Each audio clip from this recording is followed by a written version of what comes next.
patient with me. Hello, family. This is Dr. Kia Pruitt. Welcome. It's so good to see everybody. I was setting up my live stream on all of my social media platforms after work, then came home and made a big pot of vegetable stir fry for the whole family and the grandchildren, and some vegetable fried brown rice and some other vegetables on the side. So I've been busy. I got my tea ready. I have my bottle of water right here, family. I've had an amazing day. Happy 13. Welcome. Let us know where you're hailing from. We have a lot to discuss today, family. It's so good to see everybody. Hello. Please keep checking in. Crystal asked, please come and bless us with some positive news. Absolutely. As you recall, today is the 13th. This is December the 13th, 2024. And I know we've been told that the 13th should be a bad number. It's Friday, family. Happy Friday. Yes, ma'am. And yes, sir. It is Friday the 13th, but be encouraged because 13 in ancient times was a sacred number. And actually, they used to say, let he or she who understands the number 13 receive peace, power, and prosperity. People would work with the number of 13 in order to usher in prosperity in their lives. So this is a portal opening, a time for us to receive blessings and abundance. So happy 13, happy Friday, family. Keep checking in and let's talk about what's been going on in the news. Someone says we're on a threshold of a dream. Absolutely. Good evening, darling. Good evening, my loves. So yesterday, President Donald Trump rang the freedom bell. I call it the victory bell because ringing of bells in history typically means that you are declaring victory. You are declaring victory over your enemy. You are declaring that you have freedom. And so that was significant that President Donald Trump actually rang the bell that at the opening of the New York Stock Exchange. What time yesterday? 9:30 a.m. Eastern Standard Time. 9:30 a.m. when you look at the numbers is 9 plus 3 equal 12. So the opening of the New York Stock Exchange where President Donald Trump rang the bell happened on December the 12th. At the time, 12 was the 12 number, 9 plus 3 equals 12. And so that was the 1212 portal. I don't know what's going on outside, but the 1212, actually, when you look up 1212 as an angel number, talks about or ushers in prosperity, abundance, sovereignty, right? And spiritual awakening. So President Donald Trump ringing this victory bell was very significant. Opening the New York Stock Exchange, letting us know that we have victory over the central banking system and the Federal Reserve. We have victory over the deep state. We have victory over all of these forces that tried to, and actually were pretty victorious in enslaving humanity all across the planet. But President Donald Trump being the one to open up that the New York Stock Exchange with this freedom bell, did you notice that he did it, really, really coolly? The people were applauding him before he even rang the bell, and his posture, his aura just let you know that he was very peaceful. He was coming to let everybody know that he was ready for this new job, or really, he's always been the commander in chief, but he's ready to come back. Now, what else was this victory ring about? And as a matter of fact, he rang the bell 51 times. I kept listening to the recording over and over. I watched it on the news, but then I watched it, did the playback over and over, and it was 51 times. So I want you all to tell me in the chat what you think the significance of him ringing that bell 51 times was. Okay, I know about Area 51 where the aliens are supposed to be, and they're supposed to be secret space program doing some type of investigations and some type of, I don't know what else, some type of scientific research there on Area 51. But what else does 51 signify? What is the importance of Donald Trump ringing that bell 51 times? Now, typically and historically, celebrities actually would ring that bell to open up the New York Stock Exchange. So seeing President Donald Trump do it makes us know that that's pretty significant, as we said, that it wasn't just by happenstance. And it's like he's operating in his capacity as the president already. I love you too, Sister Tamara. Thank you. So please let me know in the chat why you think President Trump rang the bell 51 times during the 12-12 portal. I see Florida's in the house and South Carolina. Mesa, Arizona's in the house. Hello, Sarah and Teresa and Shaddai. And who is that? Kelvin, hello. Hi, Gigi. It's good to see you, my darling, or Gigi. Eastern or Western Australia's in the house. Hello, Ian. St. Remy LeBeau says, Auntie, thank you. Peace and love to you too, Brother Ronell Bay. It's always good to see you. Oh, I will maintain. Thank you so much for the cash out blessing that you gave me. And you did that a couple times. I want to say thank you. And thank you to all of you who blessed me financially and spiritually by covering me with prayer. I really appreciate that. Paris Francis in the house. Hello, welcome. It's good to see you too, Phoenix Rising. Oh, I don't want to keep you all long, so let's get through the news. Oh, South Africa's in the house. Hi, South Africa. I see, now I'm on my Instagram. I see Detroit in the house. I see, let's see, somebody says Apocalypse Now. One Prince is in the house. Johnny joined us on Instagram. Houston, Texas is in the house. Thank you so much. You guys are amazing. People are checking in from all across the globe. Solo Queen wants you all to know that she's in the house. Cleveland, Ohio is in the house. That's where I was born and raised. Although I raised my children in Louisville, Kentucky, I was raised in Cleveland, Ohio. And then the latter part of my teens, I was raised in Portsmouth, Ohio, which is a small town in Southern Ohio. And then I got married in Ohio at 18, went to college, got a couple of degrees, and we raised our kids in Ohio, and then our children. My aunt says I'm not allowed to use the word kids because kids are goats, but we raised our children in Ohio, and then we spent some time in West Virginia. So you'll see West Virginia checking in, where I received my master's degree. And side note, family, I went to school with Randy Moss. Now I was working on my graduate degree at Marshall University in the 90s, and Randy Moss was working on his undergrad degree. And I recall a time, he's a professional football player. He probably doesn't remember this because he was like the man back in the day, you know, and he had a reputation of being a ladies' man. But I remember we were I was sitting outside the student union, and one of his boys came up, and I think that's what these sports guys do, and entertainers do it too, came up and said, "Hey, Randy said you're cute and he wants to date you. And, you know, would you go out with him?" True story.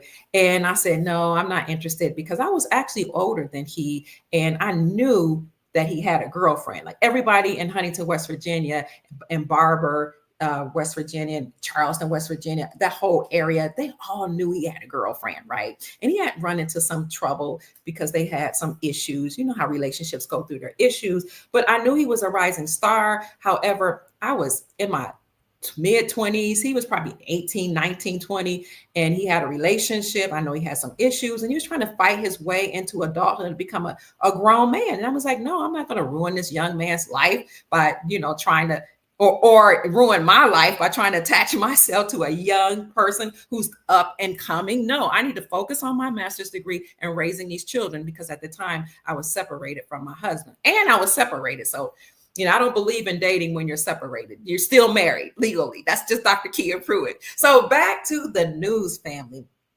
People are checking in from all over the city, from all of of Jacksonville, where I am, all over the state of Florida, and all over the world. So let me slow down as you all keep checking in.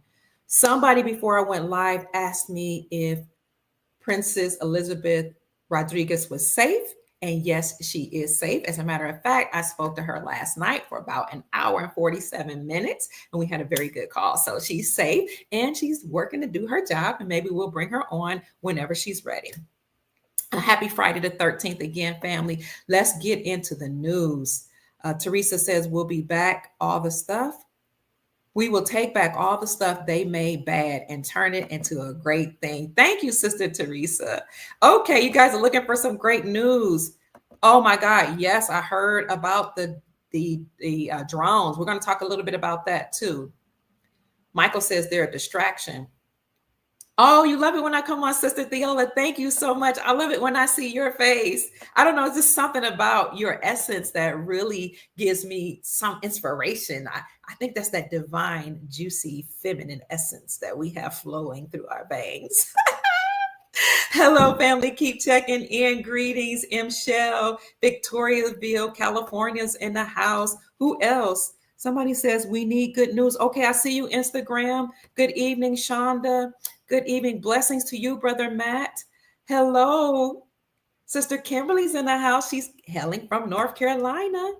12, 12, 12. That portal yesterday was very significant. And that's when President Donald Trump actually rang the freedom bell or the victory bell. And then the day before that, I think it was the day before that, was Victory Day for Iraq, the Iraqi people. And Victory Day is something that they celebrate every single year as they acknowledge and commemorate their victory. Their victory over ISIS. So ISIS had overtaken the country of Iraq, including many of their larger cities and their largest cities.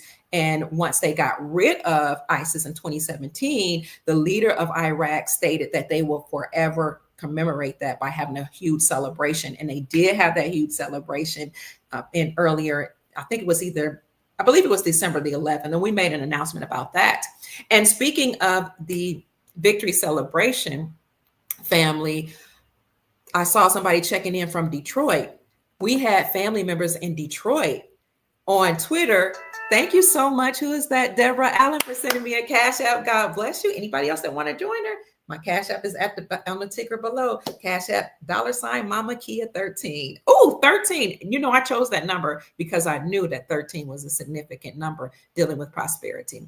So Detroit celebrated the liberation of the Iraqi people as well. And some of our family members on Twitter let us know that they were celebrating in Detroit because they have a huge Iraqi population in Detroit. And this is why al-Sudani, is it al-Sudani? Yes, who is the prime minister of Iraq, visited Detroit on April the 18th, 2024. So he came to America to visit with President Biden to strengthen the ties between Iraq and America, to discuss the payment platforms between Iraq and America, and also to ask the businessmen in our country to help to invest in the country of Iraq.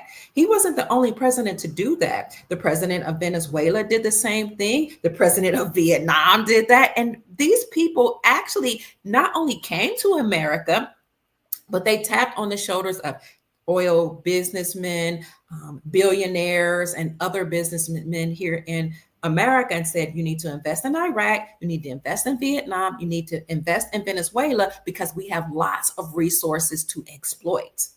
So for those of you who are invested in the Iraqi dinar, the Venezuelan bolivar, and the Vietnamese dong, please know that businessmen are already investing in those countries.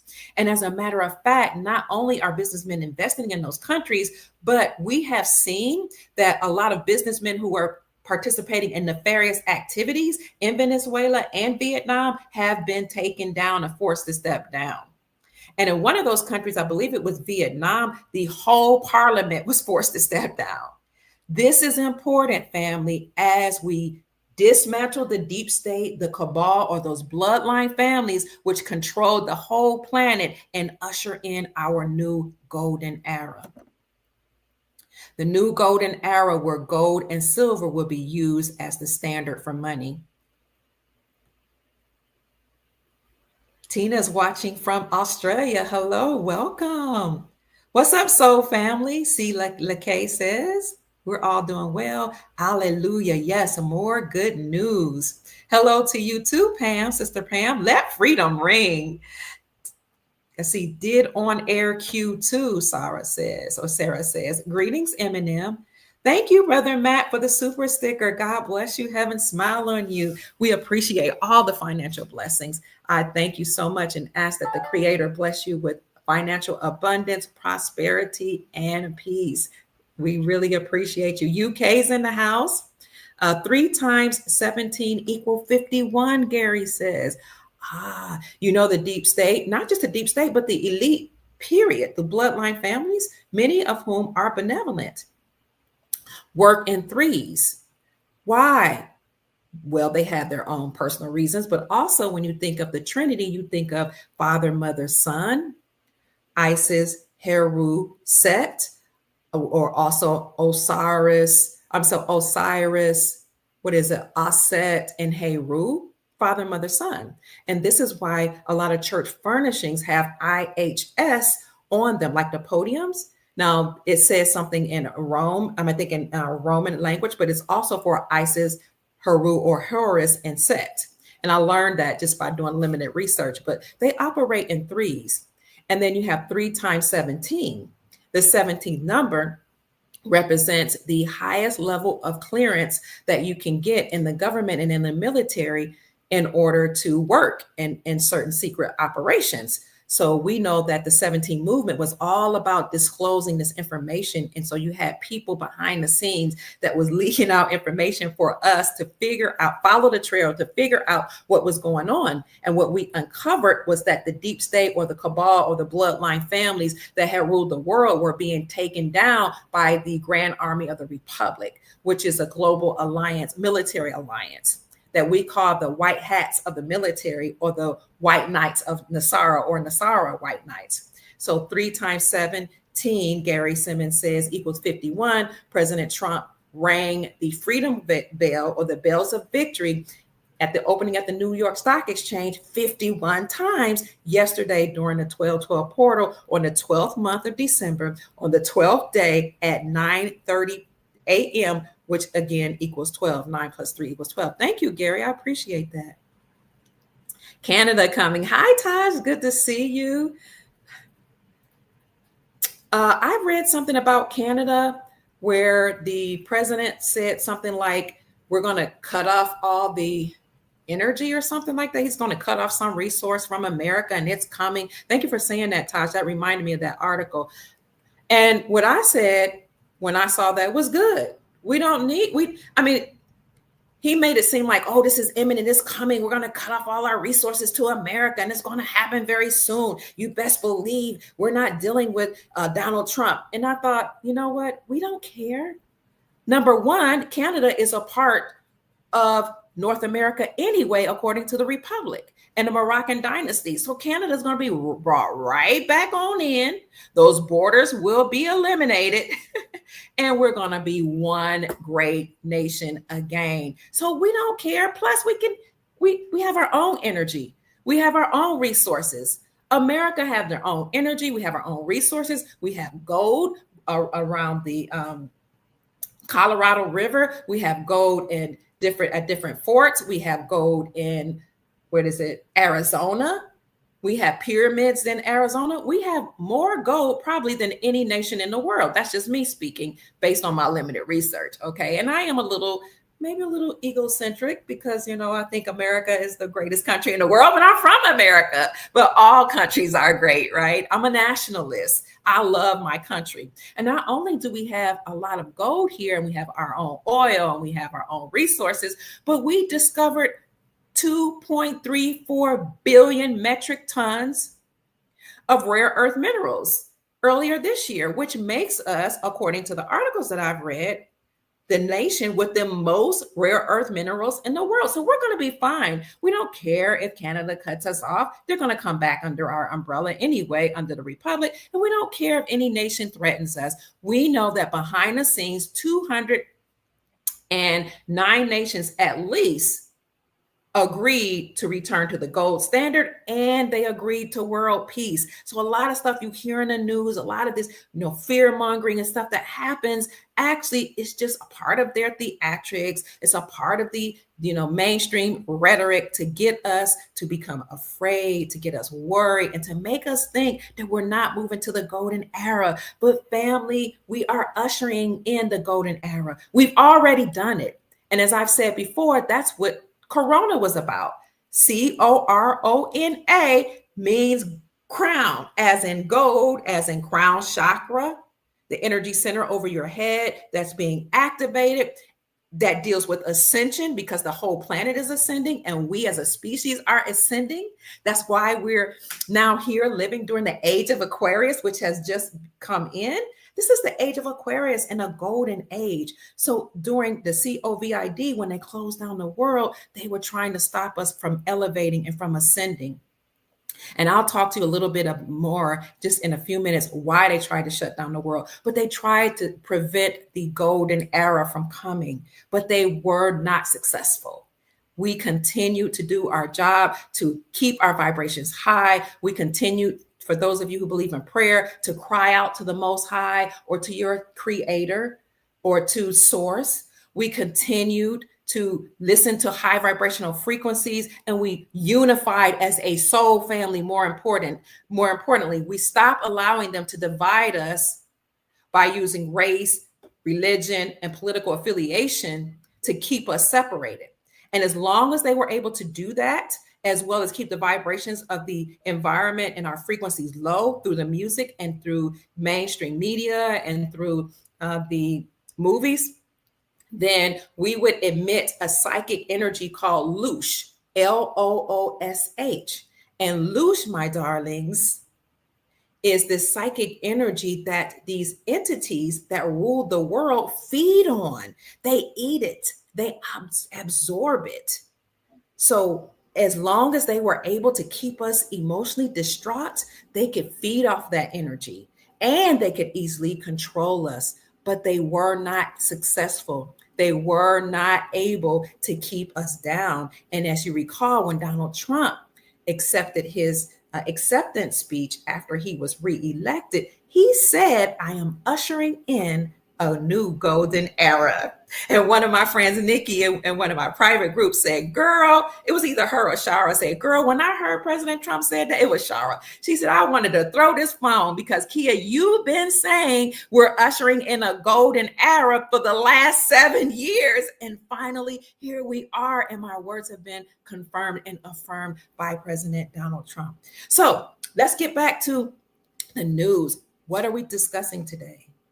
We're talking about how the whole world is ready. We are ready. We are ready for whatever the deep state tries to put up against us. And they are trying so hard, family. So I'm going to go through a few things that they're doing to try to bring our vibrations low, to try to incite fear, to try to cause us to be divided, so that this negative energy that they're trying to bring us into can prevent or slow down the golden era and slow down us receiving our prosperity. So I'm going to go through these events that they're trying. Stay with me, because then I'm going to tell you how the benevolent forces have neutralized that and putting them at bay. Okay. So when people say to you, nothing's happening, or they say, I can't see anything happening, or this is hopium, or I'll see it when I believe it, bear with them, because this has been a long fight, a long battle for hundreds of years, maybe even thousands of years, for the souls of humanity, for the organs of humanity, for the resources on our planet. And so that long battle took time to get up to this time, right? To where we are today. And therefore, it would take time to dismantle everything. Oftentimes, when I bring you the news, I'm bringing you news before mainstream media tells you, and before some of our other independent sources will tell you, because I either have investigated and done my research, my due diligence, or people pass news. Maybe some of our military veterans have passed the news to me, and some people that are still working in the military, particularly people that have worked tirelessly to clean out the underground tunnels to deliver our children. I've spoken to them. I've spoken to people all over the globe, people that are sovereign families or secret families that know about what's going on, such as you guys have met Princess Elizabeth in the Philippines, but there have been others that would let me know things that are going on in their respective countries. So when they share that information with me, with their permission, I share it with you. So sometimes I'll give you information and you haven't seen it yet, but that doesn't mean it hasn't happened. By the time mainstream media lets you know what's happened, my darlings, it has happened already, okay? So let me tell you about some of the things that the deep state is trying to do in order to distract us or derail us. Okay. One of those things is ushering in a black swan event. Bear with me. Okay. Because you'll see a lot of bad things or negative things or, things that could cause you to be upset in the mainstream media news being reported. Some of it real, some of it not. And this is why you have to have high emotional intelligence as much as possible. Keep your emotions balanced and in check and not allow anything to throw you off. Just stay grounded. Okay. So typically in history, the deep state, the cabal, or those bloodline families that control the planet will launch what we call a black swan event. The black swan event is an event that, something that you've never seen before. It could be an extremely rare event. And these rare events cause large negative consequences. These events typically cannot be predicted, they say. But when you pay attention to what they're doing and history, you follow history, history repeats itself, you oftentimes can predict what will happen. But when you look it up, they will say a black swan event is something that cannot be predicted beforehand. And they says that it may seem obvious in hindsight, like, oh, if we would have paid attention, we could have seen. For example, before the global shutdown, I wrote an article that says, COVID is a cover. And in that article, I wrote it before the shutdown, and I talked about how we were told to have food and money on hand and water and supplies on hand because the government and the people in power may try to do something like launch a black swan event. And I have been saying this for several months, but I wrote it on my Facebook page. And I also said that the National Guard would be on the ground, and the National Guard would, I've shown you all that article many times, would most likely give us a curfew. So some of that information I had heard, but I was inspired, and the Most High, the Creator, the ancestors, whomever, we want to call it, inspired me to write this article to say, prepare now. I have been doing it for several months. But then the 1st of March, I wrote it on my Facebook page. Somebody took it off my Facebook page and sent it through to many independent sources. And that article went viral. And because people didn't see it and they didn't know what a shutdown would look like, I didn't even know what it would look like. And they had never seen a curfew. I had never seen a curfew except for in my younger days when there were like bad things that happened in Cleveland, Ohio. Sometimes they would have a curfew because there might have been some shootings or something like that. But I had never seen a worldwide curfew. So how could I predict that? I just was inspired to write it, but nobody had seen it before. Neither had I, but it happened. It happened. And it just so happened that that article went viral, family. And then days later, it actually happened where the whole world was shut down. But that was a black swan event where we had a sickness to start, many people say in China, and then spread in the Wuhan labs, and then spread all across the globe, which led to a shutdown of the world. But we know that the elite family members who were in control really were trying to depopulate the planet, to lower our frequencies, for those of us who did live and survive and who survived through the pandemic, and to cause us to live in perpetual fear, as well as to take the what that caused even more sicknesses. As an aside, we do have med beds that will be launched shortly, and we have advanced technology for any of you who were forced to take the against the CV virus. Or maybe you felt compelled to do it in order to keep your job. So we understand why you had to do it or felt compelled to do it. But family, that was a black swan event. And black swan events typically lead to a financial collapse. So I'm telling you this ahead of time so that you can know what to look out for and how to prepare. But also to encourage you and let you know that behind the scenes, you have benevolent forces that have put things in place so that even if we have a financial collapse, an economic collapse, we're going to be okay. Because historically, at the end of every empire, they spin up the cash, they print as much money as they can, they rack up the credit, they use the money to buy resources for themselves, and then they crash the system. print as much money as they can, buy as much as they can, use as much credit as they can, and then crash the system. And then they go to a new monetary system, which we know is the gold standard. This has happened throughout history. It's called the crack up boom. I want you to look that up. That's homework for tonight or for this weekend, the crack up boom. So this happens at the end of every empire. And we know that we are at the end of the Roman Empire or the United States Incorporated, which is the pseudo or neo-Roman Empire. And the symbol, as you all know, for the Roman Empire and the United States Incorporated was the eagle. And I keep talking about it. That's why the Eagles lost the Super Bowl.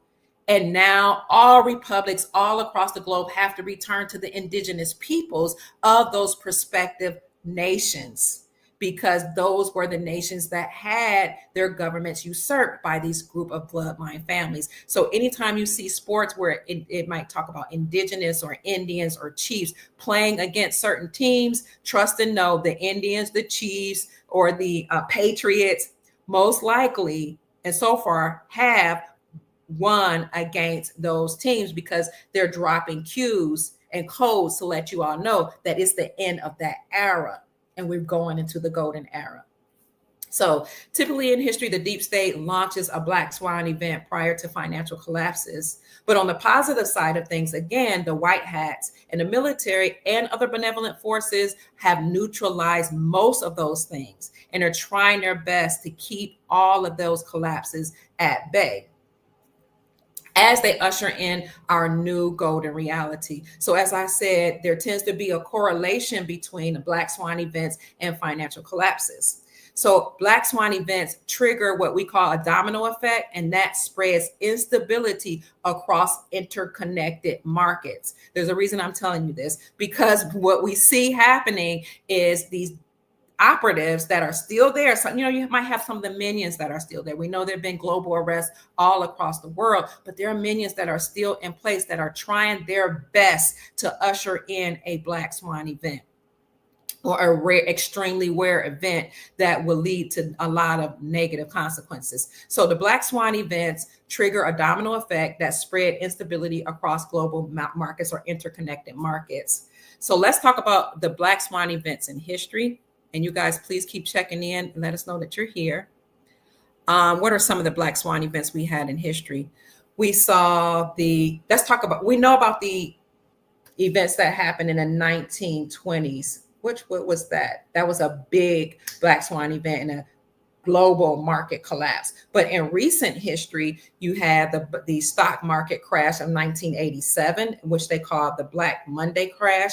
We saw the dot-com bubble of the late 1980s or 1990s, excuse me.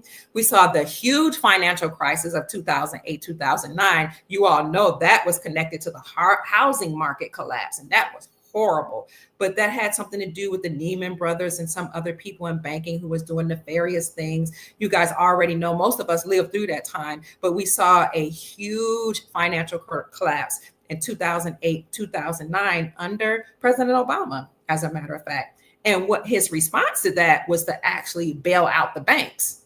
Didn't bail out we the people, but he bailed out the banks. And we know he was just a puppet of those people who are in power. Nevertheless, he did it. And that is when a lot of people started uniting. You remember that? Under the Occupy movement. Remember Occupy Wall Street, Occupy California, Occupy Kentucky, Occupy whatever state you lived in. People got together and started marching in front of banks saying, we are the 99%. And we won't stand for whatever you guys have done to us. You had lots of people losing their homes during that time. And this wasn't just the poor people. This was a lot of people in the middle class that lost their homes during the financial aid housing market collapse, 2008, 2009. And you saw people living in tents in parks, in front of the banks, because I participated in the Occupy movement in California, Sacramento, California. You saw a lot of people marching. We stayed in tents. Some people stayed there all night. Some people got arrested. And we marched in front of banks and let them know that we were tired of what they were doing to people. I hadn't even lost a home in 2008, but I was standing with My Caucasian brothers and sisters from the middle class that I knew who was like, you gonna stand with us? I was like, I sure am, because I could have lost something. And a lot of people I know lost something. So if you look at my video that I did yesterday, you'll see me actually standing with a green coat. Let me see if I can find that for you. Speaking in the front of a podium, and you'll see somebody holding up a sign that says, we are the 99%. That event happened in 2008. Oh, that wasn't the one I did yesterday. That was the one I did 3 days ago. Let me see if I could bring it up for you. So those were the most recent Black Swan events, but we also had a Black Swan event again in 2020. Here's 2008. And it's interesting because I was marching in 2008, 2009 with my friends in Sacramento, California. And some people that were on social media, I didn't even know how these people came on my platform, but the Most High blessed me to be pretty popular for a long time. So I had friends that had come into my inbox from Iraq, as a matter of fact, and others from the Middle East that were saying, I know you feel that you're helping by marching because a lot of you have lost your houses, but they told me, they said, please know that the Occupy movement is probably a movement that has been spearheaded by your government. That's when I first learned about Antifa, and that they're not going to do anything to help you guys. And they were telling me, like, because I was a part of different groups, they were coming to my inbox saying that a lot of you all don't understand that many of these so-called social justice groups are spearheaded by George Soros, paid by George Soros, funded by billionaires, and they are only trying to get you to become upset so they can lock you up, put you in jail, and access your trust attached to your birth certificate. And they were just like informing me about all the stuff that was going on behind the scenes. And they were saying Americans are oblivious to how the government controls all this. And then they said, of course, you guys had a housing market collapse. This isn't about Lehman Brothers or just, one or two events. They said this is something that the people that are in power in your country did on purpose. So that was 2008, 2009. I had no idea. So they asked me, they said, you guys are saying that you're tired of being taken advantage of. You are the 99%. But what are your demands? What is it that you hope to accomplish? And I said, I don't know. I tried to ask the group what the demands were, and they just said, we're just supposed to be out here yelling and screaming and hollering. And they said, that's because this movement was spearheaded by your government. And there's no solution that they're telling you all. And even if you do give a solution, they're not going to hear you all. I thought, oh my gosh. So I stopped marching and started to think of other ways to work against what was going on. I thought, okay, marching, yelling, and screaming has not helped.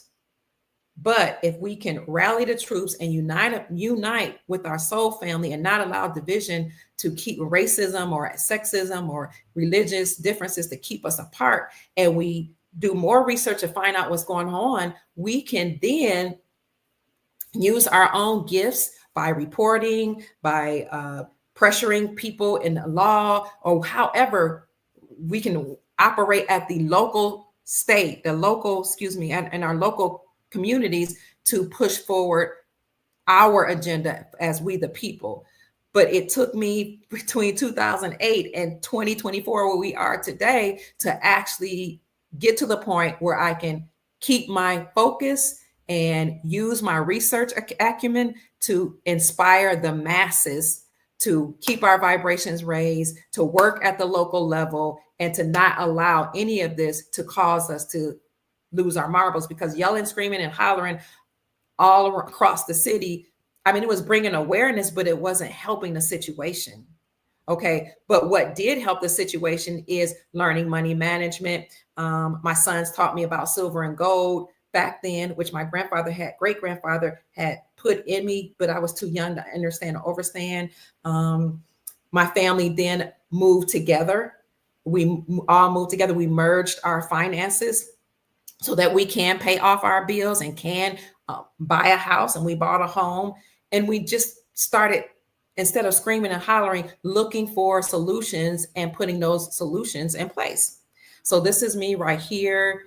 When I said December 10th is Victory Day, Iraq celebrates freedom. That's me right here in 2008 and 2009, actually speaking and protesting in Sacramento as I was a part of the Occupy movement. Keep checking in, family. Thank you for 870 people being in the chat. I appreciate you.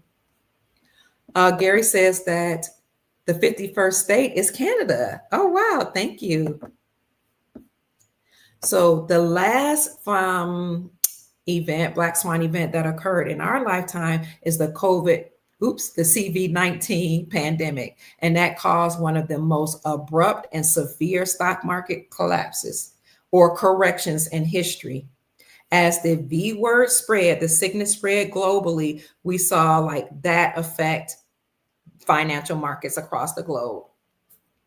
And then in 2020, because it started in 2019, probably before that, but we were aware of it, the few cases in 2019. And then in 2020, governments imposed strict lockdowns, as you all know, and they halted economic activity, and that triggered what they are calling panic in the financial markets. And then by March of 2020, the S&P had fallen by 34% from its peak. So you can see that Black Swan events do affect global markets. So what is the deep state trying to do now? They're trying to bring in Black Swan events or usher in a Black Swan event. Before I tell you one of the major things that they're doing, I will remind you that a couple things are happening right now. You had the war in the Middle East, or threats of war in the Middle East. You had Black Lives Matter calling for violence against our Caucasian brothers and sisters, calling for Black people classified as Black, to exert violence upon people that are classified as white because of a ruling that came down. I think somebody who choked out a man that's classified as Black or indigenous man, Aboriginal American man. This gentleman choked him and he was acquitted. So you have Black Lives Matter saying, oh my God, they're trying to inspire white people to commit violence against Black people. Now you need to go ahead, and we're calling on vigilantes to hurt white people or people classified as white. Foolishness. But you know what? Their movement did not succeed the way they thought it would. So the reason why I'm bringing this up is because the deep state they always do something racially motivated in order to get us to be divided, to exert this negative energy, fear, panic, anger, and chaos, so that they can bring in agents that are paid by the Soros Foundation and other billionaires that are attached to the deep state in the United States Incorporated. They pay them to infiltrate so-called peaceful protests and incite violence in your neighborhoods, in our communities, and to incite hatred. So no, we don't condone any violence. But if you really look into why that man choked the man, some reports say that the man was actually committing violence or assaulting other people, and the other gentleman who choked him sat back and waited to see if anybody was going to do anything. Nobody did anything, so he grabbed him, put him in a chokehold. Okay, I'm not saying that choking him out was the right thing to do. I'm saying that we have to keep our emotions in check. We need to stay grounded, because unless you or I were there, we don't know all the details of what happened. Many of these things are called false flag events. A false flag event does not mean it didn't happen. It means it's an event that is instigated or heavily reported in order to achieve their end goal, which is division and chaos. Because as long as we're divided in a chaotic state of mind and emotionally upset, not only do these entities that rule the world eat and feed off our loosh, but that makes us more easily to be controlled. Stay with me, family. So we have to stay grounded. And even when we hear of unfortunate things, then there are ways that we can handle it at the local level. And there are ways you can keep yourself safe And there are ways that you can teach your family members not to be in certain predicaments where they won't hopefully get involved in certain situations that will lead to violence. So I'm not saying you can prevent it all the time. I'm not blaming or accusing anybody. I'm saying keep your emotions in check, because some of these things we have found, like Sandy Hook, may have been staged by crisis actors. And some of those events that were staged by crisis actors, some of them are true, some of them are suspect. And when you look at a lot of these people that were involved, they not only participated in one or two false flag events, but a whole lot. And some of these lawyers, these fake, they're not even lawyers, attorneys, actually are actors. You can look it up, and they're actors. They have an IDM whole profile on them. And a lot of these crisis actors go on to become YouTube stars, media stars, to get their own shows, to work with other celebrities. And I'm telling you, we have to not just buy into what we hear, but stay grounded, do your own research, keep your emotions in check, and not be led. Because as I've discovered for my own self, screaming and hollering in the street, for me, it didn't bring about any changes. You have to think of a better way. And then when the 2020 events occurred, I was in Louisville, Kentucky, when Breonna Taylor was allegedly murdered by the police. I was in Louisville, Kentucky, when George Floyd was allegedly unalived. Well, I mean, we know he was unalived, but I say allegedly because some people say that George Floyd character looks like a NFL player. I don't know what's real and I don't know what's not. Sometimes I ask myself if I'm real. I'm not lying. Am I real? Am I a clone? I don't know. I'm real, but sometimes you hear so many things that's not real. It's like, okay, am I real? Am I in this reality? Because when I dream at night, I travel to other places and that seems more real than what's going on right here. But I was in Louisville, Kentucky, and I saw Black Lives Matter. I saw Until Freedom. I saw Antifa. Many of them were paid agents. They were paid to stay in the hotels. I saw some of them coming out of the hotels and march all across downtown Louisville. Louisville is a blue city, or it was anyway when I lived there. And I saw them tear up the entire downtown so that less than 60% of downtown today in 2024 is operable. And many of those buildings are still boarded up because of all the damage that Antifa, Black Lives Matter, and Until Freedom caused.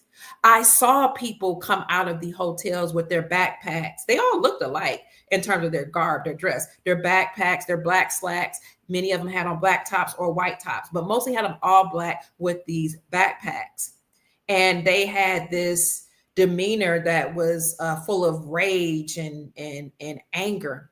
And most of them didn't even look like me. That's what really tripped me out. I'm like, do we really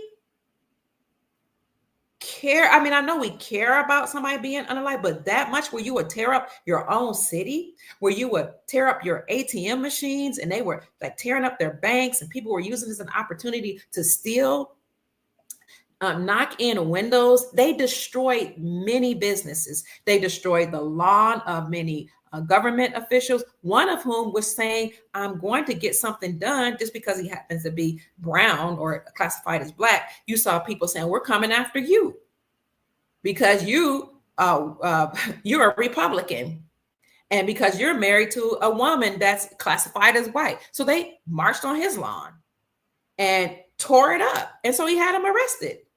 And I had some people who had podcasts saying that was terrible. He had them arrested. I said, if you come on my lawn and I give you a warning, which he did several times, and you don't leave and you tear up my property, I'm going to have you arrested. So I was there, family, and I filmed it live. Many of you saw that. The marches were not peaceful. The people were toting guns, which is your right to form a militia, but they were screaming and hollering. They were tearing up residents. They were tearing up lawns. They were destroying private property. And one day I was going out with my grandchildren and my son to find something to eat because during the lockdowns, there was a time of day that you could go out. You just had to be in by 9 o'clock. That was the curfew in 2020. I was looking for something to eat And I said, okay, I'm not going to go deep into downtown, but I'm going to go close to it, to this particular place that I wanted to buy some food. And we made a wrong turn, and I was petrified. Do you hear me? When we made that wrong turn, and I don't know if I can still find the video on my Facebook page. I'll see if I can find it. But I filmed live, and I was scared out of my mind because I told you all that I was in the middle of a crossroads, or a some type of battle between the Black Lives Matter and Antifa people and the National Guard. They were at a standoff. So the Black Lives Matter people who claimed that they were launching a peaceful protest were lying to you. I was there in Louisville, Kentucky. They were throwing all type of bombs. They were throwing sticks. They were spitting at the officers. That we had police officers and National Guard on the ground. They were cussing at them, saying, you know, no peace, no whatever they say, until we get peace or freedom or something. No justice, no peace. And they were shouting at them, screaming at them, just being totally, in my opinion, chaotic. And so they are marching up, crowds and hundreds of them, to the officers who were sitting on horses. And I'm like, how stupid can you be? These people, the police officers and the National Guards, have guns, and they had their own, and some of them were rubber pellets and some of them were real bullets. And they had their own bombs in response to the people's bombs. So I'm sitting there, we had made a wrong turn. I'm like, oh my God. And my son is like, oh, Mom, we're stuck, because there were cars behind us, cars in front of us, cars on the side of us. He said, what are we going to do? What are we going to do? And the rational side of me said, you should just duck in the car and just stay here in traffic and just wait. But we were like deadlocked. But the independent journalist in me, the foolish side, said, wait, I got my cell phone. And I told people that this was happening. I got out the car and I'm recording Black Lives Matter and Antifa spitting at the officers, throwing things at them, cussing them, calling them B words, sticking their middle finger at them. It was crazy. And then the National Guard and police officers saying, go back, step behind the line. And I'm watching them and I'm like, I'm going to see how they're going to respond to these people that are yelling at them and throwing these bombs. Like, you could hear the bombs go off. They're like homemade bombs. I don't even know if they were homemade, because you could literally hear them explode and fire go up and smoke. I was terrified, but I'm still on the ground with my camera phone. So they're marching up to the police officers and National Guard on the ground. The police officer and National Guard is telling them to go back. They're completely marching towards them. And these Antifa-like people and Black Lives people are leading the rest of the crowd to do the same. And so finally, the police and the National Guard responded with bombs of some sort, smoke bombs, I think it was. And they still kept marching towards them. No justice, no peace. We want justice for Breonna Taylor. And I get that. But what did it accomplish? It accomplished what? Many of those people got arrested. Some of those people who just refused to listen got shot with rubber pellets. I'm not saying it's right or wrong. Some of them had their children out in the street marching with them. So now your children are watching you get arrested or hit with a rubber pellet, and some of them may have become a casualty because you couldn't control your emotions, So it was not a peaceful protest, my darlings. And I know we wanted justice for Breonna Taylor. I know we wanted justice for George Floyd. But what I'm telling you is, you have to keep your emotions in check. You have to stay grounded and find another way other than upsetting and instigating the police and National Guard, because that is not the way. It's foolish because they have the guns. Okay. So that occurred in 2020. It led there were more unalivings that occurred too. We had several of them that occurred in our city. We heard what sound like bombs going off every day in Louisville, Kentucky. We saw the ground shaking. So I don't know if those were deep underground military bases, because we have a lot of underground tunnels in Kentucky. One of the well-known ones run from the Brown Hotel all the way to the place where they do the horse races on Derby, at the Kentucky Derby. That place, everybody knows there's an underground tunnel that goes through there, and many of the billionaires and millionaires, according to legend, party in those underground bases. So we heard a lot of explosions. We saw ground shaking there. We had a lot of unaccounted for people missing. We had a lot of unalignments. We saw a lot of people in the neighborhood classified as Black, or the so-called Black neighborhood, people that had backpacks on, people that we had never seen before. And so we're like, why are all these people in the certain communities that we have never seen before? And then suddenly you have people coming up missing and bodies being found on the ground. So it was a lot of chaos that was occurring. And at the same time, you had people that were calling for defunding of the police. And President Donald Trump at the time said, we don't want to defund the police. Not right now, because the police, and we know that there are many nefarious police officers. He said, but right now, that's what we have working for us to keep the peace during all of these protests. Why did he say we don't want to defund the police? Because if you defund the police, what the deep state had in plan was to bring in the communist Chinese party's fierce military, a military like you've never seen before, to come in and replace the police and to come in and run roughshod through the communities.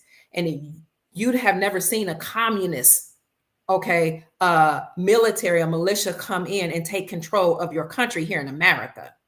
Now we've seen the CCP take control of the government and take control of businesses, but you haven't seen their military. And so President Donald Trump said, there are bad apples in the police department. We need to weed out those bad apples. We need to retrain police officers, and then we need to send in social workers and other professionals to handle certain instances, because everything doesn't warrant a police officer coming into your community. What President Trump was trying to tell us, because, they don't come straight out and talk about what's happening, is that the republic is going to be restored. But we can't just get rid of the police right now, because once we all started saying defund the police, a lot of police officers quit the force. And then murder, unalignment, crime, other criminal activity, drugs that was already bad in certain communities and large cities, and in my city of Louisville, Kentucky, just multiplied. I'm talking about the hundreds. It was crazy. So he was trying to prepare us for such a time as this, where the republic is being restored. And now that the republic is being restored, we're going to retrain police officers who still want to enforce law. And we're going to put them into the sheriff department, transfer or transition them into the sheriff department, because according to our republic, the sheriff is the one that enforces the law. We're going to get to the good news. So now what you see is, you can look this up, across the country, police departments are closing, and those duties are being transferred to the sheriff department. And any police officer or policy enforcer that wants to work to enforce the law will be retrained. So this is what Donald Trump was trying to say. And I was telling people, he's not saying give up. He's not saying that the police officers are all good. He's saying we need to weed out the bad apples and retrain them. And now we see that happening across America.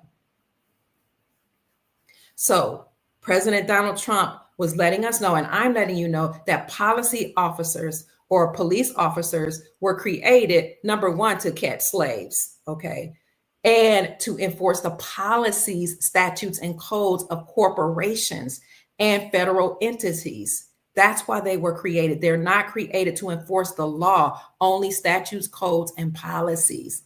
But that's changing right now. So we saw the war in Middle East, war threats. We saw Black Lives Matter leaders calling for violence against people classified as white. We have seen winter storms all across the northern region, and particularly in New York. And one article I read said this winter storm will affect at least 4 million people. We've seen blizzards all across Buffalo, New York, that they said are very, very hazardous and dangerous, and that they will get up to 20 inches of snow happening right now. We see the Malibu fires. We saw a huge truck explosion that went mainstream. And I was like, why are they talking about this garbage truck explosion? Like, we see, things explode all the time, but this particular garbage truck explosion made mainstream news. And I believe, or I feel, that these are comms being dropped, that President Trump is taking out the deep state, because remember, he was traveling in a garbage truck, letting us know he's taking out the garbage. So oftentimes you'll see elites or bloodline families that will do certain things to speak to each other in codes, because bloodline families, corporations, they signify dead entities, so they don't speak verbally all the time. They'll speak in a coded language. Corpse is a dead body, so corporations, dead body, that's equivalent to dead bodies. So speaking of these bloodline elite families that control the world, let me show you this picture that I've shown you before, but I want to bring back to your recollection about the bloodline families that control the world. So there are 13 bloodline families, at least 13 bloodline families that we know of that controlled, I'm going to use past tense, the world. Let's see if I can look it up. But there are also bloodline families behind the scenes that control those bloodline families. It's wild. Let me see if I can find this for you. And those bloodline families that control the world,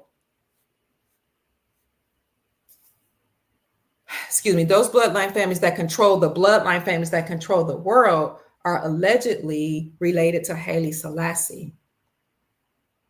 Many of those bloodline families are melanated people, meaning they could be classified as Black Moors, because you have Moors, M-U-U-R-S, and some people call them M-O-O-R-S, which are the autogenous people of the planet, actually fighting against each other, factions of them fighting against each other. And so what they have done is put their human hybrids, because some of them are human, some of them are not, in place in key places to control governments, media, education, banking, et cetera, et cetera.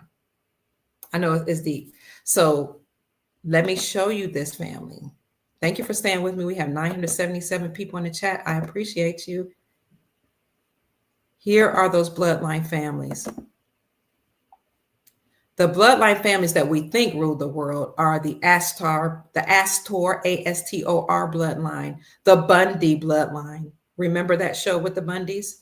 The Collins bloodline, the DuPont bloodline, the Freeman bloodline, the Kennedy bloodline. Some people say the Kennedys are not the elites. Yes, they are. Some of them are happen to be benevolent, and some of them are maybe not, or not. But it's just like any family. Some of them have benevolent people. Some of them have people that do things that are not good.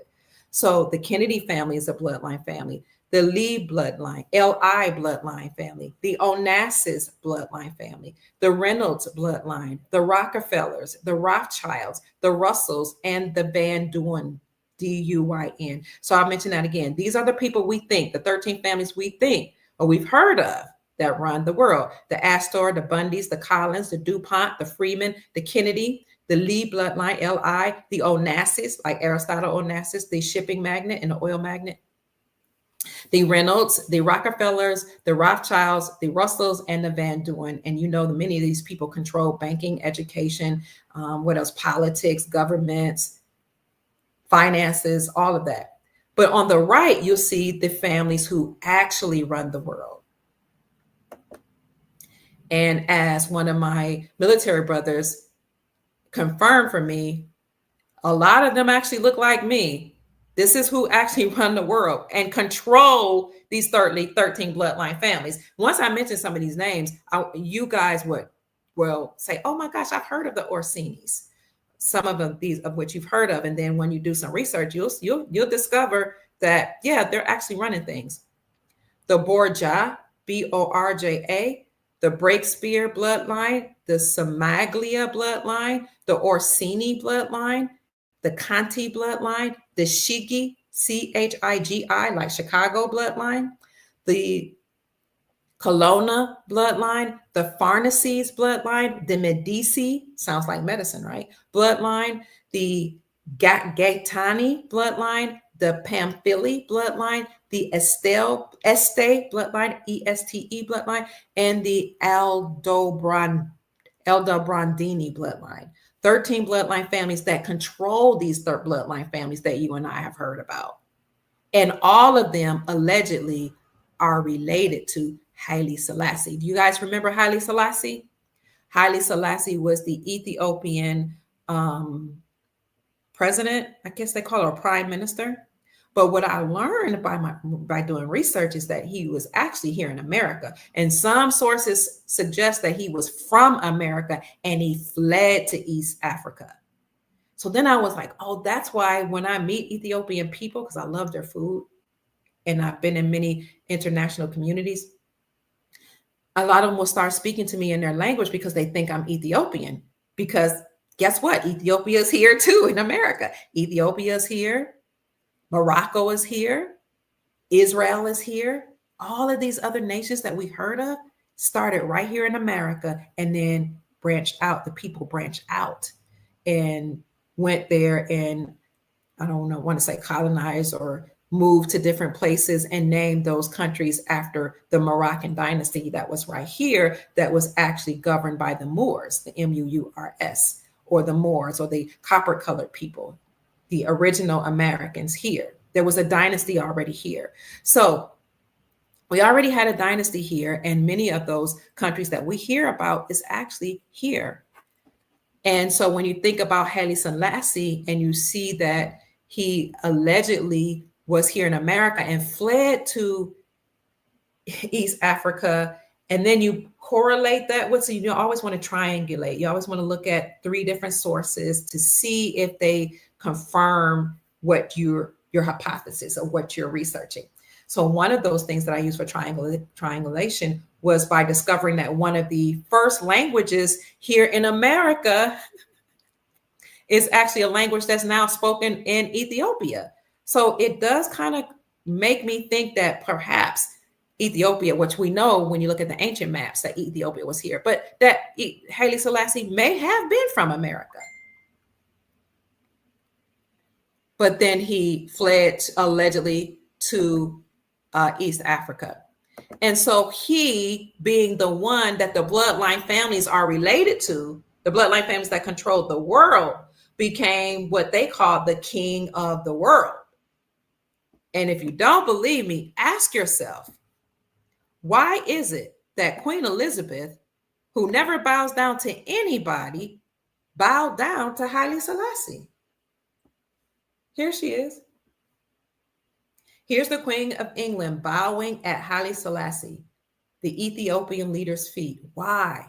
Because his bloodline is the bloodline that truly rules the world, or shall I say, ruled the world. You can't see this on Instagram, but I show a picture, and I'll put it in my Instagram, on my post, on my page, so you guys to see this. But here's a picture. Maybe I can bring it over here. No, I'll just put it up on the post of the Queen of England bowing at Haile Selassie's feet. It says, everyone bows or bowed to the Queen of England. The only person she bowed to was the Negus, Negus, Haile Selassie, legendary emperor of Ethiopia, as well as the king of the Solomonic dynasty. King of the Solomonic dynasty. So these Solomon or Davidic, because David was Solomon's father. That bloodline family is the family who we're finding out truly runs the world. And then the bloodline family that we've heard of, the Rothschilds, the Rockefellers, etc., are their puppet masters. Okay, so the Moors, or the autogenous people that were on a planet, are most likely related to interdimensional beings that seeded them here. And the interdimensional beings gave them information, knowledge, or whatever to control certain aspects of human, what they call human people's reality. Well, these bloodline families are fighting against each other for the planet and for the souls of humanity and for the resources of humanity, of the autonomous people and humanity, is what one of the books say. So I just wanted to say that as an aside, that we've all been lied to. We've been told that white people control the planet through white supremacy, but most of us hadn't been told that these Moors, which they call the dirty Moors, actually created white supremacy. So these bloodline families, they use people. Some they have created some people or clones or replicas of people and use them, and they've used other beings, that other human beings, to fight for them. They call them the dirty Moors, the autogenous people. Autogenous people mean aboriginal people, the original people that sprung from the soil. The same dirt that's in the soil is in their colon because they sprung from the soil. So the autogenous people are fighting against each other. They have groups of them, bloodline people, good Moors against the dirty Moors. So you have Moors that came from Europe. They brought our European brothers and sisters here. And according to our research, and most of you already know this that are here on my podcast, welcome the Europeans here, because the Europeans were trying to escape the enslavement that we're going through right now. They were trying to escape in Europe. They were trying to escape their women being raped and used as sex slaves. They were trying to escape the harvesting of their organs and the harvesting of their children. All of that. A group of them were trying to escape. So when the Moors got kicked out of Spain and other parts of Europe in 1492, guess where they came? To America. And the Moors, M-U-U-R-S, or the autogenous people here, welcomed them into the Moroccan dynasty, also called Amorica. That's where you see the word Moors inside of it. Al-Marak, Turtle Island, Northwest Africa, the North Gate. Welcome the European brothers and sisters. And this is why Obama and Trump said at some time in history, Morocco was the first people to recognize us as our own nation. Thank you so much, Brother Adam, for the Cash App. Jimenez, I appreciate you. God bless you. We welcome them here and recognize the European brothers and sisters as their own nation. The red, white, and blue flag is not the flag of America. Amorica, Turtle Island, we have a flag of the Moroccan dynasty. It's red and green, green 5-pointed star. That's why you see 2 flags in the White House. You can look it up right now. 2 flags are in the White House. You can look up President, what's her name? Clinton's wife. Hillary Clinton stands in front of the Moroccan flag, and you'll see the flag of this empire, because our flag, the flag of this dynasty, is red with a green pointed star. And you'll see lots of countries with the same colors, either red and green or red, green, and yellow, or red, green, and white, because they were once part of this vast dynasty here in America. The Moroccan Empire started here and it spread it out. The Morocco that we all know of, that's in Africa, they were named after the Moroccan dynasty here. You can look up documents and probably even Google it and find that Washington paid homage. He paid a tribute to the Sultan of Morocco, of Al-Marak, because the Sultan, of the king of this dynasty, knew of the people that were coming here. We welcomed them and we had treaties, one of which is the most famous, most well-known treaty is the Treaty of Peace and Friendship between the Aboriginal copper-colored people here, found by Christopher Columbus, who was also a melanated Moor, or a so-called black man classified as black. So when they came, they had their own culture, they had their own way of doing things, and they settled in many places, and they had their banner of trade and commerce that you and I call the flag of the United States of America. Because it was the flag or the banner of trade and commerce for the lowercase united, lowercase states of capital A, America, Amorica. Those United States, those 13 colonies, those colonies that came here, they had their own flag, their own trade and commerce, their own culture. And as President Trump and Obama said, the Moroccan dynasty acknowledged them, the first to acknowledge them as their own nation. So when people tell you that they came here to cause havoc and to enslave Black people, that is not the truth. But this is the information that's been hidden from us. Now, unfortunately, the Moors who came along with them, some of whom were not benevolent, put certain European people in key places in banking, in financing, different places in education, and put some of these so-called people classified as Black in those places as well. But first, they put the Europeans in those places in order to cause division. But as Chief Pontiac, also known as Rod Hayes, has told us, the European people who were in power that were in Hollywood was trying to drop codes to let us know we're not really controlling things. We didn't create white supremacy. And that's what blackface was about. Oh my, blew my mind away when he taught us that. When they would wear the black paint on their faces in Hollywood and, look like they're shucking and jiving and dancing, people took offense to it. But codes, according to what we now know, were being dropped that, hey, we might look like we're in control, but the black faces, and they were kind of dancing like they were puppets, trying to let you know that are controlling things are these entities.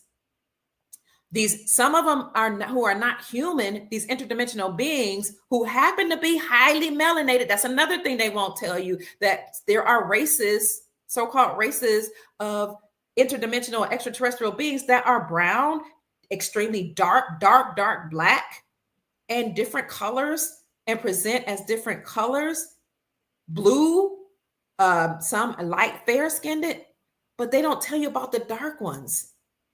But these people in Hollywood were like, no, there are black entities, dark entities that are behind us pulling the strings. They control the world. These dark interdimensional beings and their bloodline human beings, their human hybrids, are leading the world. They're leading the governments and controlling the world. And they created white supremacy. And when you look up the word white, you know that white isn't even about a skin complexion. White is about purity, ownership, being close to God, because these entities were like, we own the land, we own the human, we own everything. And then when you think of in terms of the humans, white was actually not about color, it was about legal status. So the first people that had the classification as white were the autogenous copper-colored Moors in America. We were classified as white first. That was our classification because we own the land here. And when you look up the 1828 Webster's definition of American, it will say the copper-colored people found here by Christopher Columbus, but now applied to Europeans. And people will ask me, why do you keep talking about this? It's not important. It is important because it's a part of my history. It's a part of my story. It's a part of American history that we haven't been taught. And this is why copper-colored people, Aboriginal people here in America, who have been classified as Black or African American, Negro, and colored and all that, we were always told, you got Indian in your family, you're Cherokee, you're Washita, you're Ashita, you're Blackfoot, and all these other names. We were always told that by our grandparents, you got Indian in your family. And even if that were not the case, and even if it were true that people came from slave ships across the Atlantic Ocean, we all know that the stories say they married with the Aboriginal people here in America.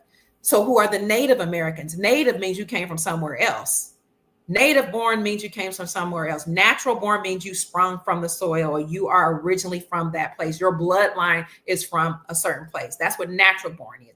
As an aside, the founding fathers that wrote in rules about who can become president, who can qualify, said you have to be natural born and subject to the jurisdiction of the republic, of the state in which you were born. That's why Kamala Harris does not qualify. She's not natural born, she's native born. If it's true she was born in Oakland, California, she was native born. Her people came from other places. She's not natural born. She's not from America. Her blood is not here. Her bloodline's not here. And she has to be subject to the jurisdiction of the state of California and of this Republic of America. But she's subject to the jurisdiction of the places of her parents.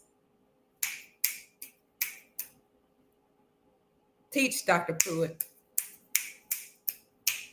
John Eastman, who is a constitutional expert from California, backs me up. He says the same thing. Kamala Harris is not qualified. You have to be natural born, that's what the forefathers said, and subject to the jurisdiction of the state in which you were born, and subject to the republic. She's not qualified. So the people that we know that are called as Native Americans actually are not from here. They were welcomed here. They were a nomadic tribe. They came from Asia. Some say Southeast Asia. They came from Asia through the Bering Strait when they were having wars there, seeking solace and refuge in America like people do today. And they settled here. And many of them are keeping a lot of the documents and records of their people and of our people, those that mix, and the so-called African Americans as well. They're preserving the land. They're preserving a lot of records. And some of them are doing it benevolently, and some of them are doing it because they took advantage of America, or the elite people saying, you know what, we're not going to give the land, or you can't give land to the people that owned it. We're not going to let the Aboriginal people here know that they were the original people here, because once you put the children in schools through Rockefeller funded education, Rothschild funded education, Bloodline funded, created and funded education, they forget where they came from. They don't even know that they're from here. So they said, the deep state said, we're not going to tell them that they're from here. We're going to lie to them and tell them that they all came from slave ships through the transatlantic slave trade. And we're going to tell them that they'll forever be a slave.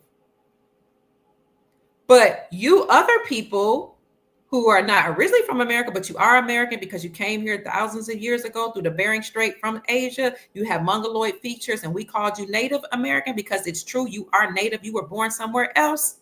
We're going to let those of you who proclaim that this is your land to sign up for the benefits that's supposed to go to the original people here.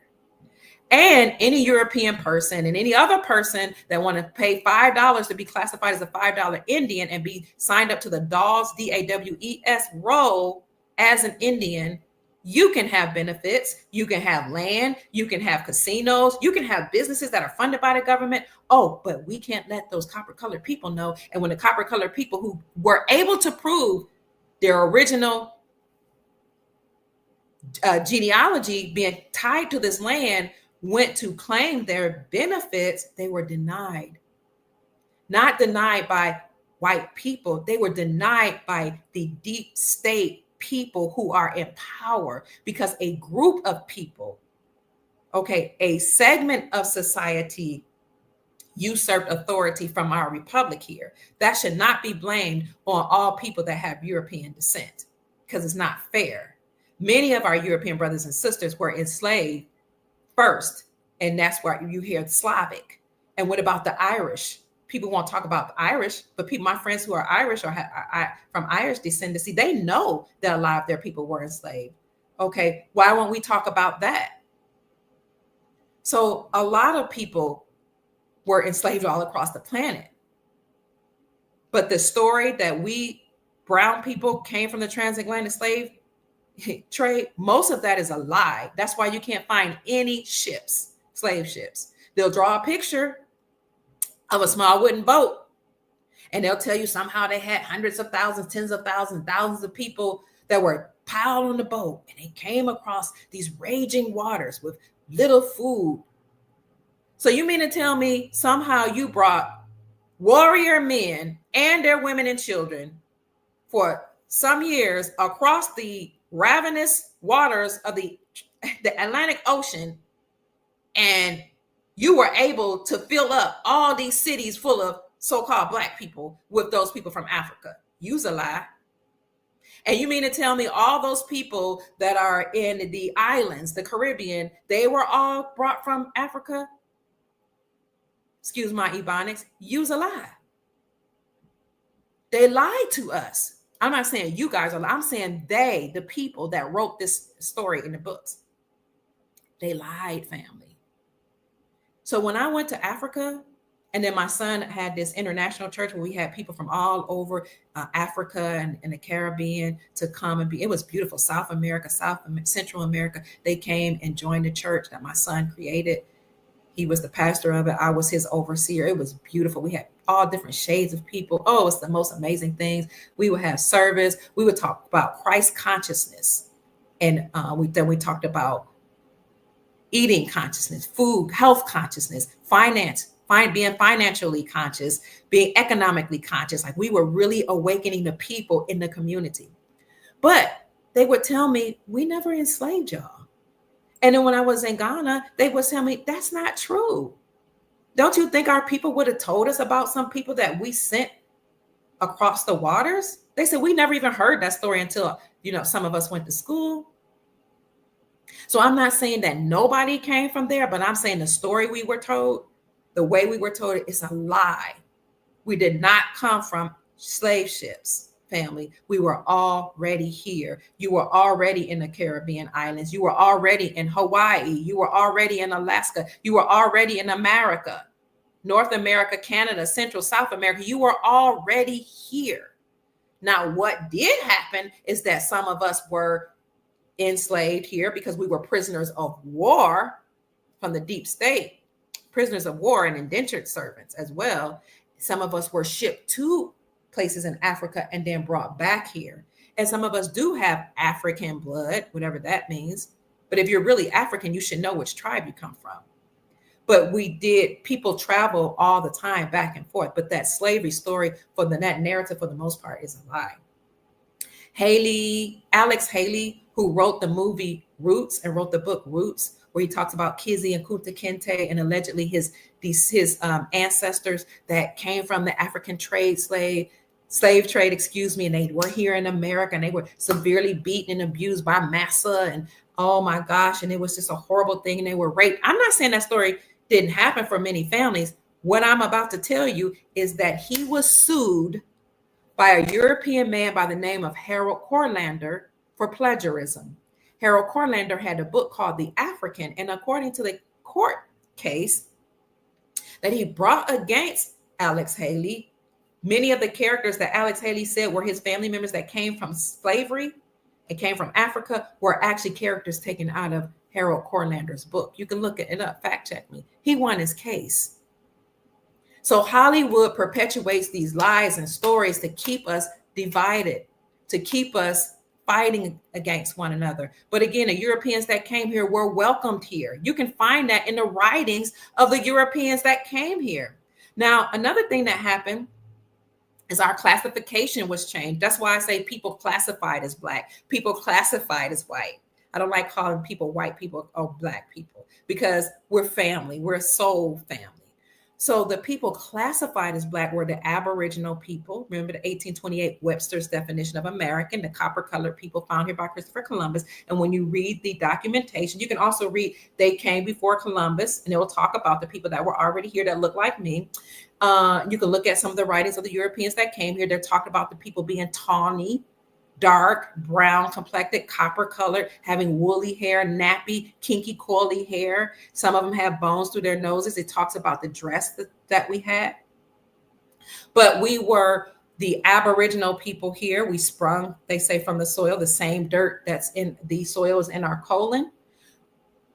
But the classification through the Census Bureau for these Aboriginal AB bloodline, or AB meaning from this place, was changed from indigenous, from Indian, from Aboriginal, then to Indian or indigenous, then to colored, I believe, then to Negro, then to Black, then to African American, in order to confuse the people here and not let them know or help them to forget that they came from here.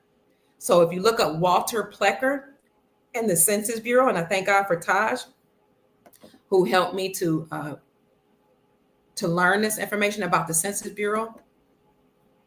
And so I did my own research when he told me this several years ago. But my grandparents had always told me, you're Cherokee on my father's side. My mother's side, you're Blackfoot. So I've always known that. And part of my mother's side coming from Columbia. But, I got confused being in a part of this education system too, thinking we must have came from Africa. But I don't look like the people in Africa, except for the Ethiopians. They kept telling me that the story I was told was a lie. But Walter Plecker changed our classification in order to confuse us. Look it up. And African American actually has to deal with produce, food, meat. They classified us with produce and meat. Now, in the 60s, people didn't want to be called Black because they knew it was a derogatory term.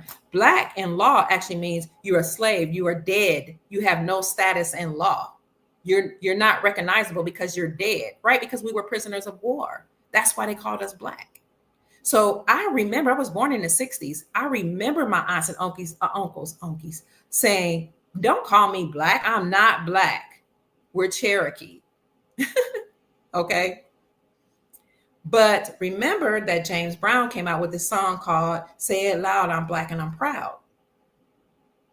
And that, but the entertainers are controlled by these so-called elite families, the bloodline families. Then that became a popularized term among the people here. Forgive me for that history lesson. So the deep state will do anything, family, to try to cause division among us, but we are one soul family. And it is important to know where you came from, because if you don't know where you came from, you don't know where you're going. And this is why Donald Trump said a long time ago, the African American people must know who they are. They need to learn where they came from. They need to figure out who they are, because he was trying to tell you, in my opinion, that you're not a slave. That's why Kanye West said, I'm not a slave. And people got upset. They get upset when you say I'm not a slave. They get upset when you don't identify with slavery stories. Or I don't like Hollywood. I don't like their slavery stories. I don't watch them. I think they're foolish, and it only makes people upset. And I'm against this critical race theory, because I don't believe in teaching Europeans that you have to hate yourself or feel guilty for this alleged slave story. Because most of their grandparents probably didn't own slaves. And even if they did, why should they have to feel guilty for what their forefathers did? I don't believe in that. I won't allow my grandchildren to learn that. I don't believe, or I don't like the fact that critical race theory would teach people who are classified as Black that you are a perpetual slave, or that you have to focus on and think about slavery every waking day of your life, or every time you walk into the schoolhouse. No. And if most people do digging about into their history, they'll really learn the truth about their families. So we looked into our great grandparents' history. My son even hired people, and we did the research ourselves. None of them were slaves. They were landowners. So, but now we're in 2024, everybody on the planet has been financially and economically enslaved.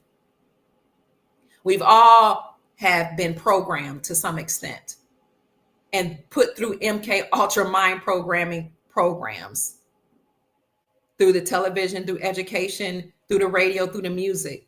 So now we're doing our best to get free, right? But the deep state has done everything that they can to try to keep us in fear. And one of the most recent things that they've done is they've been reporting on these drones, okay, which kind of mirrors what looks like to me an alien invasion. But we've been told for a long time they would stage an alien invasion. And they even showed us that in their movies. This alien invasion or drone invasion could be the Black Swan event that will lead to a shutdown and that will affect the financial markets. Because we've seen that financial markets are attached to and are the repercussions of a Black Swan event. So what have we heard recently? We have recently heard that drones the size of cars were reported in Temecula, California, and New Jersey, the size of cars. I'm going to show you a video. And these drones appeared to be shooting at something, according to reports. Many people are reporting that several large drones are hovering over LaGuardia Airport and in various parts of New York as well. And then we have reports coming out that it's not only in California, it's not only in New York or New Jersey, but you're now seeing these sightings of large car-sized drones all over certain cities and states in America. We do know, and I reported this the other day, that leaders in New Jersey and politicians in New Jersey have declared a limited state of emergency. Now, if that has happened in New Jersey, it could happen elsewhere. They're reporting it in LaGuardia. They're reporting it in California. The size of cars. If it's true, I don't know. I don't know if any people on the ground have reported this or have seen it themselves, but I heard that some of the reports have come in that actually have come into 911, causing a lot of panic in the cities because so many people are reporting this making these 911 calls. So you guys tell me if you've seen it or heard it yourselves or heard your friends report these drone sightings. Somebody said in the chat they believe this is a distraction. And let me tell you something that happens with the deep state. They will launch a Black Swan event, but the powers that be behind the scenes that are working on our benefit or on our behalf will use that as an opportunity to do mass arrests, to make major announcements, and to usher in something new, like a new global gold-backed financial system based on silver and gold. So this is why I wanted to let you know about this so-called bad news, because it's real that they will stage Black Swan events. And we talked about the wars in the Middle East, the rumors, the Black Lives Matters calling for violence against European descendants or so-called people classified as white. We talked about the storms that will affect 4 million people and the blizzards that are in New York and all over the Northeast region. We talked about the Malibu fires and then the truck explosion that, supposedly was so bad it made mainstream media. But this news about the drones, that sounds like a Black Swan event, a rare event that you rarely see. Because, you usually see white swans. You usually see white, but you never, or probably never, or rarely will see a Black Swan. That's why they call these major events Black Swan events. So I want to show you what they're saying about these drones before we get into the financial news. First, let's look at this video. Thank you for 1,048 people being in the chat. Thank you for bearing with me, family. I appreciate you. What are you guys saying? A treaty is declared to be the supreme law. Thank you. Somebody's saying, oh, this is Project Bluebeam. Maybe they're getting ready for the mass eviction notice, right? They might be getting ready to evict the illegal. Remember, they've been calling the people, the unlawful people that are here, illegal aliens, right? So maybe they are preparing for this eviction. Or maybe I don't want to say or, they could be preparing for an emergency broadcast system announcement. That EES, the emergency alert system, or that system announcement that's supposed to be a presidential announcement coming from President Donald Trump or the military. Now, we know that the EBS system, the emergency broadcast system announcement, was actually tested on October the 2nd, 2018 at exactly 2:18 p.m. Eastern Standard Time. I remember that because I reported that it was going to happen before it happened. That wasn't something that God gave me. That was something that I was actually told from military people in the military. But I reported it was going to happen, and then I reported as it was happening, and I reported after it happened. 2:18 p.m. 2 + 1 + 2 = 11. 11 is a portal or a doorway. At 2:18 p.m. Eastern Standard Time on October the 2nd is when this occurred. A presidential emergency alert testing system. It went on everybody's phones. I don't know if you guys remember that. And some people got this testing of the emergency broadcast system on their computers. Well, as I said, back in 2018, they were testing the system because the presidential emergency alert system is a way for the president of the United States to come on and make major announcements that will circumvent or work around mainstream media. So in the event that mainstream media tries to prevent Donald Trump, who is the president-elect now and the commander-in-chief, from if they try to prevent him from making an announcement, then this emergency broadcast system announcement will allow him to circumvent or work around mainstream media. But we also know that he came up with, or he created, the Digital Bill of Rights Act. How can you do this if you weren't the commander-in-chief? He's always been the commander-in-chief. He's never conceded. He did that, I want to say a year ago from Mar-a-Lago. He said, I created the Digital Bill of Rights Act, and he did it on the anniversary of the Bill of Rights. And he said, I created this as a way to stop social media and mainstream media from censoring the people. And I said then, oh my gosh, he's preparing us for this emergency broadcast system announcement so he can completely openly say whatever he has to say. He didn't even have to work around mainstream media, because he said mainstream media, education, government, whoever tries to censor the people, we're going to defund you and we're going to arrest the people that have initiated this. He's made that announcement from Mar-a-Lago. I did a video on that.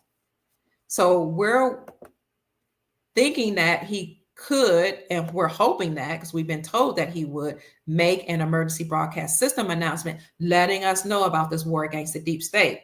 And I'm telling you that the Brunson case, which is the case that the Brunson brothers, who are trumpet players, Trump as in Trump being the president, as the Trump card being played against the deep state, are the ones who brought this lawsuit against Joseph Biden, Nancy Pelosi, Kamala Harris, and 385 members of Congress. That case was supposed to be heard by the Supreme Court. And many people are telling me it wasn't heard. Everything was denied. And I hear you. And when we look at the Supreme Court dockets, it says that those cases were denied. It says that they haven't been heard in 2022 and 2023, but you don't see anything for 2024.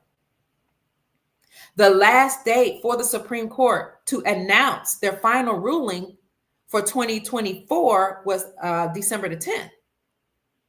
So we haven't heard whether or not they heard the case, but we were told months ago that the case was heard and decided in favor of the Brunson brothers, because this lawsuit said that Joseph Biden, Kamala Harris, Nancy Pelosi, 385 members of Congress had made America become vulnerable by allowing illegal aliens to come into our country and take jobs and to participate in voting.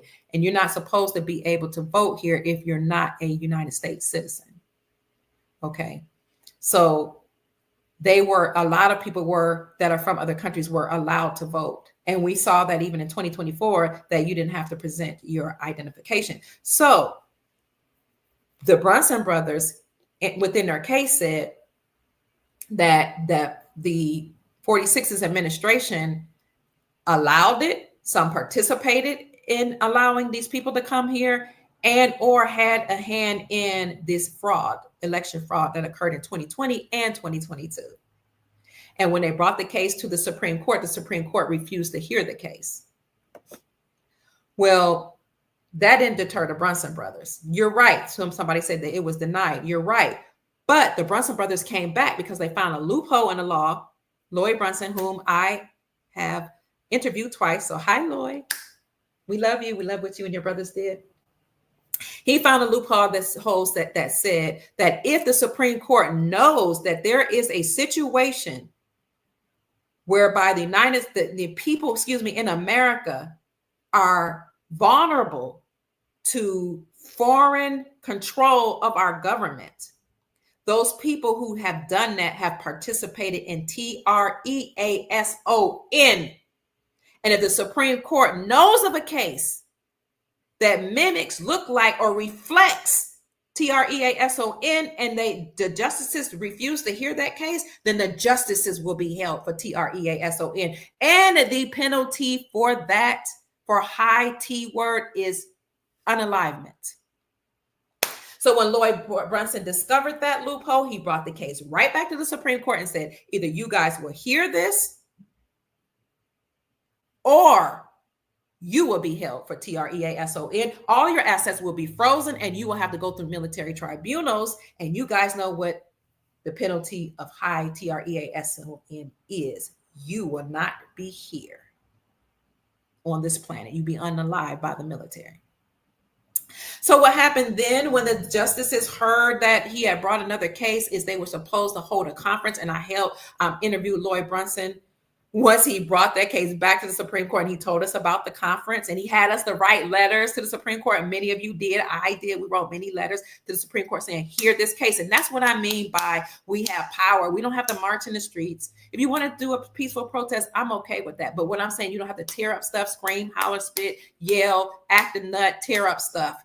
There are things we could do. And we wrote letters to the justices saying, hear this case. We support the Brunson brothers. We have evidence. 320,000 people were allowed to fly into America. And the Biden administration admitted to allowing more than 320,000 people to fly into America. That's what they admitted to. But we know there are millions. The latest quote I saw was at least 11 million people that are here that are undocumented and unlawful. And President Trump said one of the first things he would do is to deport them. So when Lloyd Brunson came to my platform and he told us we need to write letters, we wrote those letters. And that case was supposed to be heard in the conference. So it wasn't heard the first time. It was supposed to go through a conference. But we never heard back from the Supreme Court whether or not they looked over the evidence that was provided from them. Evidence that was found in the Brunson case, evidence that was found by James Comer, who is the chairperson of the House Oversight Committee. You could go to oversight.house.com and in the search engine of that website, type in BIDEN, Biden. You'll see all this evidence that James Comer has found against him and his administration and his family that he participated in Isness Trey activities, that he was in cahoots with the CCP, the Amunis K. Artie Pay of Ina Che, that he participated in nefarious activities in agreement with the UK, the Rain K, what I'm trying to say, UKRAINE. You'll see evidence that he was participating in money laundering, drug laundering, trafficking of Hayes people. You see people that defected from his group that wrote their testify their testimonies right on the House Oversight Committee website. And I used to have these files that showed his son doing things with women and doing drugs, and that though has been scrubbed from the internet. I sent it to one of my attorney friends I was like, see, I told you, like, we know this, it's true. So we don't know why they didn't make this a formal announcement. And somebody told me, well, if it hasn't been announced, it didn't happen. It doesn't matter. And I said, no, just because something hasn't been announced doesn't mean it didn't happen. It just means you didn't see the formal official evidence. That doesn't mean it didn't happen. But we know something happened. And I reported on this because a lot of liberal justices recused themselves from the case. Remember that? From the Brunson case.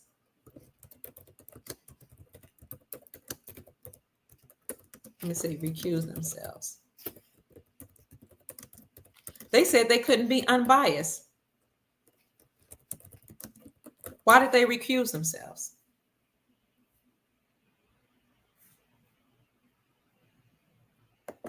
Very interesting. One such time, it happened in May. I'll show you the report. Just type in Supreme Court justices recuse themselves. I'm going to show my family here on Facebook, YouTube, and Rumble, but you guys can't see it on Instagram. The article says, every liberal Supreme Court justice sits out decision in a rare move. That was May 28, 2024. Every liberal Supreme Court justice sat out of a decision this week in a rare move for the nation's highest court.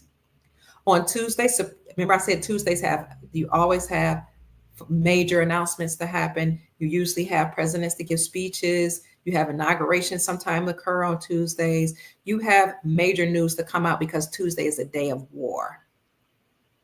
On Tuesday, Supreme Court Justice Sonia Sotomayor, Elena Kagan, and Ketanji Brown Jackson sat out of a decision in Brunson versus Sotomayor et al. Told you they recused themselves. Every liberal justice. Each of the three liberal justices was named as a defendant in the case. They did not provide a specific reason for sitting out and are not required to do so. The case was brought by Roland Brunson, a trumpet player, who attempted to challenge the results of the 2020 presidential election and named the three justices as defendants for denying a writ of certiorari in a previous appeals. The justices' absences comes days after the Sotomayor delivered a speech at Harvard in which she revealed that some past cases had made her emotional. They recused themselves from the case. I'm leading up to something. The case was heard, family. We just haven't heard the official announcement. There are days that I've come to my office after an announcement of a case and I closed my door and I cried, she said. There have been those days and there are likely more days to come. The line about future cases were dubbed ominous by legal analyst Glenn Kirschner, who said on X, or formerly known as Twitter, the Supreme Court has revoked women's constitutional privacy rights, according to this person, sanctioned business discrimination as long as it's cloaked in religious piety, killed equal educational opportunities for minorities, which I don't believe that. And there's more to come. How much more are we willing to take? The Supreme Court is expected to hand down decisions on dozens of cases by the end of June 2024. Is that 2024, I believe? One case will be focused on the January 6th riots and how the U.S. Department of Justice can prosecute those cases. But you know that many of those people, the J6 people, have been let out of jail. And we're hoping that some of them will be pardoned if they did anything wrong. But a lot of them have been let out of jail. Why were they let out of jail? Because these are political prisoners. Those people that participated in J6 or J6 riots have a constitutional right to form a militia, and they have a constitutional right to gather, to protest, and they have a constitutional right to go inside the Capitol, which is called the People's House, and drag anybody out who participated in the coup d'etat against our government. But people don't know the Constitution. They don't understand or overstand it. Most of us haven't read it. It's your constitutional right to protest against these things and to form a militia and to get rid of these people who have staged a coup d'etat against our republic. So the J6ers were let out and they were released. And I did a whole podcast on that. While this is a rare move for people to recuse themselves from a case, to have each of these three liberal Supreme Court justices to sit out on a decision, it is far from the first time some of the bench have removed themselves. And then it goes on to talk about more of that. Oh, let's see this. Last week, Supreme Court Justice Brett Kavanaugh and Ketanji Brown Jackson sat out on a decision relating to a Canadian-born former Guantanamo Bay detainee who sought to have his war crimes convictions vacated. The writ of certiorari was denied, the court said in a document on Monday. Both Kavanaugh and Jackson had previously heard arguments relating to the case when they were appealed. So I'm just letting you know that you can see that the case was supposed to be heard, that all liberal justices recused themselves from the case. Okay. And then after that, a writ of memorandus was accepted that would allow or enable Clarence Thomas to independently hear the case himself. I reported on that a couple of times. So this writ of memorandus was accepted. Now we're wondering, did he hear the case on his own? He could either do it independently or he can lead the other justices in this case. Many people are saying the reason why he was chosen to do this is because he is a constitutional lawful judge for our republic. Then we heard reports from mainstream media saying that Clarence Thomas was missing. I reported on that. If I can find an article or in my report, I'll bring it to you. But you guys probably remember that. When they reported he was missing, they were saying he's not showing up for hearings. What's happening? And we don't know if he's sick, but if he were sick, he could be reporting from home. He's missing. Well, according to our information, he was being protected. He was under protective custody, most likely by the military because he had already heard the case. That's what we're hearing. So I'm bringing up this case, the Brunson case against Joe Biden, Kamala Harris, Nancy Pelosi, and 385 members of Congress, because if in fact it is proven that they participated and knew and or knew about the fraud that occurred in 2020 and 2022, all of their credentials are supposed to be stripped. That whole administration will be dismantled and be declared null and void. Donald Trump comes in as the commander-in-chief and president before the inauguration in January 20th. And all those people that participated in that fraud will have to face military tribunals. And their assets will be frozen according to the executive order that President Trump initiated in between 2017 2018, Executive Order 13818, that says anybody that participated in crimes against humanity will have their assets frozen. So this is what we anticipate could happen. And in order to prevent this from happening, the deep state would most likely stage or launch a Black Swan event, family. That's what I'm saying. They'll try to get Black Lives Matter and Antifa to get the people all upset, to have them marching and rioting in the streets. They'll talk about these drones and make people afraid and think, oh my God, we need to worry because the aliens are taking over. They will do anything to try to prevent the ruling or the hearings of the Brunson case from coming out. But it's too late. Now, they might be successful in some ways, like by telling lies and spreading rumors. But it's our job to stay encouraged, to keep our vibrations high, and to not feed into the fear porn. It's our job, in my very strong opinion, to keep the masses from panicking or freaking out. So what I'm doing now is I'm looking for this article that shows you what's going on with the drones. Let me know in the comment section what you think so far, family. And I'm even okay nowadays with so-called negative comments. My baby sister, the youngest one among us, told me a long time ago, Kia, you're doing a good job in social media, but you have to have a high emotional intelligence to work in social media. You're going to have to keep your emotions in check, and you're going to have to stay grounded. I said, well, I'll be, and a child shall lead them. Because every time I get discouraged, or I read a negative thought, or I hear somebody say, I don't know what I'm talking about, or I'm lying because they haven't seen the evidence, I have to just understand and understand that most people need to see to believe, and that makes sense. You want to be able to prove what somebody's saying. And if you don't hear an official announcement, how can you? How can you know that it's true? So I have to have high emotional intelligence and understand and understand where people are coming from. Sometimes I still get upset, but I'm learning. I'm learning not to retaliate in the comment section. I'm doing my best, family. It's not always easy, but what makes it easy is that most of our soul family that's here are supportive. They love me. We love each other. We encourage each other. If I'm off, if I'm wrong, or if I haven't been able to support my claim, people will provide me with evidence or challenge me to dig deeper. So I appreciate that. Now let's move to this CBS article, CBS 8.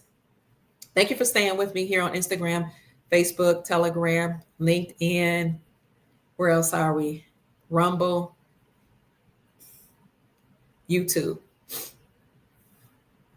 Mysterious car-sized drones are spotted in the night sky above San Diego County. After a wave of large drone sightings in New Jersey, similar objects are being spotted in the skies above Southern California. So let me see. Ooh. I don't know what's happening here. Okay. I'm going to see if I can play a video. On Instagram, you won't see it, but you can hear it. Family, let me know in the chat if you could hear this. Let me turn up the volume.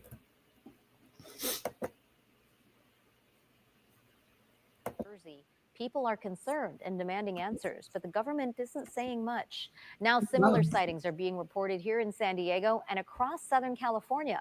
CBS 8's Brian White has the details.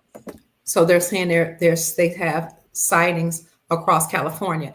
The volume here is low. I turned it up as high as I could, but I put on the captions, the closed captions, so the words are coming up on my screen.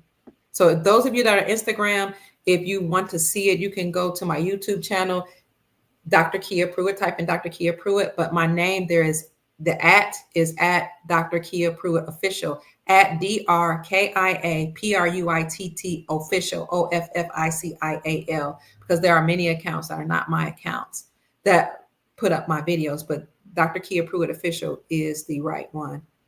Somebody says State Island politicians are on today where they were very upset and they're getting no answers. I think you're talking about the drones. So this report from CBS saying people are seeing drones all across California and in San Diego County. This is over my house right now. What is that? It's a question puzzling New Jersey residents looking up at the sky. They're just pacing back and forth, going very slow. Since last month, dozens of drones mysteriously hovering in the Jersey skies at night. Olivia DiMatteo owns a coffee shop near where the drones have been spotted. They are the size of small cars, like almost like a Mini Cooper or a Ford Escape size. There is a bunch of red lights. You see? Floating in the sky. This video was taken by archaeologist Colin Rambo a couple of weeks ago in Lemon Grove. I was driving down the street, just right down the street from my house here, and I pulled my car over because I saw what looked like a fleet of glowing red orbs. Last night, someone called our CBS State newsroom with reports of a large drone sighting above the SR 125 freeway. There are drones all over the sky. And this video was taken 3 nights ago in Temecula. We eventually saw one really fairly close, and it was just about the size of a car. We were at some points right under them, and there was no noise at all. Music artist and producer It's Nomad Music said these didn't seem like regular planes or helicopters. They'll be going just straight one direction, and then all of a sudden they'll just zag and then keep going, or turn around, or they just break really quick. I reset. So I'm sorry, Instagram, if you couldn't see it. Oh, you can hear? Oh, great. Oh, awesome. Well, let me keep going. Out to the Riverside County Sheriff's Office, they confirmed the drones were not law enforcement's, and a spokesperson for Camp Pendleton told me they're aware of recent drone activity in surrounding communities, but that, quote, no military unmanned aerial systems training or activity has occurred during the time or place in question. Meanwhile, in Lemon Grove, looking back, Colin thinks what he saw could have been paper lanterns in the air, but he's not sure. With everything that's going on in the news, all these sightings, just please look up at night, you know? The more we look up, the more chances we'll have to see what's out there. Brian White, CBS 8.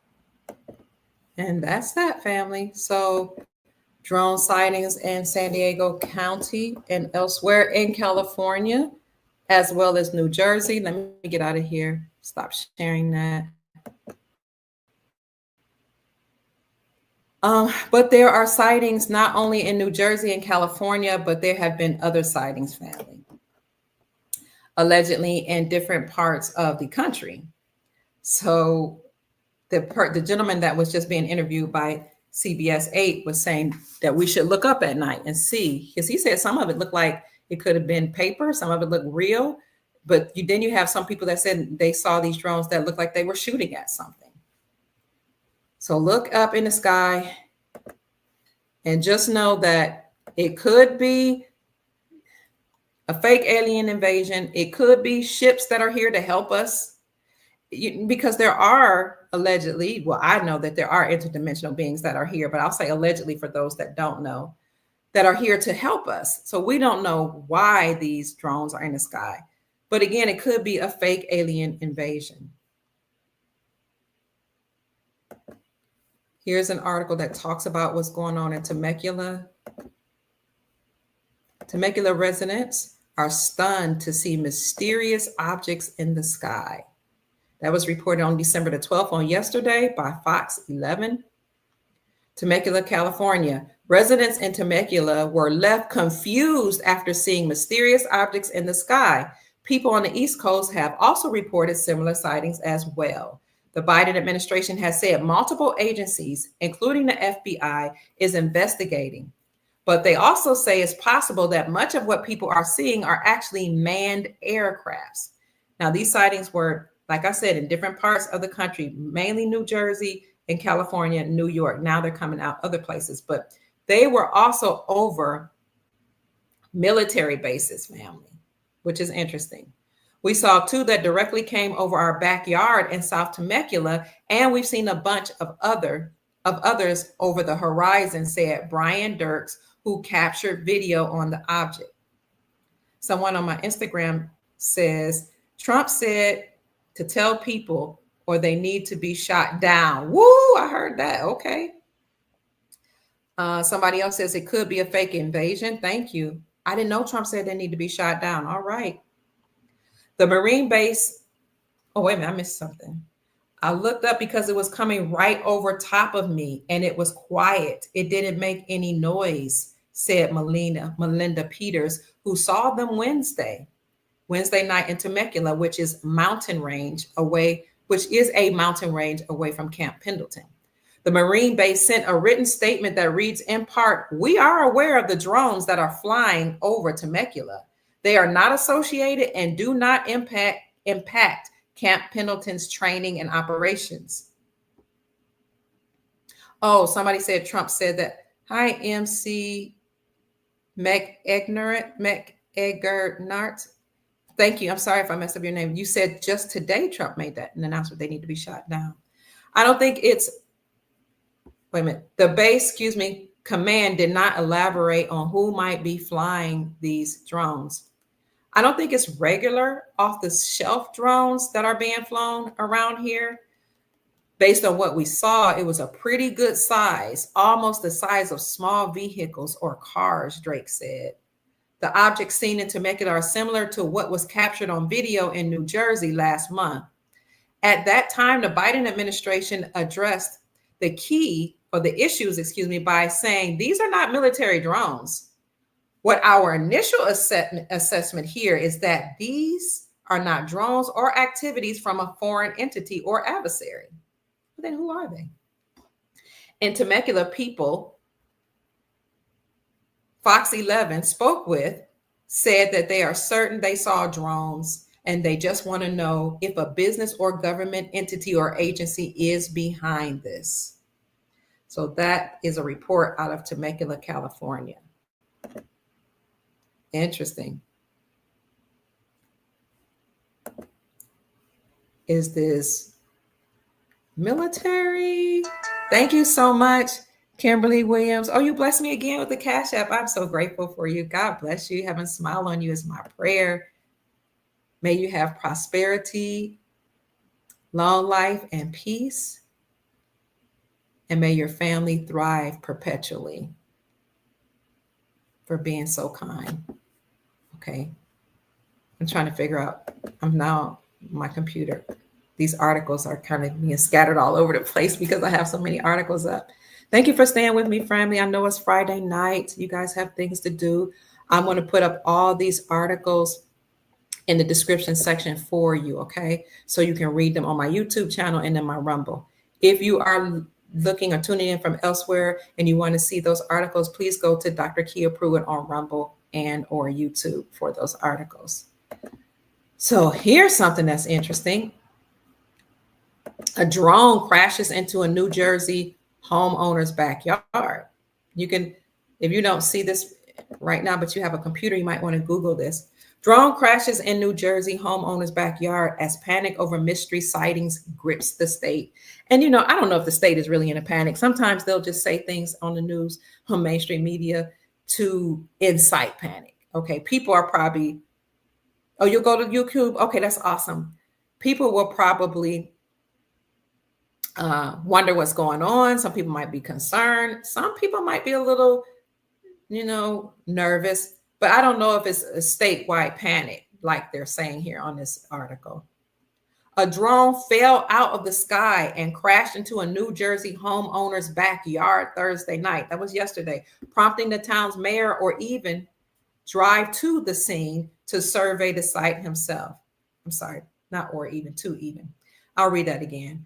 A drone fell out of the sky and crashed into a New Jersey homeowner's backyard Thursday night, prompting the town's mayor to even drive to the scene to survey the site himself. Excuse me, I need some tea. I went to school today. You know, I teach. So that means you're talking. And then I come home and I'm talking online. I'm an air sign, so maybe that's why I love to talk. I'm a Libra. The aircraft smashed down in a residential area of Pequannock Township in Morris County around 8:45 p.m. Interesting. 8 plus 4 plus 5 equals 17. I'm just saying. This happened 8:45 p.m. Thursday, according to police and dispatch audio. Officials determined the craft was a hobby or toy type of drone and not a large commercial or military grade drone. Well, that's good, according to the police department.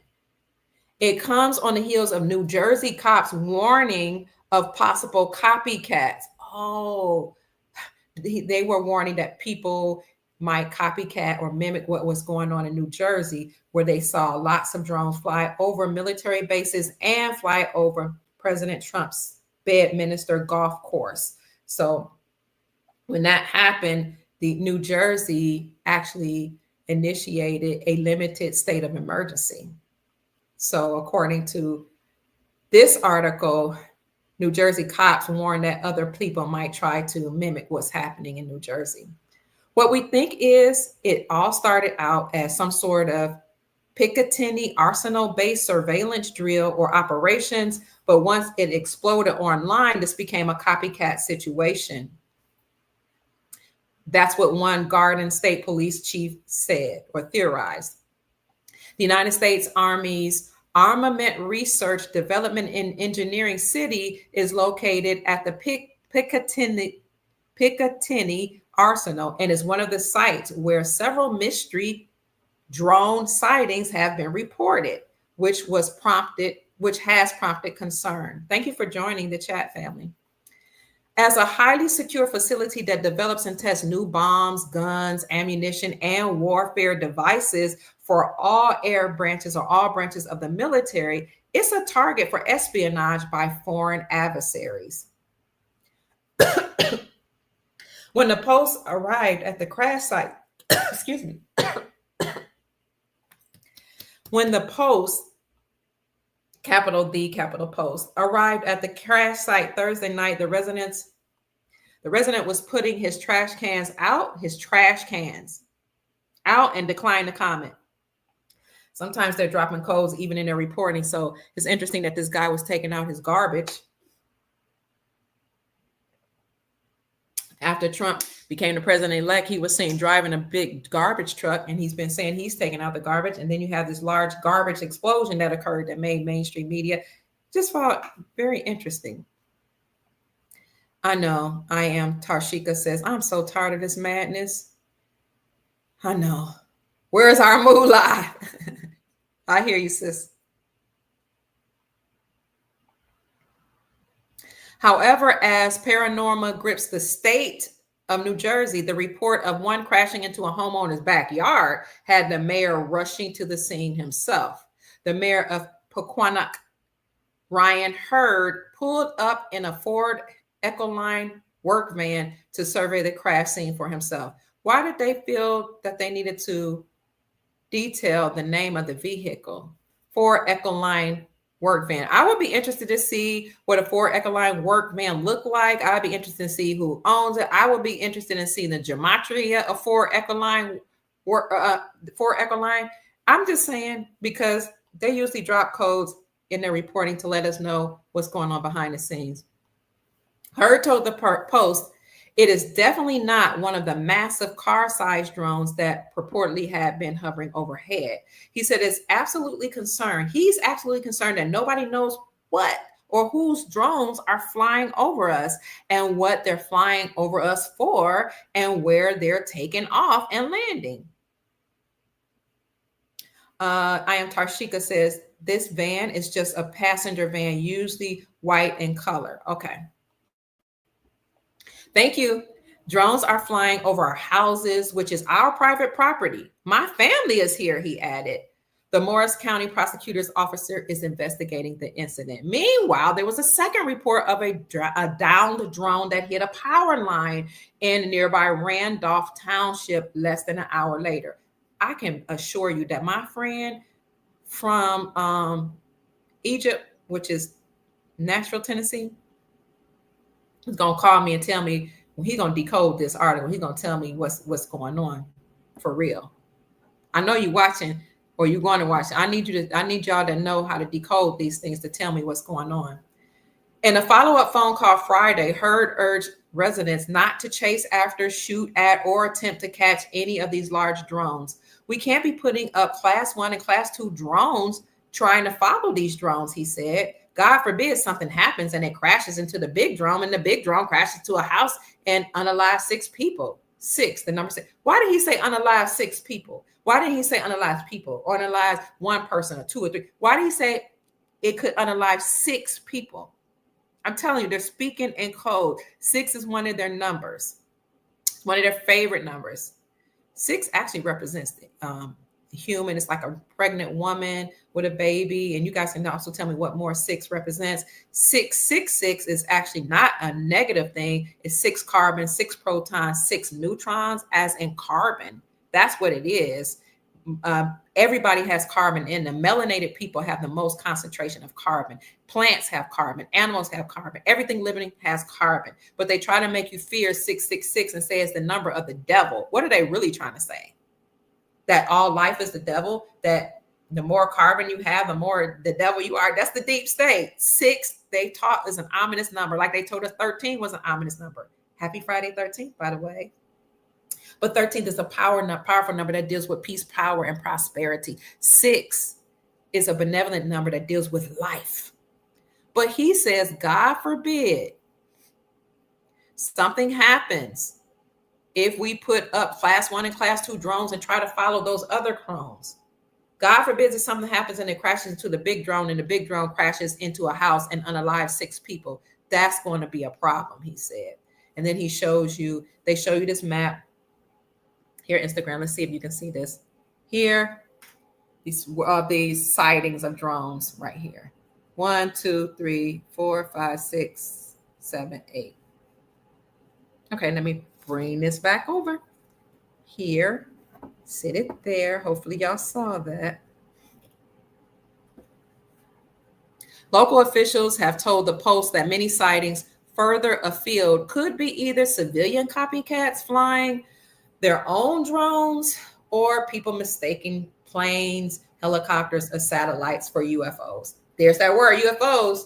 What are they trying to do? Are they trying to stage a fake alien invasion? Are they just trying to distract us? Are they trying to cause or incite panic or fear? What are they doing?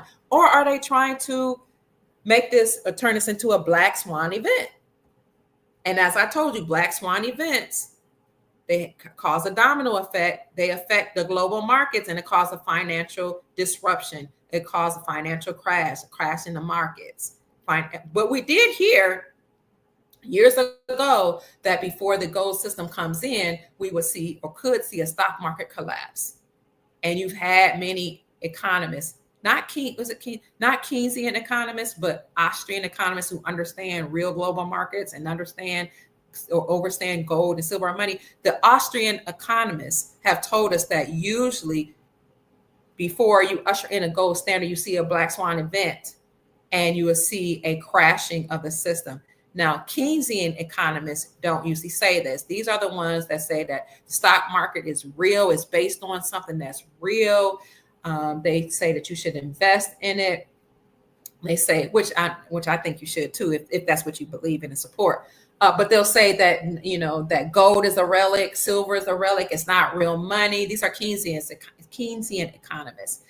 They were taught the mainstream way of dealing with the financial system. They don't talk about the markets being interconnected. They don't really spend time researching or talking about trust, creating a trust. They don't normally talk about estate planning. And a lot of times they incite fear and panic because that's the way they were taught.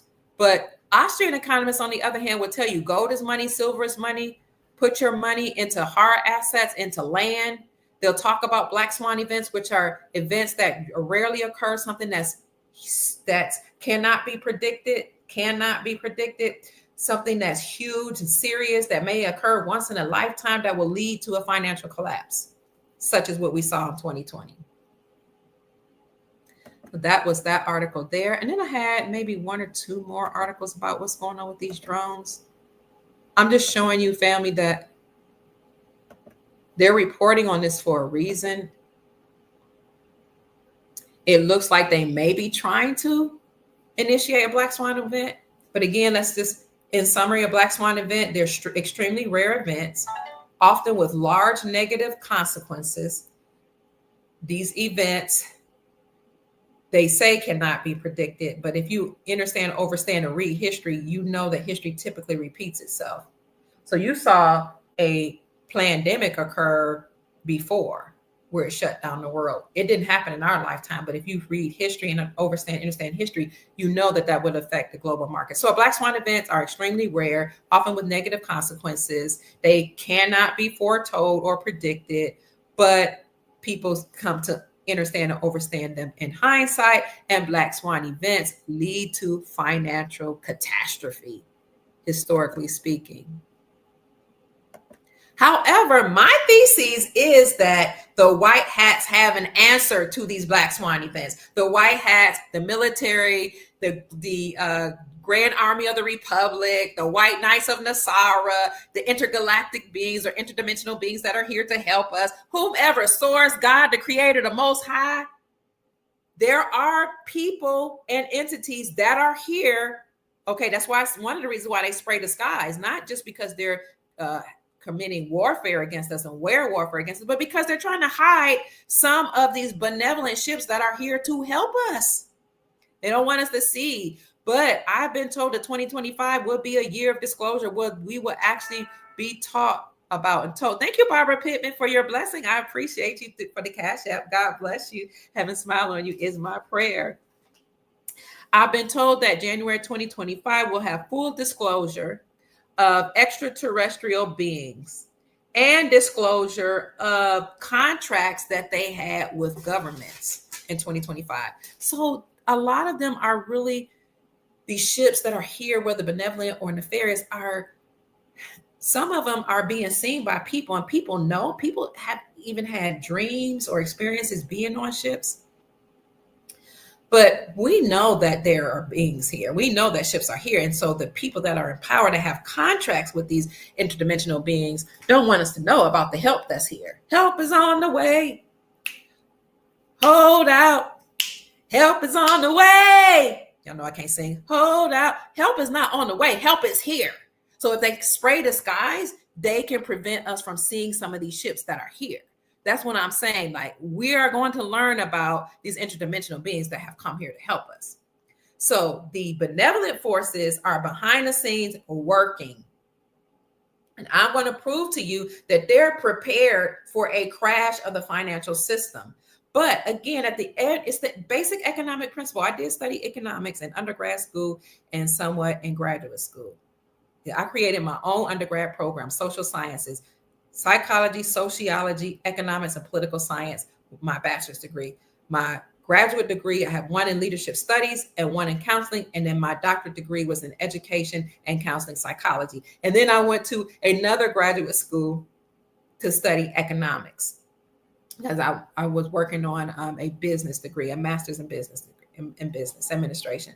So I do understand and understand some economics. A basic economic principle is that at the end of every empire, they spend the credit, print as much money as they can, buy resources for themselves, and then they crash the system. That's called a crack up boom. Also, at the end of every empire, what I've learned by being friends with some economists and talking to certain people in the gold and precious metal space and talk to other economists is that typically at the end of the empire and the beginning of a new empire, once they go back to a gold back system, then the gold to silver ratio comes down to 3-1. And right now, the gold to silver ratio is 87-1, meaning that it takes about 87 ounces of silver to buy 1 ounce of gold. With that big gap right there between gold and silver, you know something's afoot. You know that the gold and silver markets have been manipulated. So again, when you go back to a gold back system, according to the economists with whom I've studied and spoken, that the gold to silver ratio will come down to 3-1. Now, if you follow Big Swear from the Road to Ruta, who used to work in banking at the highest level, Big Swear has a channel on YouTube and his own channel called his own website called Road, ROADTO, Ruta, ROTTA, and that Road to Ruta YouTube site. He'll tell you that what's most likely to happen is that the gold to silver ratio will come to 1-1, meaning it will take 1 ounce of silver to buy 1 ounce of gold. So if you're in a gold and or silver market, or if you want to put or desire to put your savings into precious metals, I would encourage you to do that if you can, if you desire, because gold and silver are lawful money. Okay. And gold and silver maintain their value. Gold and silver, they are a hedge against inflation. So that's if you have a savings, or if you have an IRA and you desire to roll it over into gold and silver, you can get a gold IRA. Now, you can get silver bullion, gold bullion, coins, or constitutional silver, which they erroneously call junk silver. You can't trust these people. There's nothing junky about silver. Junk silver or constitutional silver is about 90% silver, real silver. Sterling silver is 92% silver. You can get sterling silver. You can hold on to your phones, your catalytic converter, your washing machine, your appliances, your computers, because they all contain silver. I know we've been talking about gold, gold, gold. Gold is the standard. Gold is money, but silver is also used as money, and is used in technology, and is used in appliances. And silver are used in solar panels. And imagine all these technologies that's been hidden from us that will now be released, including the med beds, will most likely contain silver. And family, you have silver and gold receptors in your body. You have silver receptors in the brain, which is why scientists and medical practitioners have come up with healing modalities that include silver, because you have receptors in your brain.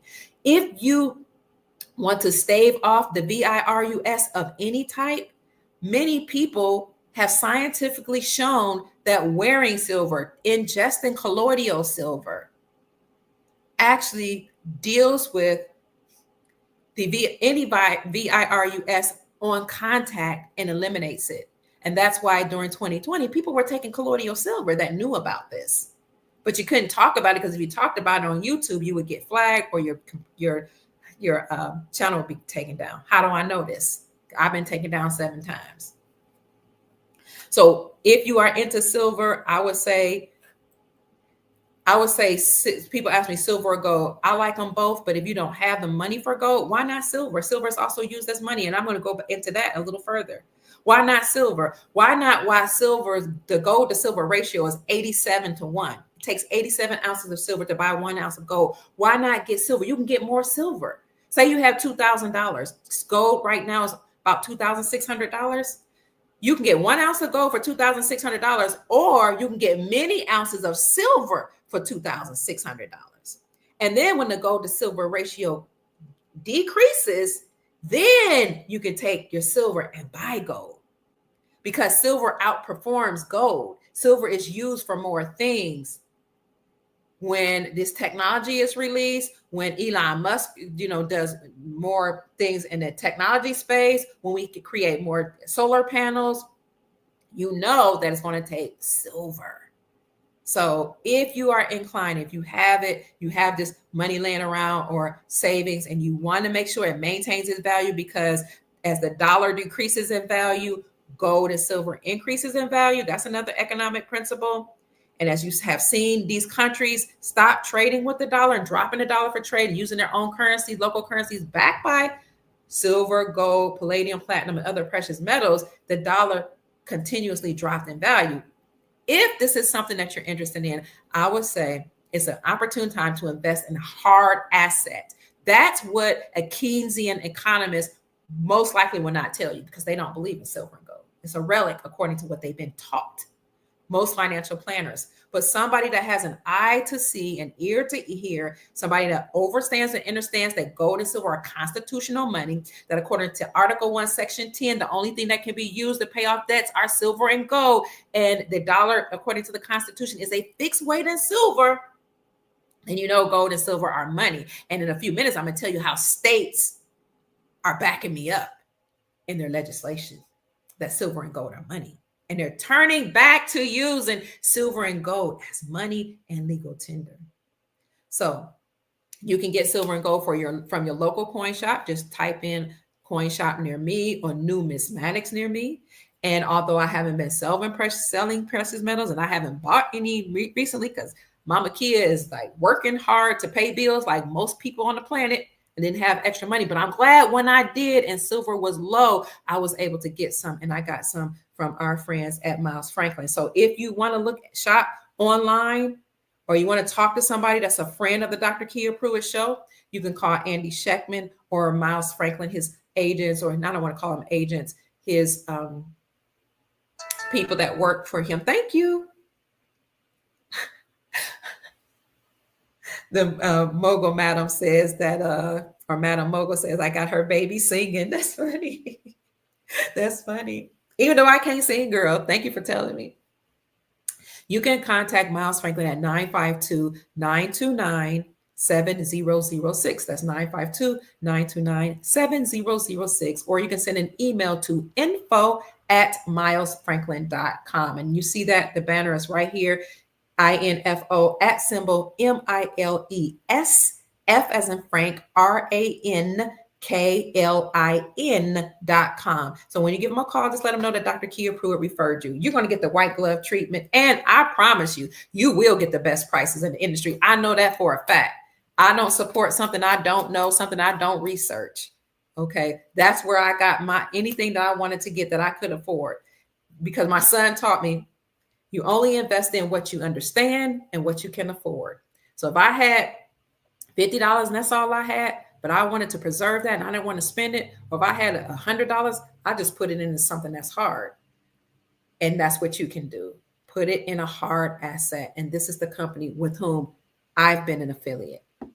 Let them know that Dr. Kia Pruitt referred you, because we are moving to a time where gold and silver will be used as money. And that's why Alexander Mooney, remember I told you they always drop comms?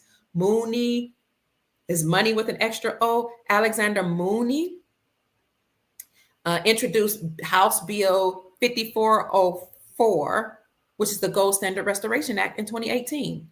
Representative from West Virginia, Mooney, money.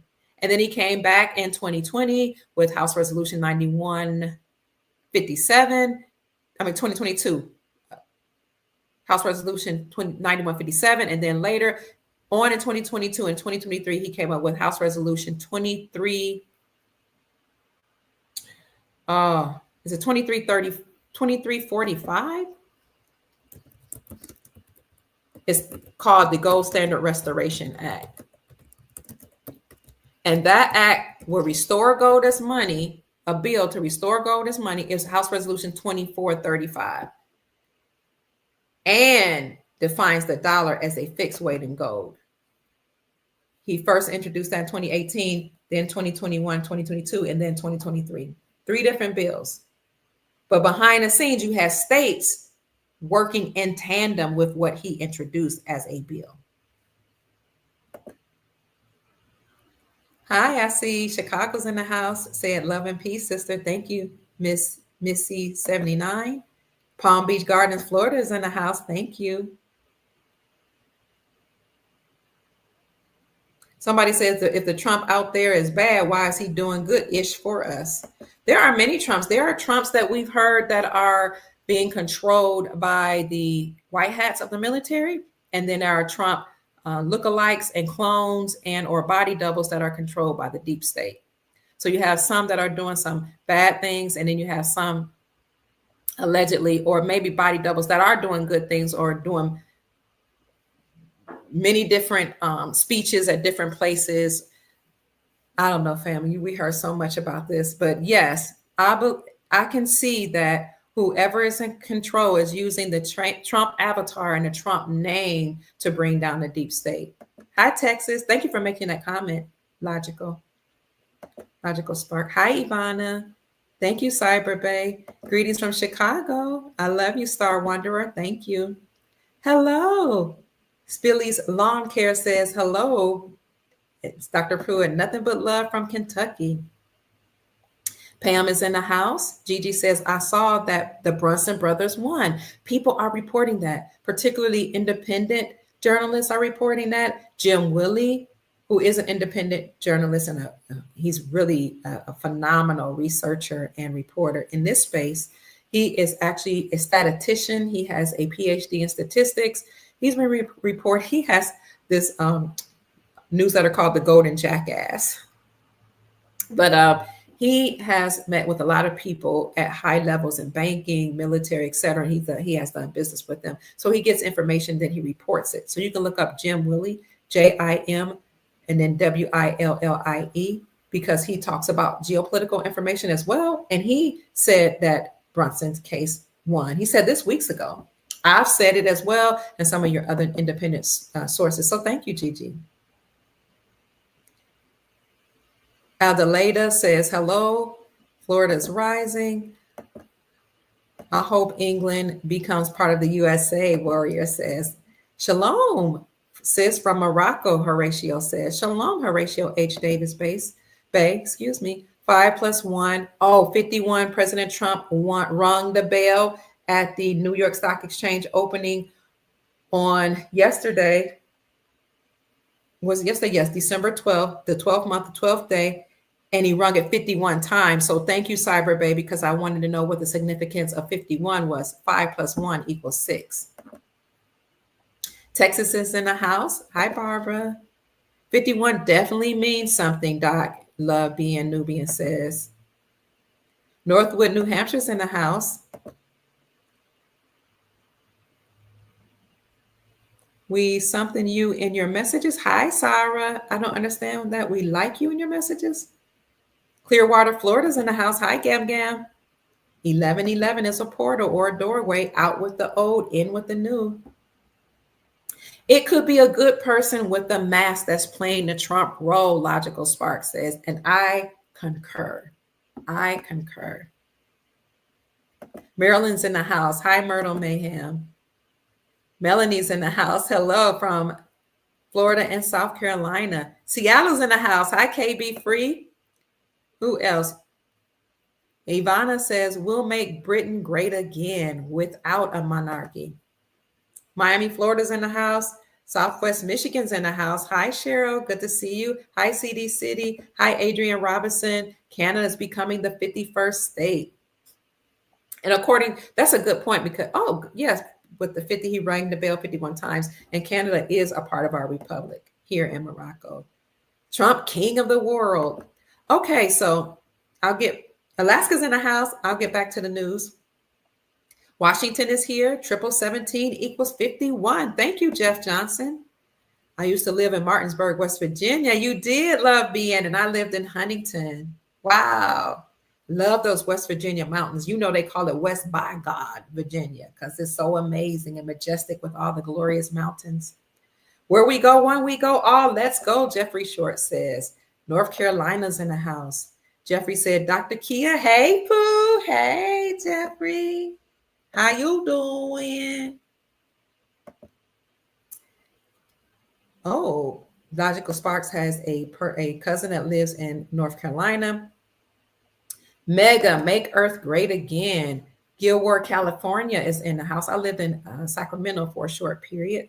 Aloha from the big island of Hawaii. Hi, GSX. Brian, good to see you. Aloha. Ivana, yes, I agree. No monarchy. Yes, I'm on Facebook, Instagram, all over the place, family. It's good to see you too. Hello, Mel Gortaza. Hi, Pat Tacker Show. It's good to see you. So Jeff says drones are a test from the military alliance. Oh, okay. Sam Zara says she said it was supposed to be drones mid-November. What happened? Who said that? Jamaica's in the house. Hi, Sammy T. DIY Garden and Adventure. Ooh, I like that. I'm going to look at your YouTube channel. I love Jamaica. Fort Myers in the house. Stay with me, family. New Zealand's in the house. Hi, Grant. It's good to see you with that beautiful smile. David from Salinas, California is in the house. Hello, Davis Rios. I do have a Telegram chat group, family, and then there's somebody commenting at me that's not even me. It's crazy. There are people mimicking me all over social media. So if they ask for money, please don't send it, or saying that they can help you with a quantum financial account. That's not me. We have MI56 here in Texas. Ivana says, thank you. It's her birthday. Kay Washington says it's her birthday. Happy birthday to you. Happy birthday to you. Happy birthday. Happy birthday to you. Happy birthday to you. Happy birthday. Sister Kay Washington is 35. Yay! Happy birthday to you. May the Most High bless you with prosperity, long life, and abundance, and make your dreams come true, Sister Kay. Happy Trump era, happy golden age. Sash Mo says, hello to you too, my darling. Jacob says, I'm with you in spirit. Sophia from Texas is in the house. She says, hello, beautiful Dr. Kia and family. Hello, Sister Sophie. Living Life says, my birthday is 12/23/24. That's awesome. The RV would be a great birthday gift. I agree. Hey, Pruitt. Taj says, that's my great friend. We've been friends 13 years. Hey, Taj, thank you for joining us. I love you so much. I hope you're still here. We're hoping the news is being able to cash in our Iraqi dinar. That would be amazing. Clifton is checking in from Texas. Ron says, greeting Dr. Pruitt from Jacksonville. That's where I'm hailing from right now. Duval. We're in Duval County. That's the war cry for us here in Duval County. Sherman is on the line. Hi, Sherman. I love you. I think you're from North Carolina. Good to see you. Thank you for always supporting the Dr. Kia Pruitt Show. Pure Eighth Advocate is on Instagram, and they're checking in, saying, hello, family. I'm Renee from Pure Earth Advocate. It's good to see you. Thank you so much for being here, Renee. From New York. God help me, girl. I know, right? Happy Sabbath, Robert. Shabbat Shalom. May the Most High bless you on this seventh high holy day. Jeffrey says the reason why the United States has not gone yet is because this was the most corrupt country. So that's why we haven't, I suppose you're saying, gone to the bank and revalued and had our global currency reset, for which we're waiting. And you know what, family? Speaking of the Nasara Jassara, one of my friends had $400,000 of her student loans discharged, and she had some other loans, a big loan that she had discharged. And she was like, she went to pay on it, and they just told her, no, you don't have to pay it. It's paid. So we see like Nasara slowly rolling out in certain places. And you all know, I already told you about what's happening in Guyana, South America, how the government there promised their nationals $100,000. A payment for anyone that's 21 and over that can prove their nationality from Guyana, South America, but they have to be in the country to receive it. So even if you live abroad, you can get the money, but you have to be in your country. That's a component of Nasara, that everybody will receive lots of money in their quantum accounts, but they have to go back to the country in which they were born, wherever they're a national. Greetings, Gwen Harris says. Ron says, we ready. Good evening, Lori. 13 equals 4. 1 plus 3, solid 4 corners is Freedom Foundation. Thank you for that, Sashmo. Karen said, namaste, sister.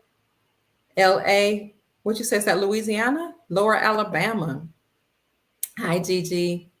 Biden is a man with a mask. Yes, we have proof that he passed away in 2018. I've showed that before on my podcast. Iraq has the Stargate, Ivana says. Hit the like button, Michael Marini says. Hit it for Dr. Kia Pruitt, please. Yes. Toda Abba, ya. Pamela says, Toda. Detroit's in the house. Let's go.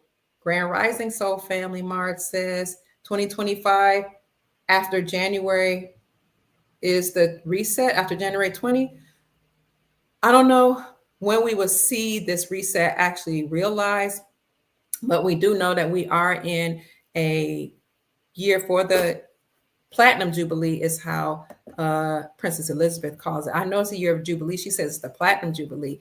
But we know that this is, most of us have been going by the Gregorian calendar, but the Julian calendar, from my understanding, this year in which we are right now ends in February. So that would be February 2025 is when the whole year ends. So we should see something happening, hopefully before December ends, but definitely by February. I can see things happening right now, and I'll quickly get into that in a minute. Hit them up.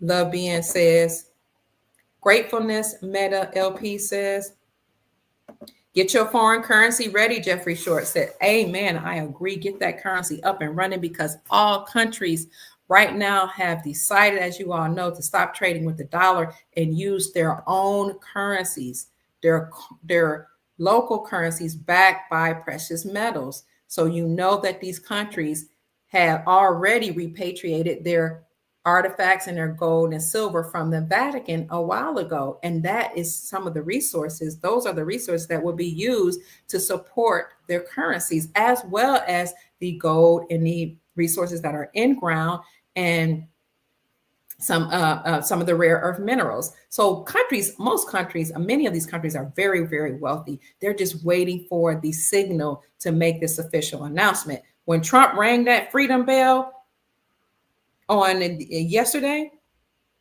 what I call the bells of victory, because when you look up the symbol of the ritual of ringing of bells, it says you're announcing victory. When he rang that freedom bell, he was alerting us that we have had our sovereignty returned, that he has taken down the deep state and the financial system that had enslaved us, and that we're going to have a new financial system. So get your currencies in hand and ready, Jeffrey says. 51 bells rang with Q drop 51. That equals one nation under God. Oh, I didn't know that. Thank you, Sashmo. So yes, when President Trump rang those bells yesterday at the opening of the New York Stock Exchange, he rang it 51 times. I was counting and I kept rewinding several times to make sure I got it right. Logical Spark says, Jeffrey, I added you on Facebook and sent you a message. Oh, that's Robert. Robert always says Kia, Kia, Kia. I'm mimicking what I think your voice sounds like. But he always says Kia, Kia, Kia with a heart. Hi, Robert. It's good to see you. Jeffrey says, Dr. Kia, there's a wealth management center here in Salisbury, North Carolina. I had heard that a lot of banks are being replaced with wealth management systems as they prepare for this currency exchange. And it's at Wells Fargo, he says. Kanata, Ivana says. Ooh, somebody says the IHS is could be the International House of Satan. You know what? Because you see IHS on a lot of furnishings in the churches. Canada is the 51 state. Australia is 52. I feel so proud to be an American right now from Australia. Hello, Sashma. We're so glad to see you. We're so happy to have you here. We love our Australian family. Free Tesla energy coming? I believe, yes, it is. Feathers up, walk and talk with Todd says, Duval. He says, thanks for updating and teaching us. It's my great pleasure. Silver for the win. Thank you, Sarah Zam, for the 10 ball, as they say, for $9.99, almost $10. I appreciate you. I know you don't have to do this, and I appreciate you all giving from your heart and blessing me, because you don't have to. You could choose to pay a bill or do something else, but you chose to support me and you appreciate my work. Thank you, Sister Sarah. I'm very grateful. May the Most High bless you. Somebody says, they're checking in and still on Instagram saying, hi, family. So Sarah says, why did Princess I think you said Princess Elizabeth Rodriguez, say what happened to the November disbursements? Did she say a new date? Thanks and love. I'm not sure. I'm going to have to go back and watch the interview that I did with her. I don't remember what she said is going to happen. And I didn't know she said something was going to happen in November. Or if I heard it, I don't remember. Thank you, Sarah. I'm going to look back at this video. No, I'm going to write it down so we can check and see what she said is happening in November. Thank you for that. And thank you for asking in love. I appreciate that. TNT is live. Oh, they're live right now. Great information. Thank you. Trump has 55 stars on his plane, 5 other countries. Oh, Monica Watson, leader, says, great live. Thank you, Monica. Hey, family and chosen ones. Oh, there are ads that are interrupting the broadcast. I'm sorry. So yes, we see the pouring out of Aquarius. Somebody said, you just turned gold when you spoke of the Corona crown. Wow, that's amazing. You finally caught it live. Hi, Empress Vicky J. They're putting the mRNA in our food. So we need to get this done, this takedown of the deep state. Yeah, the United States Incorporated terrorized the world, not America.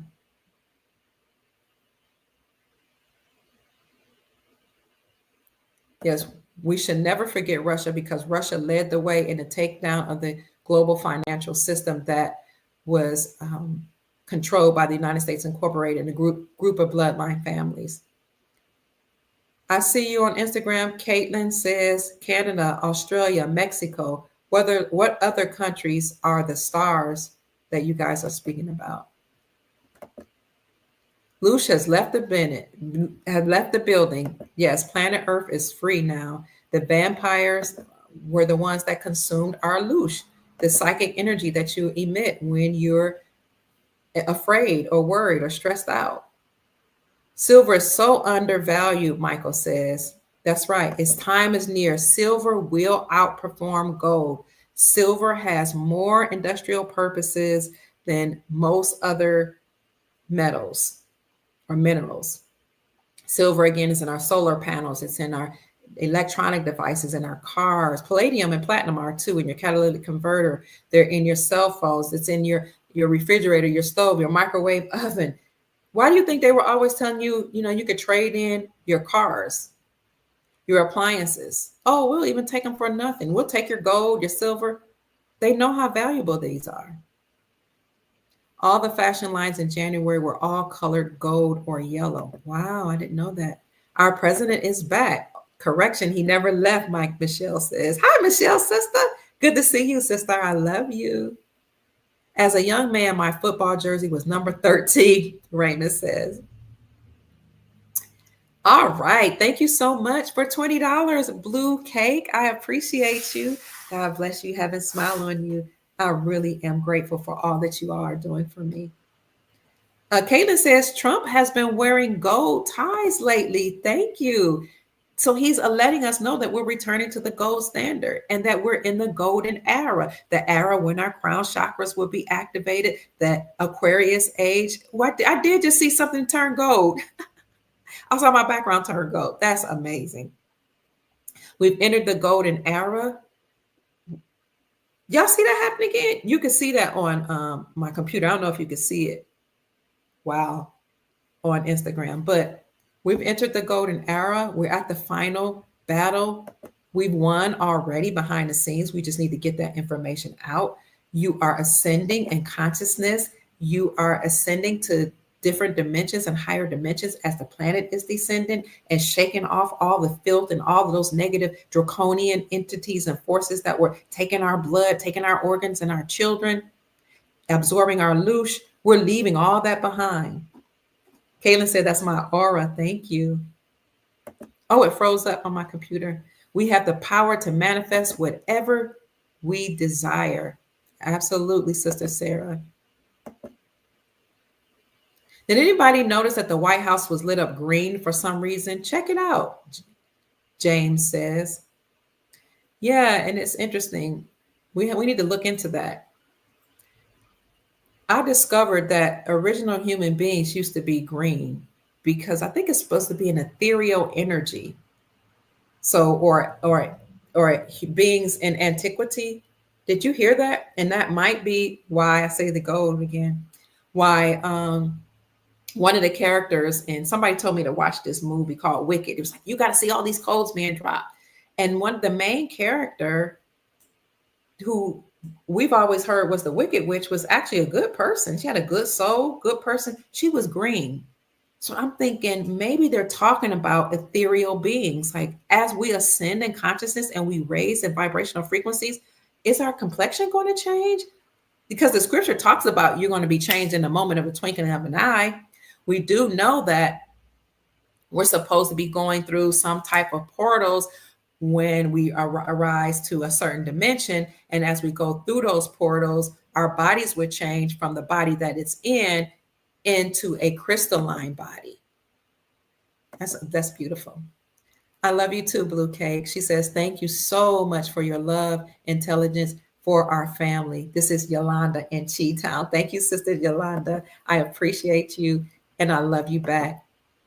Jamie has no sound. Oh no, can you guys hear? Resist every stupid thought, Sasha says. Lori says she can hear me. You saw it turn blue? Turn gold. What did you see turn gold, Sister Sarah? Trump is like Perseus in the Clash of the Titans to deliver humanity. Wow, that's amazing. From the demonic kraken. Who listens to mainstream media? Somebody asked.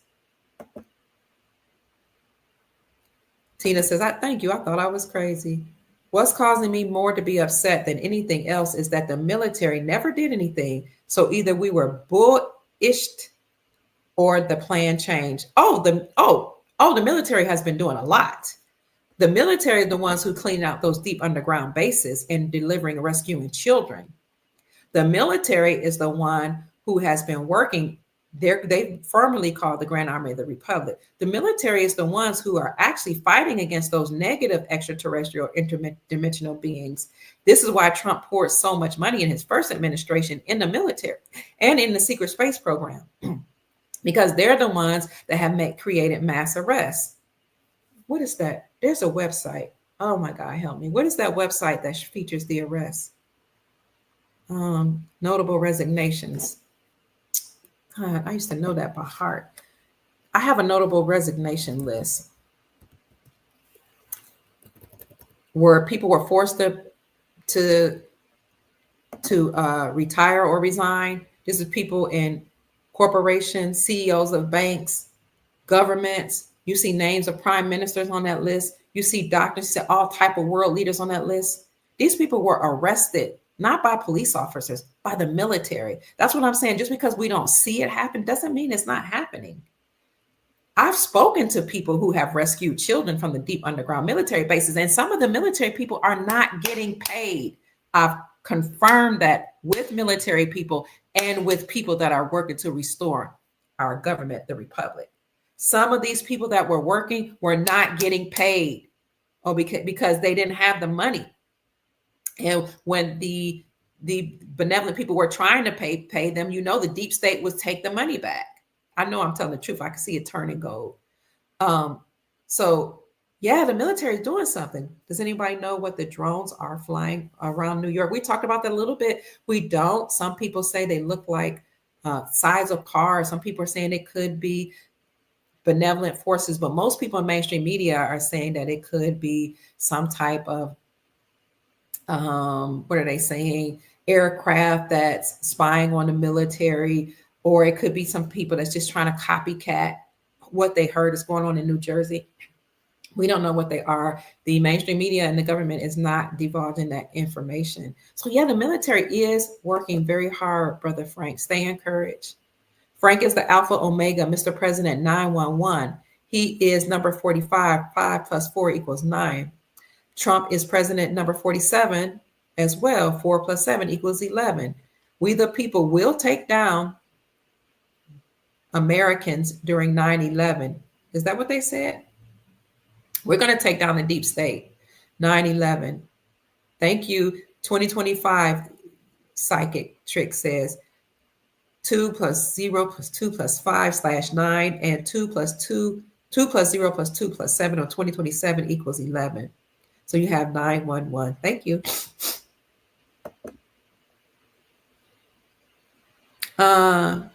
Yes, I agree with you, Shy. They know what those drones are. They're just not telling us.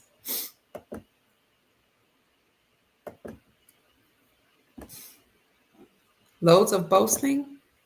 Sister Kia, I found out from other podcasters on Rumble that they are friendly light beings that are here. That's a great report, Robert. Thank you. So some of the, and that's why I said they could be benevolent forces that are here to help us. That's why they spray the skies. They don't want us to see those benevolent forces.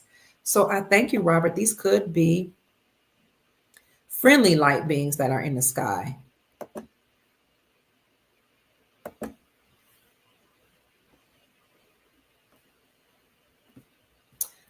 Mr. Project Sound says, I could see a Black Swan event being played out with these drone sightings. Possibly. You're welcome, Blue Cake. Also, we have someone from Ukraine in the house, Anthony Richardson from China, CHYNA, Ukraine. Welcome. It's good to see you. Thank you for being here. The powers that were used scamdemics.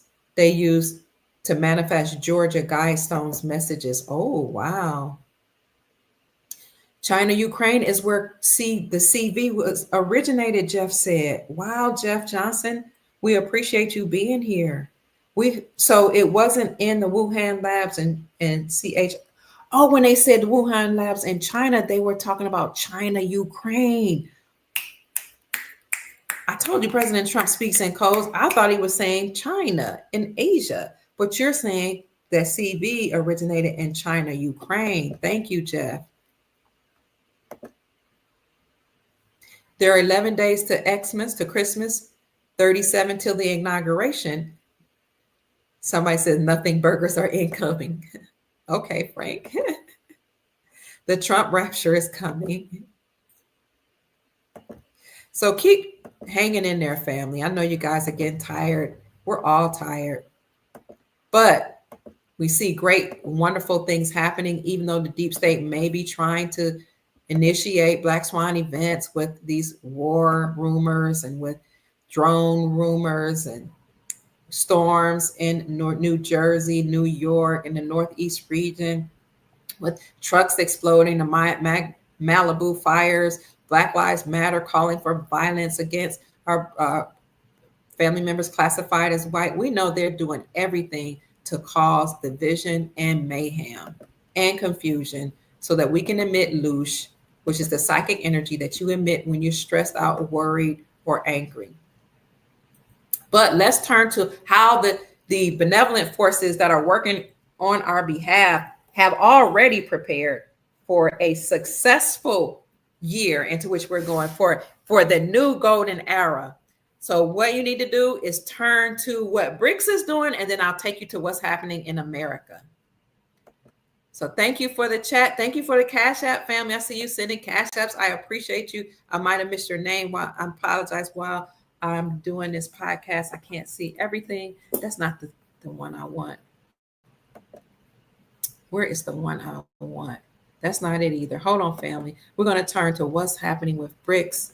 Yes, if you'd like to contribute or donate, thank you so much. You can send a Cash App to Mama Kia 13. I got the name Mama Kia from being an elder in a community. I've been fostering since I was 19 years old. I fostered children within the community. I got married at 18. I had my first son at 19. I fostered children from the church, from my community, from other places, from other cities and states. And so they all had a mama and a mother, so they called me Mama Kia. And I also worked in my son's church with the international community. As I told you, was a pastor of an international church. They called me Mama Kia because they say mama energy, and I'm like a mother of the community. So that's how I got my name, Mama Kia. It came from the work that I do as a foster parent, as a person that raised a lot. We raised 8 children of our own, as well as many, many children, again, since I was a young woman. And we had an international church. And so I didn't want to be called, at my son's church, evangelist per se. because a lot of these people came from his university as his friends. And I was like a second mama to them, their mama away from home, because they came from other countries. They came from all over the world, but most of them came from African nations, different tribes in Africa and the Caribbean, South Central, and North America. So they called me Mama Kia. I didn't want to disrespect their mom, so they called me Mama Kia. That's where I got my Cash App, $ Mama Kia, MAMAKA, KIA 13. So thank you, family. Let me turn your attention to BRICS. BRICS, as you all know, has been working tirelessly to move away from the dollar. BRICS has been working to dismantle the United States dollar because the United States dollar had been pegged to oil under nefarious contracts. So the United States Incorporated, those bloodline families that I talked to you about earlier, had agreements with the Saudi empire that they would protect the Saudi kingdom in exchange for their oil and thereby force all nations to get oil from Saudi Arabia with the United States dollar. That's what gave the United States Incorporation financial and economic hegemony. That's what made the United States Incorporated a superpower. They controlled people's currencies by pegging their currencies to the United States dollar and by forcing all nations to get oil from Saudi Arabia using the dollar. And if they did not do that, then the United States Incorporated would put sanctions on those countries and or send war to their countries. Then the United States Incorporated, after sending the military there, would fund both sides of the war. So they're going to be rich no matter what goes down. So any nation that didn't want to get oil from Saudi Arabia, or they didn't want to use the dollar, or they wanted to create their own currency, or wanted to use gold, was met with a bullet, met with force by the military of the United States. And many of our brothers and sisters and mothers and fathers and uncles and aunts and nephews, nieces that were fighting in the war, when they came to understand and overstand what was going on, they left the military. Caitlin said that's why Trump kept saying China, because he was talking about the Ukraine. So speaking of Ukraine, we talked about what made the United States dollar powerful in the world reserve currency. Was that agreement between the United States Incorporated and, I'm getting tired, Saudi Arabia.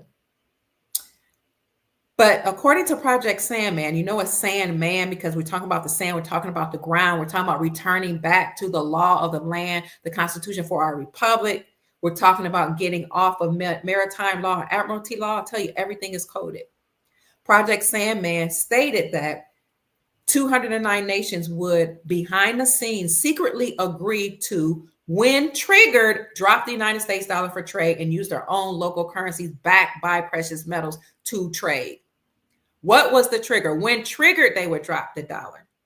The trigger was Vladimir Putin going to Ukraine. You mentioned China, Ukraine. Vladimir Putin went to Ukraine. He exposed all the deep state activity. He exposed, the money laundering, the human trafficking, the drug laundering, that was going on in Ukraine. That was the signal for those people that had participated in Project Sandman to stop trading with the dollar.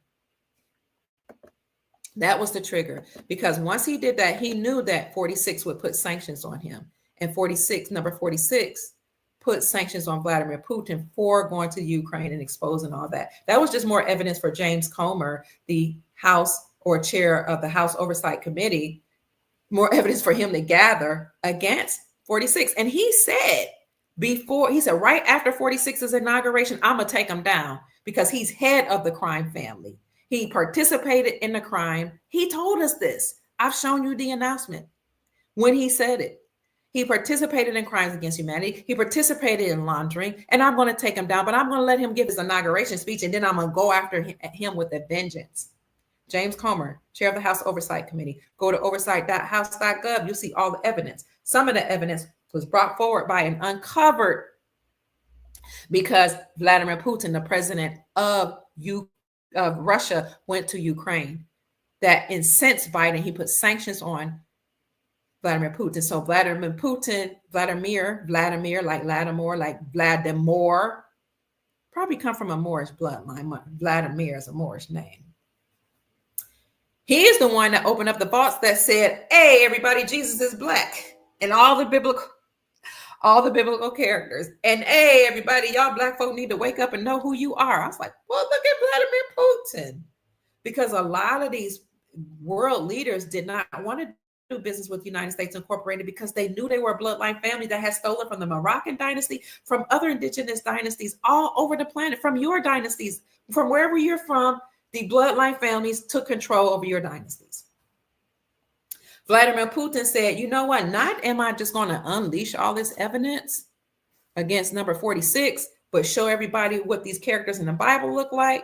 But I'm going to tell everybody that there's gold all over the place that people don't know about. Oh, Biden got mad, put sanctions on him. And before, when that would happen, when a presidential administration or the deep state would put sanctions on a president of another country or other country, what would happen is their currency would go down in value because nobody would do trade with them. Or the United States military would go in and fight that country. But they didn't fight Vladimir Putin because they knew better. He was like, try me. Try me. I got my own military. Try me. Oh, Vladimir Putin is a bad man. He said, oh, and you want to tell other nations not to do business for me? I'm going to one-up you, my darling. I'm going to use my own currency for trade. And that's why in 2022, the Russian ruble was the strongest performing currency in the world. Vladimir Putin was the trigger.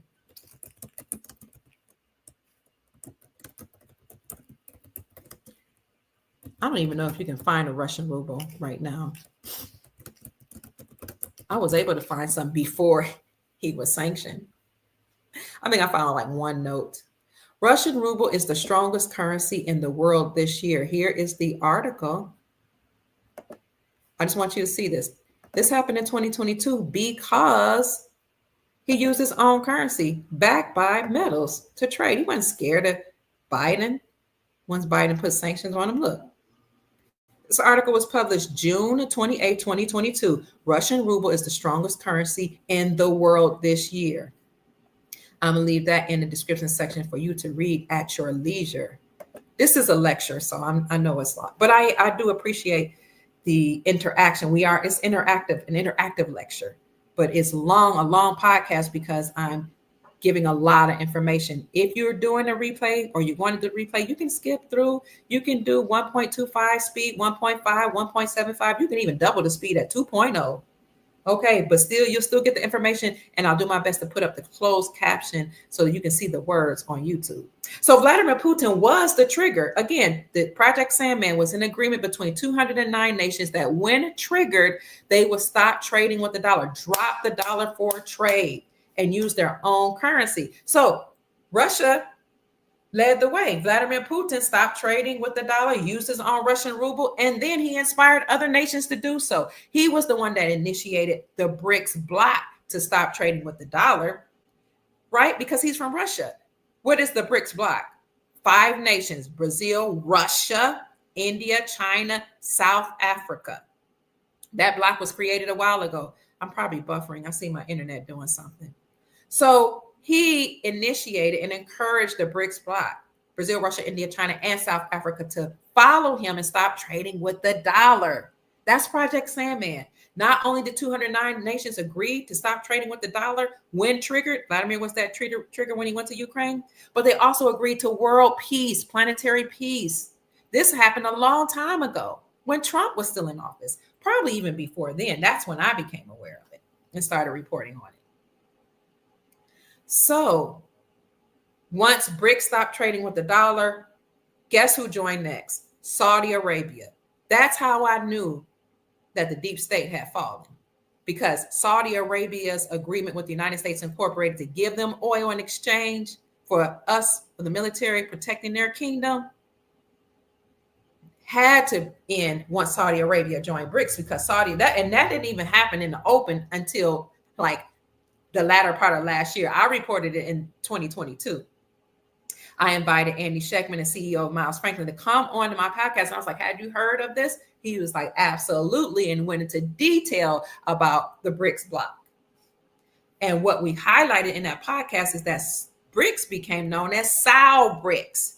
That's how huge it was. And I was surprised that the whole world hadn't heard this yet. That's because it hadn't made mainstream media. That's what I'm saying. Things are happening, family. They are preparing for whatever the deep state tries to bring up. They can bring up a financial collapse. We'll go to the gold standard. They can bring up fighting against these countries. They're like, we already have our alliance. We already repatriated our gold back from the Vatican. We already using our local currencies. Then once Vladimir Putin inspired the BRICS bloc to join him and dropping the dollar, he made an official announcement for every nation to use their own local currencies. And he said, you can start out by using mine, but use your own local currency backed by gold. Then you start seeing nations. You saw a couple African nations, Burkina Faso, Mali, and there was a third one, Chad or something like that.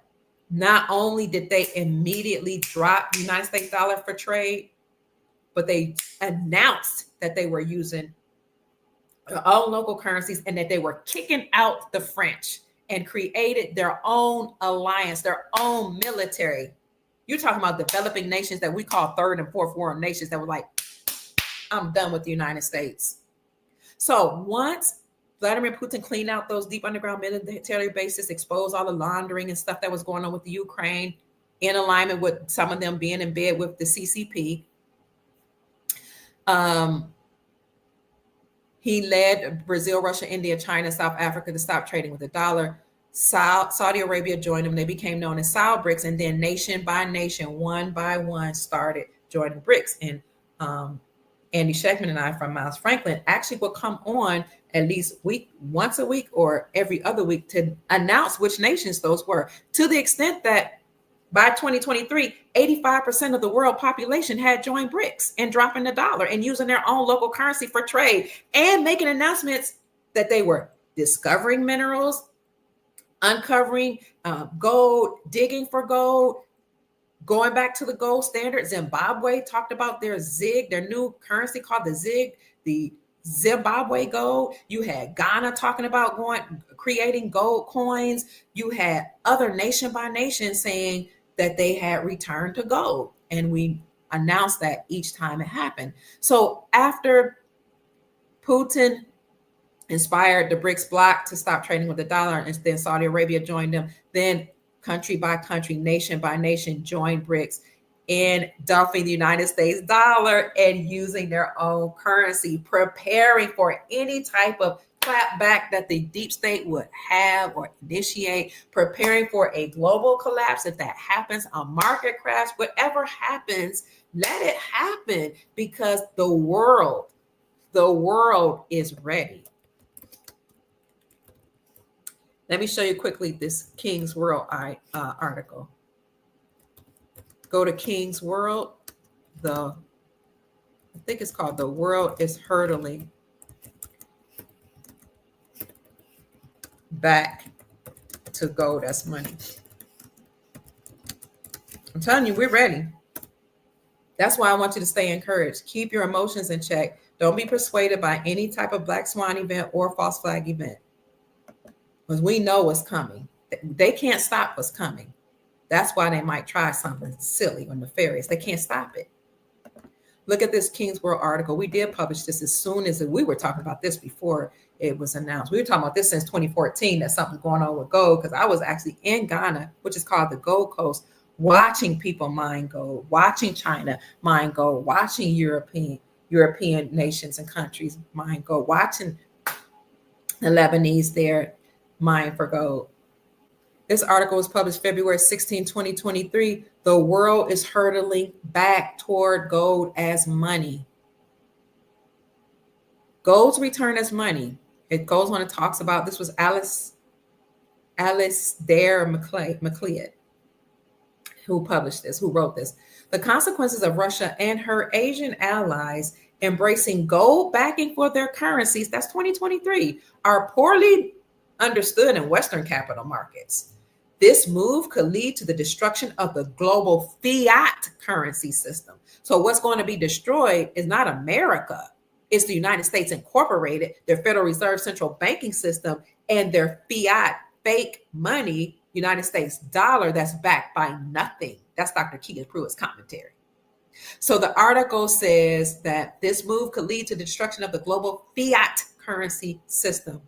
According to evidence which is widely ignored in the Western capital markets, a move by Russia, Vladimir Putin, to put a new trade settlement currency and possibly the ruble as well onto a new gold standard is becoming a certainty. That's why his Russian ruble was the strongest performing currency in 2022. As a weapon of mass fiat currency destruction, the timing is probably bound up in on the ground military considerations, which are already showing signs of escalating in eastern Ukraine. Telling you, military is doing something. They're on the ground. As well as using gold to undermine the Western currency system, a return to the credible gold standard has significant advantages for Russia and for her allies in the Shanghai Corporation, because it's not just the BRICS bloc that moved toward gold, it's the whole Shanghai Corporation organization that moved towards gold as money and using their own currency. So this has implications and advantages for Russia, her allies in the Shanghai Corporation organization, the Eurasian Economic Union, BRICS Plus, because BRICS, that was formerly known as Brazil, Russia, India, China, South Africa bloc, then became known as South BRICS. Then when other nations joined, they became known as BRICS Plus. So there are implications for Russia, Shanghai Corporation Organization, the Eurasian Economic Union, BRICS Plus, and their commodity suppliers beyond Asia. At the same time, it will destroy the West fiat currency and financial system. So the world is ready for the dismantling of this system. The deep state knows what's coming. They've already seen Russia in action and the BRICS bloc. They know that even if they dismantle this system and the fiat currency system, everybody is ready for a new global financial system. So remember, I told you that if countries didn't want to get oil from Saudi Arabia and they refused to trade with the United States dollar, the United States Incorporated would send the military to their countries and declare war after funding both sides of the war, and they would put sanctions on those countries. What would happen at the highest level in the military and presidents all over the world, CEOs of banks, so-called elites, billionaires as well, would buy the currencies of those nations that have been devalued through sanctions and war, and those currencies would become completely decimated through war and sanctions. The economy in those nations would be destroyed. These people at the top levels in government and elsewhere would buy those currencies. So the currencies would thrive and do well before war, but be decimated with sanctions and war. So when you buy those countries' currencies at a low rate because they have been devalued, you then will hold on to those currencies. Wait till the United States go after war, go back into those countries, rebuild the infrastructure. Then the GDP, gross DP product, gross domestic product would go back up in value, and the currency will go back in value, be reinstated back to its normal value. Now you're holding on to currencies that you bought for pennies on the dollar. They're now $3.69 above the United States dollar. $3 to one of our dollars. They're being reinstated to or even revalued at a higher rate. Now you can go to the banks and exchange your currencies that you bought that were decimated in the war and they were only pennies. Now that the exchange rate is now 3 to 1, and many people became multimillionaires and billionaires. But we, the people, didn't know that information. It was kept from us. We didn't have social media. We didn't have people investigating like me, like some of your favorite independent journalists sharing this information. So now we, the people, know about it. And so we know that a lot of countries' currencies have been sanctioned through war or past sanctions put upon them because initially or a long time ago, a while ago in the past, they didn't want to trade with the dollar. They didn't want to get oil from Saudi Arabia We know those countries' currencies will be reinstated. That's what they call the RI, or the reinstatement. Some people call the revaluation, where the currencies will be revalued, reinstated back to their normal value, or revalued even higher based on the resources that each countries have. And when that happens, the countries' currencies will be one-to-one with each other. They will have the same value. But until then, people are holding on, hodling their currencies that they've gotten from those countries that have been devalued through war. So back to Vladimir Putin in the BRICS bloc. Vladimir Putin is the trigger. And the second part of Project Sandman is, okay, the first part is when triggered, these countries, 209 nations, agreed to drop the dollar, stop trading with it, and use their own countries' currencies backed by silver, gold, palladium, platinum, and other minerals and resources. And they agreed to global peace. The second part of that is what an economist, what's his name, Jim Ricker, said. When that happens, where all these nations will stop trading with the United States dollar, and if the United States dollar completely loses all its value, all markets will halt. Everything will freeze. Banks will stop. ATMs will stop. All markets will stop, he said. And he called that an ICE 9 scenario, where everything will freeze. So he was predicting that this is something that very well could happen because it happened in the past. When you understand history, you know that history repeats itself. Now, the good news is that President Donald Trump is trying to hold some of that off. But even if he doesn't, it doesn't matter because it's all attached to the old system. The United States dollar needs to crash. It's not our money. We already have new notes printed that are backed by precious metals. They're already in the banks, reportedly. This is not the fiat greenbacks that we know of. These are other currencies. So the whole world, according to the King's World article that I read, is ready, or they're hurtling back to using gold as money. Hurtling means they're rushing back to using gold as money. So back to financial news. Many nations have been inspired by BRICS and Vladimir Putin, who is leading the way to go to the new golden era, financially speaking. The move to shy away from the United States dollar and use their own gold-backed currencies has been happening since Vladimir Putin invaded or investigated what's going on in the Ukraine. So they're shying away from the United States dollar for cross-border transactions. And that movement is now advancing. It's picking up steam. BRICS is continuously adding more nations. So you got the BRICS bloc, you have the Shanghai Corporation, all of these different entities now trading with their own currencies backed by silver and gold, or using their gold-backed currencies for cross-border transactions. Another thing that's in the news is that BRICS is announcing a new alliance. Very, very interesting. So let me show you what's going on here. If you go to Watcher Guru, you can typically keep your eye on BRICS and see what they're doing. Brazil, Russia, India, China, South Africa, the bloc that was created to move away from the dollar. And they inspire other nations to do the same. Okay, let me try to share that with you. Here we go. BRICS calls to move away from the dollar. US dollar is growing. That's one article that was put out. And basically, that article just says that countries are moving away from the dollar and using their own gold-backed currency. And I've been saying for the longest is gold-backed currencies. Some people try to challenge me and say those currencies weren't gold-backed. I can't prove it's gold-backed. But I would tell them that's the reason they repatriated their gold and artifacts back from the Vatican. And I showed them the articles that showed how much gold the Vatican has or had underground, and how there were tons of airplanes and trains that moved that gold back to their countries.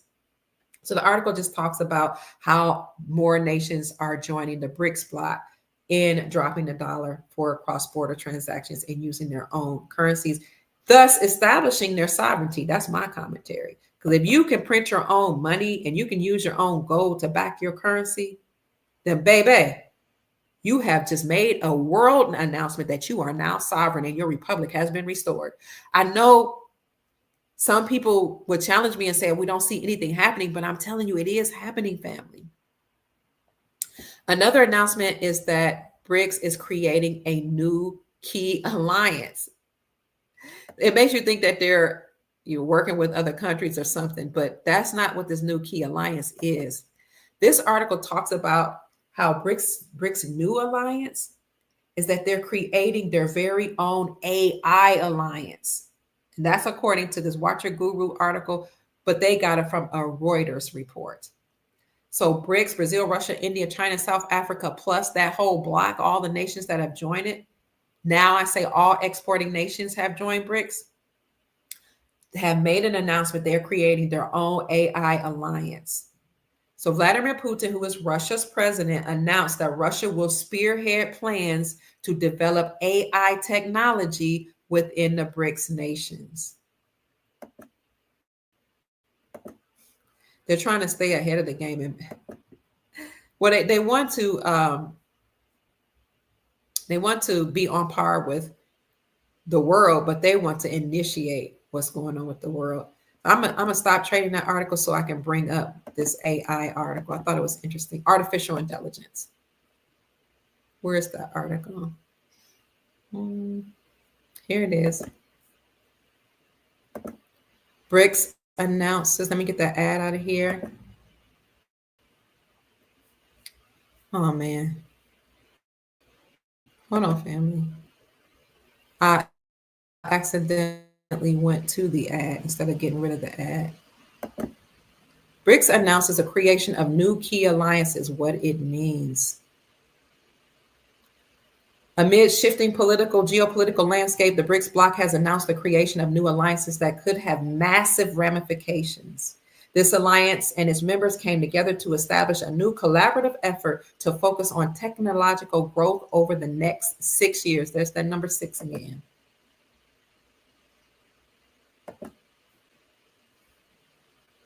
Although that has led to increased bullishness, one investment bank isn't buying in. Amid BRICS de-dollarization, Morgan Stanley has assured it's time to sell the United States dollar.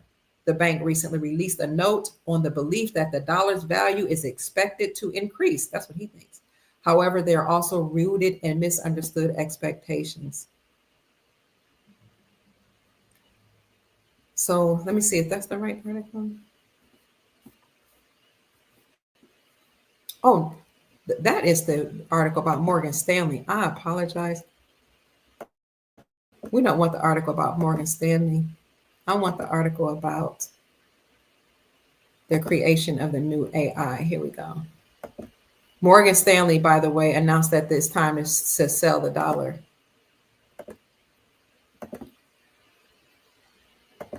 Here it is. BRIC announces creation of new AI technology. Oh, I did read that. Okay. And the Economic Alliance has seen its members come together to establish a new collaborative effort to focus on technological growth over the next 6 years. Let me see. I want to show you a little bit more about this new technology.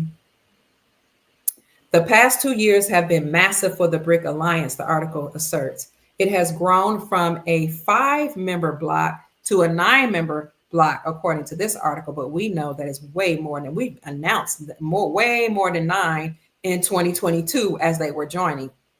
I'm telling you, these folks lie, and they won't tell you the whole truth. By the time they tell you the truth, it's been done.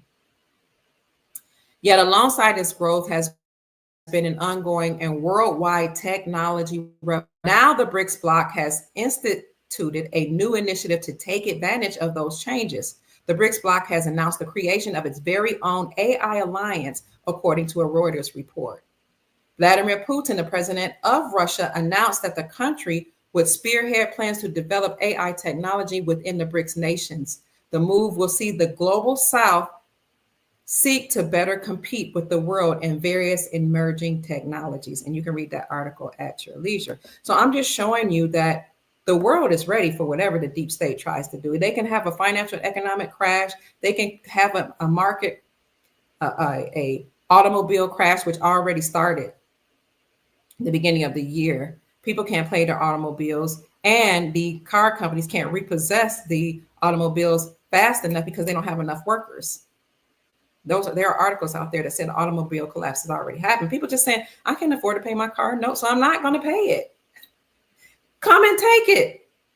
That's when we take our power back, when we stop participating in the system. Now, I know that if you stop participating in the system, you could go hungry, you could go homeless, they could put you out on the street, all kind of things. But what if we all did it? We all stood up. The system went in like that. If we stop going to work, we stop paying some of these bills, stop paying taxes, because paying taxes is voluntary. If we all just stop paying credit card debt, mark up my credit. Who cares? Credit is nothing anyway. Credit is going to be done away with. I'm just saying, if we all took a stand, the system would crash faster. But the automobile crash has already started. We have seen evidence that the housing market collapse is coming, which is a good thing in some instances, because more houses will be dumped back onto the market. That's why people were saying, don't buy houses at the top of the market. If you have to have a house, you got to do it. But if you can hold off, people were saying, wait, because we're going to have more houses being dumped back on the markets. We know that Evergrande, which is the largest real estate company owned by China, went bankrupt and were forced to liquidate.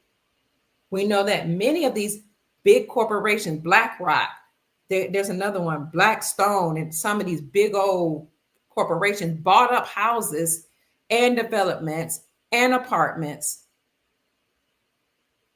and then raised the rents exorbitantly high so that people could not afford to live and put a roof over their head. Well, now a lot of these companies are going bankrupt.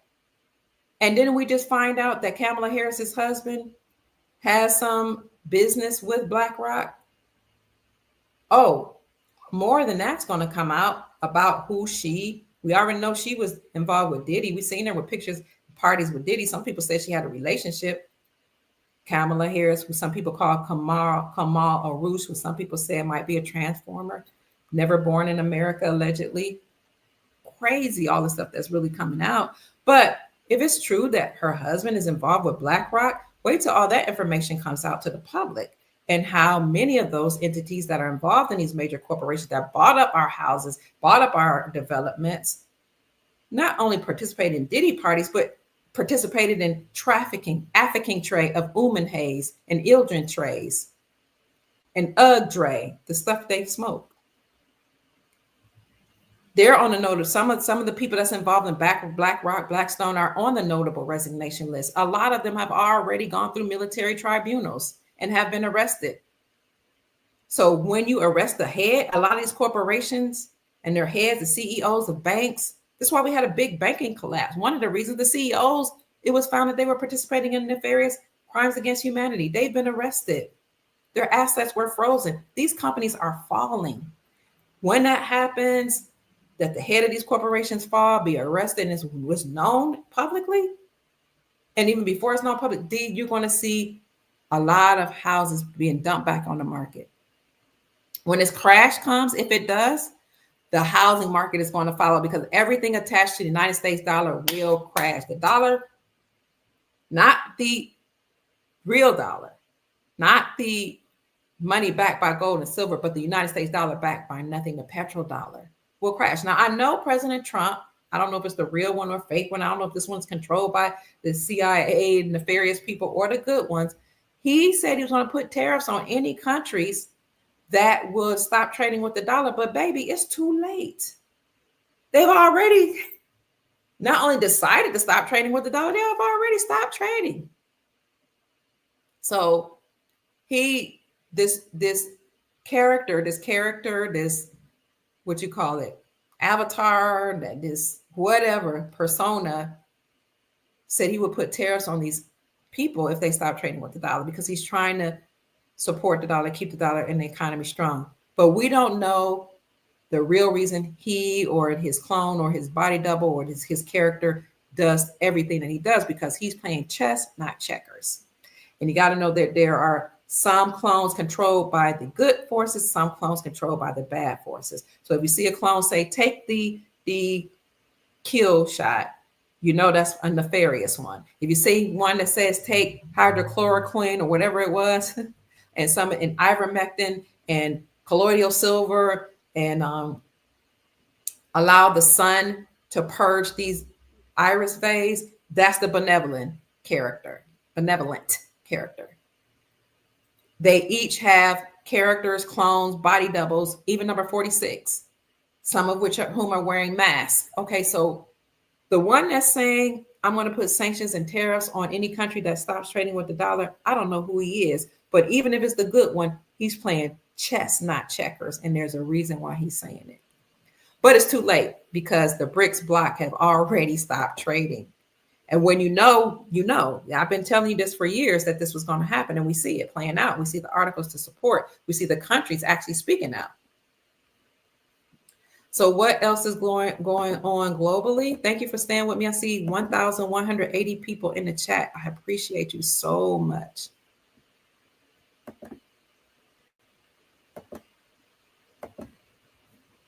Let's see what else is going on. Okay. I'm just going to get out here. The last thing I wanted to say about what's going on in the world is that Morgan Stanley made an announcement to sell the dollar. Let's see if I find that article. So we see BRICS announce the creation of a new alliance, which is the AI alliance. We see the BRICS bloc growing and dropping the dollar. More countries are joining the union and trading with their own currency, backed by gold. I showed you the article says backed by gold. And now we're going to talk about what Morgan Stanley said. I'll put all of these in the description section for you, family. If you're on Instagram, you can go to my YouTube channel to see these articles, or you can look them up as I read them. Thank you for staying with me. I know it's a long podcast. I'm chilling. It's Friday night. I'm relaxing, just sharing the news. This is by Watcher Guru. It says BRICS. Oh, no, I keep showing you the same article about the BRICS Alliance, creating AI. Hold on. Keep talking to each other in the chat, family. Morgan Stanley says it's time to sell the dollar, the US dollar. With the BRICS bloc bringing forth a renewed de-dollarization revolution over the past 2 years, Morgan Stanley has recently stated its belief that it's time to sell, quote, unquote. It's time to sell the United States dollar. The greenback has become a center of geopolitical news in recent months. United States President-elect Donald Trump has threatened 100% tariffs on nations looking to ditch the world currency. The move is rooted in the commitment to maintaining the status of the dollar. However, increased sanctions from the West drove Russia and its BRICS allies to embrace alternative trade settlements. Now at a crossroads, the investment bank has given its opinion on the currency outlook. Thank you so much for the Cash App. I appreciate you. God bless you. Have a smile on you. With the impending return of President Donald Trump to the White House, the article states, the United States dollar has once become the focal point. During his campaign for re-election, Trump said that losing the greenback as the world's currency could be akin to losing a war. Yeah, it's a war against the deep state that the deep state is losing. Moreover, he is expected to take significant steps regarding his policy to uphold its position and value. Again, I don't know which Trump this is that said that, but even if it is the good Trump or the Trump that's wearing the mask that's on the good side saying this, there's a method to his madness. But we already know that BRICS has already made moves to stop trading with the dollar. Although that has led to increased bullishness, one investment bank is not buying in. Amid BRICS de-dollarization, Morgan Stanley has assured it's time to sell the United States dollar. The bank recently released a note on the belief that the dollar's value is expected to increase, according to some reports. However, they are also rooted in misunderstood expectations. The bank's analyst believe much of the good news for the United States dollar, or the USD, is already priced in, according to a Market Watch report, or priced in. Moreover, they state investors are overestimating the speed, breadth, and magnitude of the United States policy shifts that are poised to take place under Donald Trump. With trade policy announcements could come relatively quickly, while trade policy announcements could come relatively quickly, their implementation is likely to be slower and their scope narrower than many investors seem to expect, with trade restrictions largely focusing on China, they added. The prediction provides an interesting wrinkle to the ongoing geopolitical dilemma. Trump's trade policies are expected to drive inflation up, according to this article, and could limit the dollar's value.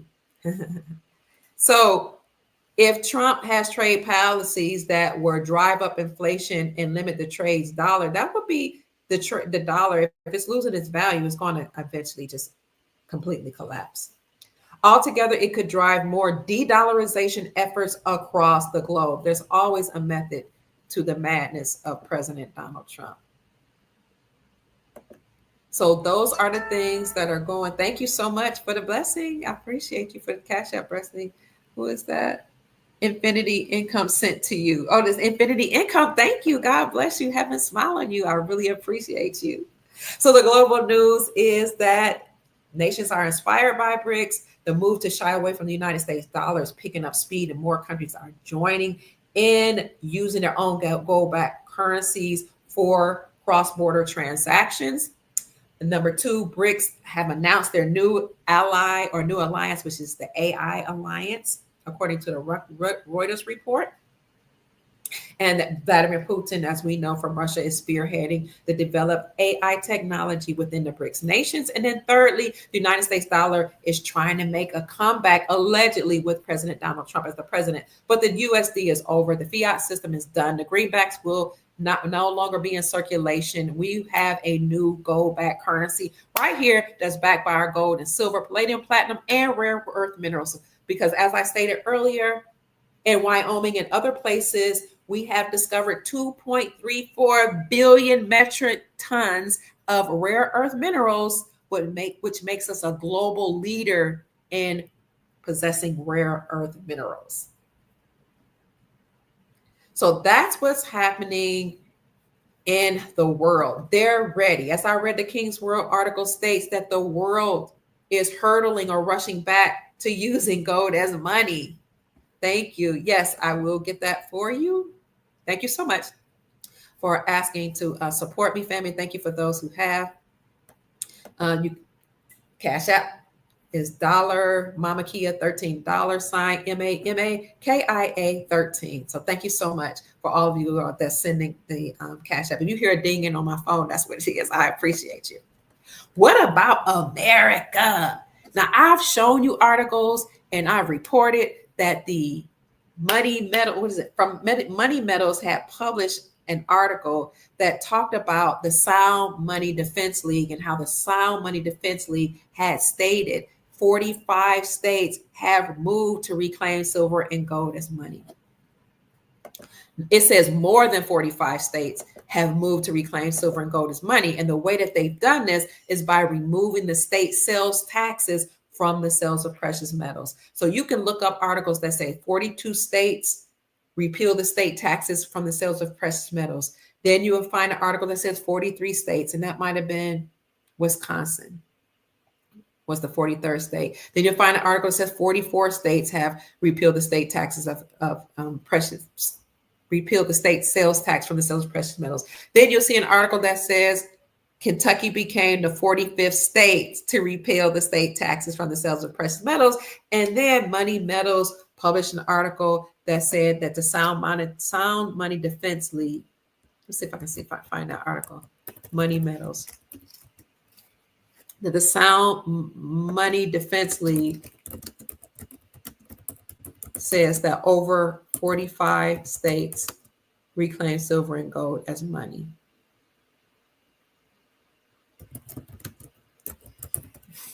That particular article I've shown you many times, but sometimes it's hard for me to find it. I have to actually dig it out of my articles because just typing it, it doesn't come up. But in the meantime, here is an article about states reclaiming silver and gold as money. So again, by removing the state sales taxes from the sales of precious money, by removing the state sales taxes from the sales of precious metals, you are acknowledging that precious metals are not a commodity, because you can put taxes on commodities like artifacts, trading cards, art pieces, but you may not put taxes on money. It's unconstitutional.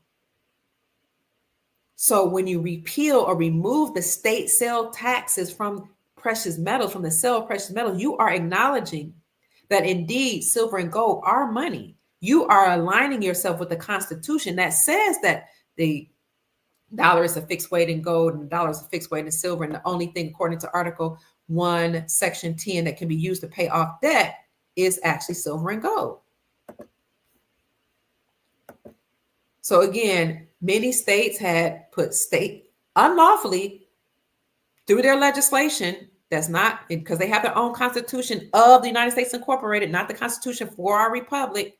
They were creating and passing legislation to put taxes on precious metals and to call it a relic. But with Basel III and Basel IV compliancy, banks have to all be Basel III and Basel IV compliant by January 2025. You have to acknowledge gold as money, number one, and not a commodity. You have to make sure your banks are compliant with rules, that they can't steal your money and do bail-ins. Banks now have to be transparent. Banks have to be ready to receive tier 2 assets, which are foreign currencies. That's another part of Basel III. So all banks have to be completely in compliance with Basel III and Basel IV, or else they have to go away by January 2025. So let's look at this article here by the Sound Money Defense League. It says, state laws can help restore gold and silver as money.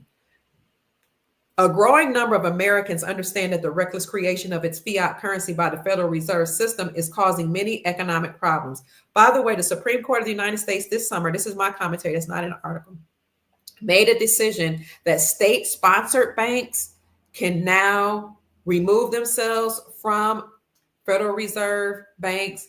They now can have, state-sponsored banks can now have their own charter, their own rules, their own laws that have nothing to do with the Federal Reserve central banking system that's attached to the deep state. They have their own charter, their own rules and laws, and they can issue their own gold-backed currencies. That was passed by SCOTUS, or the Supreme Court of the United States, this summer. What is the website you recommend to buy silver and gold? You gave it out in a different video, but I forgot. Miles Franklin. You can contact Miles Franklin at 952-929-7006, or you can send an email to info@milesfranklin.com and let them know that I referred you. They do have a website of milesfranklin.com, but the prices aren't on the website because they're competing with other companies to make sure they give you the best prices. So even if you see a better price than what's quoted when you call a broker, then they will match that and give you a better price. So it's Miles Franklin, 952-929-7006. Thank you. Is it K1 for that question? That was an amazing question. Good. And let them know that I referred you, and you will get the best prices in the industry. So the Supreme Court of the United States passed or ruled in favor of state-sponsored banks, and they can do this. And states can sponsor their own banks because, according to our republic, each state is its own country. So they can pass laws actually in the best interest of we the people and on behalf of we the people. So the best way that you can make things happen is, you're welcome. She says, thank you, Empress. You're welcome, Kay. I appreciate you. The best way to, let me see, maybe I can put that in here. The best way to make things happen. Oh, thank you, Bartolio Mullen, for blessing me with a Cash App. Y'all heard that ding? I appreciate you so much. God bless you. Heaven smile on you is my prayer. I'm so thankful for all the blessings. So Miles Franklin is, hi, Emmanuel. Pastor Emmanuel Gutierrez, a good friend of mine from Rwanda, checking in, and he's trying to do some work. I'm going to have to bring him on my podcast so you guys can know what's going on in other parts of the world. He's trying to do some work to have farms and to do certain things to help his people in Rwanda because they are starving. They're really, really struggling. 929. Is it 952? Yes, 9. I'm sorry, sister. I want to give this number to you. 952. 9. That's Miles Franklin Precious Metals Company. 929-7006. That's the number for silver and gold. 952-929-9006. Or info@milesfranklin.com. You can send an email. Thank you. Hi, Pastor Gutera. Good to see you. So a growing number of Americans understand that the reckless creation of fiat currency by the Federal Reserve System is causing many of our economic problems. They want to abolish the Fed and return to the gold-backed currency that brought America and the world unprecedented prosperity throughout the 19th century. The Federal Reserve banking system actually is bankrupt. I have some papers. I've just been waiting for the proper time to show it to you. They're bankrupt and insolvent. Good news. Also, there was a representative that brought a bill, and I made an announcement when it happened, called the End the Fed Act to end and destroy the Federal Reserve central banking system. So look up End the Fed Act, and you'll see that it was actually initiated, I think, in the 70s maybe the 90s, a while ago, but most recently, like last summer, the End the Fed Act. But they're bankrupt and defunct. So Americans want to abolish the Fed and return to the gold-backed currency that brought America and the world unprecedented prosperity throughout the 19th century. But that will not happen overnight, according to the article. Big banks and other special interest groups, and they reap enormous profits. You guys, let me show you this. Enormous profits from the present system, while many Americans are accustomed to paper money and do not grasp the deep connection between sound money, silver and gold, and lasting prosperity. That's why sound money activists, silver and gold, sound money or real money, constitutional money, are launching exciting initiatives at the state level to challenge the monetary monopoly of the Fed, the Federal Reserve. The Sound Money Defense League is taking a multi-pronged approach to removing the shackles that bound sound money, one of which is removing the state taxes. Our strategy is based in making changes to state sales taxation on precious metal purchases and state capital gain taxation on precious metals holdings, while working to establish state gold depositories, reestablish gold and silver as money, and encouraging states to hold reserves in precious metals. That's why central banks were buying up enormous amounts of gold in 2022, 2023. They were preparing for a return to the gold standard. And what's interesting is when I was telling people that states are repealing or removing the state sales tax from the sales of precious metals and how that was an acknowledgement that states are returning to gold as money, I was told I was lying, not by we the people, by economists, by people at the highest level that should know anyway, that when you remove sales taxes from precious metals, you're acknowledging gold and silver as money. Kay says, I wrote out my humanitarian project, but I was wondering, is there a finalization process that I should prepare? I would just say, no, just go over it to a T, do as much as you can. Thank you for the Cash App, Bartolio. Oh, you just keep blessing me. I appreciate you, Bartolio Mullen. I appreciate you. So as the article says, they have a strategy, the Sound Money Defense League. They use a multi-pronged strategy. So you should have your humanitarian projects if you're preparing for the global currency reset. Yes, because as we have money, we move to an era of prosperity. We want to help as many people as we can. Now, everybody's going to have some money put into their global accounts under NASARA, the National Economic Security and Reformation Act, and the global version of that, the Global Economic Security and Reformation Act. But some people might not use that money to clean the water, clean the air, create new developments, create new cities, plant food. We don't know what they're going to use the money for, but we will use money for humanitarian projects and to help us to eat for generations. So that's the answer to your question. I don't think there's a finalization process. I would talk to, people in my circle maybe, because when you go to a wealth management system, I'm not even sure if they'll ask for humanitarian projects. That's the word on the street. Before they exchange your currency, they might ask if you have humanitarian projects. I don't know that to be the case because I've never been through this process before, but better safe than sorry. So just look at your humanitarian project. I will say have an outline of what you want it to look like. But if you know how to do detailed research and write it out, then that's good. You can look at my videos with Gold Star Mother Susan Price. She talks about how to create humanitarian projects. And you can also look at my videos with the mogul Madam, who helps you create humanitarian projects using AI. She's phenomenal. She does have a fee, but it's well worth it because she's so detailed. This sister has done her work. You can look at my videos and say, she calls me often to let me know how she's doing. I only have a few seconds remaining on Instagram. So family, you're going to have to turn over to my YouTube channel and follow the rest of this podcast. I love you so much. It looks like they're about to shut me down and I can't even get out of here on Instagram. So follow me on Instagram, family. My Instagram family. Follow me on YouTube, Dr. Kia Pruitt Show. For everybody else, I'm going to finish reading that article. Let me close out of Instagram. They let me know I only had a few minutes left. I didn't even know that they clocked you. Now you know. The movement to advance the sound money cause at the state level has grown dramatically in recent years.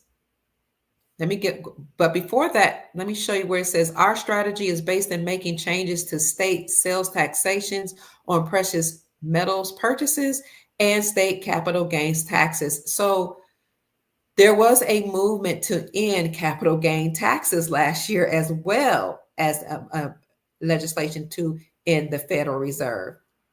So I've done podcasts on that, but I can show you articles where they introduced bills to remove capital gains taxes. And they said the reason why they were doing this is because precious metals are not a commodity like trading cards and artifacts, but it is money. So the Sound Money Defense League is also establishing state gold depositories, reestablishing gold and silver as money, and encouraging states to hold reserves in precious metals. The movement to advance the sound money cause at the state level has grown dramatically in recent years. This is likely to continue in an era of unprecedented inflation and geopolitical uncertainty. The legislation or legislative success sound money efforts to have experienced are indicative of a frustration many Americans feel with the out of control money printing. Thank you so much for the Cash App blessing. I appreciate you. The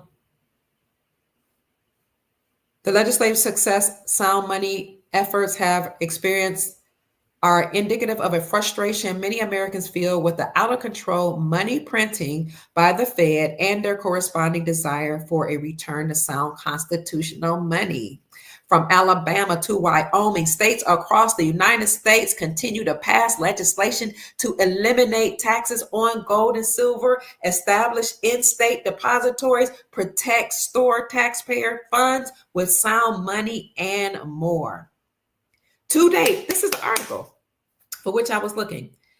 To date, 45 states have removed some or all taxes from the purchase of gold and silver. Thank you, Sound Money Defense League. Before you publish this article, I was saying this. I've been saying this since 2014, when 13 states had reclaimed silver and gold as legal tender. And in those 13 states, you could buy local goods and services using silver and gold. They even have gold backs for Utah, Wyoming, and other states way back in 2014.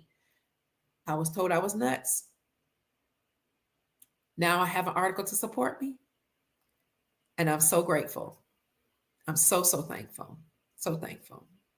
So to date, this article says 45 states. Another article says more than 45 states have removed some or all taxes from the sales or purchase of gold and silver. Of the 5 states that still apply this outmoded tax to purchase of precious metals, most of them are expected to consider ending taxes on the sales of precious metals in 2025. The world is ready. The deep state can collapse the financial system because all we'll do is crash it and go to a new financial system based on gold and silver. It'll be a new golden era, a glorious era. I've been talking about this golden era for a long time, and here we are. Taxing the exchange of the Federal Reserve notes for the monetary metals is an atrocious policy. I'll read that again. Taxing the exchange of Federal Reserve notes for the monetary metals is an atrocious policy for several reasons. States generally don't tax the purchase of investments. States don't slap sales taxes on the purchase of stocks, bonds, ETFs, currencies, and other financial instruments. Gold and silver are held as forms of savings and investment. So taxing precious metals penalizes single class of savers and investors.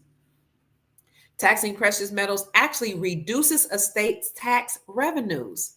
A Michigan analysis revealed that the sales tax revenue extracted was actually exceeded by revenue lost from conventions, businesses, and economic activity driven out of the state.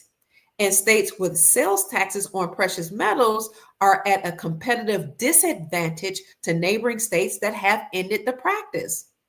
Taxing precious metals is harmful to its citizens attempting to protect their assets. Purchasers of precious metals generally aren't fat cat investors. Most who buy precious metals do so in small increments as a way of saving money. It's true. I just told you, if I have $50, $100, a little money I don't want to spend, I already have a budget. I already know what I'm going to issue out for bills or whatever, for my living, for my food and my shelter and all. And then some savings, talking about small time investors, I just roll it over to precious metals because I'm not going to spend that money if I see it in silver, a hard asset. But if I need it, I have it. And if I bought silver at a low, but when I first started, it was $14 an ounce in 2017. It was at 14. My first one was in 2017 or 2018 was $14. Thank you for the Cash App blessing. I appreciate you. God bless you. Have a smile on you. May the Most High bless you with financial abundance, prosperity, long life, and peace. It was $14 an ounce in 2017. Then I started again in 2020 after I got my first silver piece, my first free silver piece from Chris Marcus, who is the owner and creator of Arcadia Economics on YouTube. You want to follow him. He's really into silver. He used to be involved in New York Stock Exchange. I think he worked for Wall Street. Yes, he did work for Wall Street. He has a Silver Institute each year. And I participated in my first Silver Summit in the summer of 2020 and won a beautiful silver piece. And that is what really inspired me to go into the precious metal space and team up with Miles Franklin as an affiliate and to really delve into investing in and studying silver and gold. I don't have a lot of money. I'm a substitute teacher. Okay. They call me when they need me, or if I see that they have something posted, I'll go and work. And I do podcasting, and I'm an investigative journalist, but I'm an independent investigative journalist. So I don't have a lot of money. I spent most of my years raising children, taking care of my family, taking care of my sick husband until he passed in 2022. We have 8 children altogether. We have many foster families. So I take pride in being a mother, a mama, okay, of many nations, as well as running churches, leading churches, developing churches, creating churches. So I've been really busy also doing community projects, but working as well, but just not, at the highest levels. So any savings that I have, just like this article, it might be just small little money put into constitutional silver or silver bullion as I could afford it, just so it can be a small savings. Andy Shankman says all the time, money shouldn't be seen as that the coin shouldn't be seen as an investment. It should be seen as wealth, because this is something you can pass down to your generations. But back to the article. People purchasing metals in part do so to preserve their wealth against the ravages of inflation. Inflation especially harms the poorest among us, including pensioners, senior citizens on fixed incomes, wage earners and savers. Levying taxes on precious metals is illogical and it's inappropriate.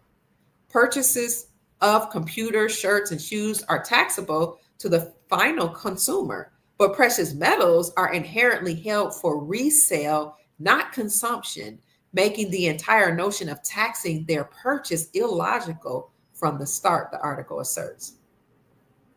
Then this article talks about how more states want to end income taxes on silver and gold. In 2014, the Sound Money Defense League has worked to remonetize gold and silver as constitutional money, including removing taxes on precious metals. In addition to Alabama, Nebraska, in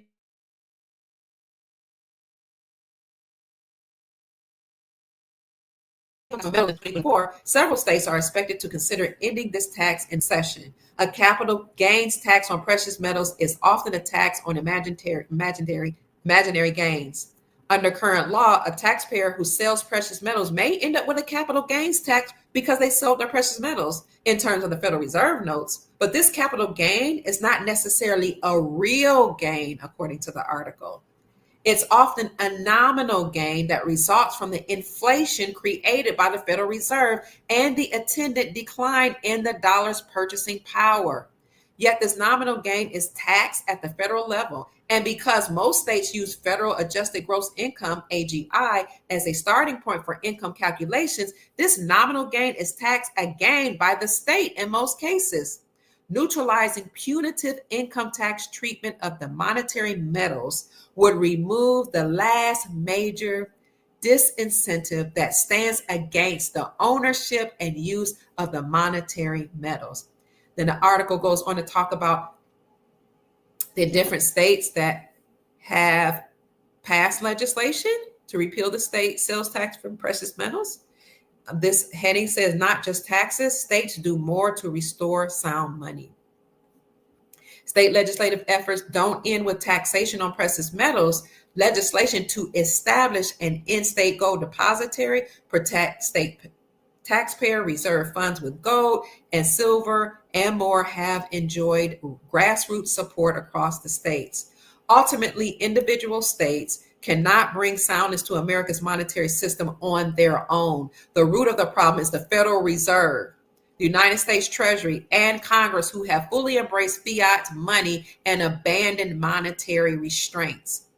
With the consumer price index running at its highest rate in 40 years, inflation is becoming the most pressing economic issue of our time. And we feel it every time we go to the grocery stores, every time we go to the gas station.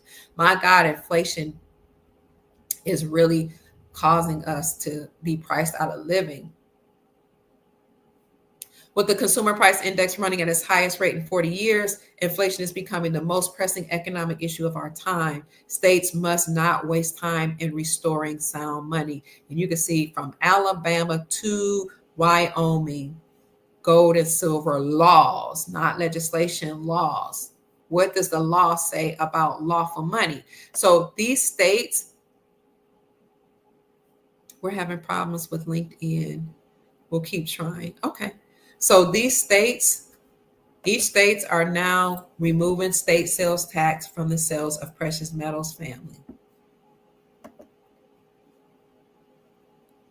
so that they can be in alignment with the Constitution that says that the only thing that can be used to pay off debt is silver and gold. That's right. They'll do anything to divide and conquer us. And that's why I'm giving you this good news, family. Somebody says, come on now. Come on, man. We can match the numbers of thumbs up for Dr. Kia Pruitt. Love y'all. Merry Christmas. Thank you. Yes. Hit the like button. I see 1,169 people in the chat. I appreciate you.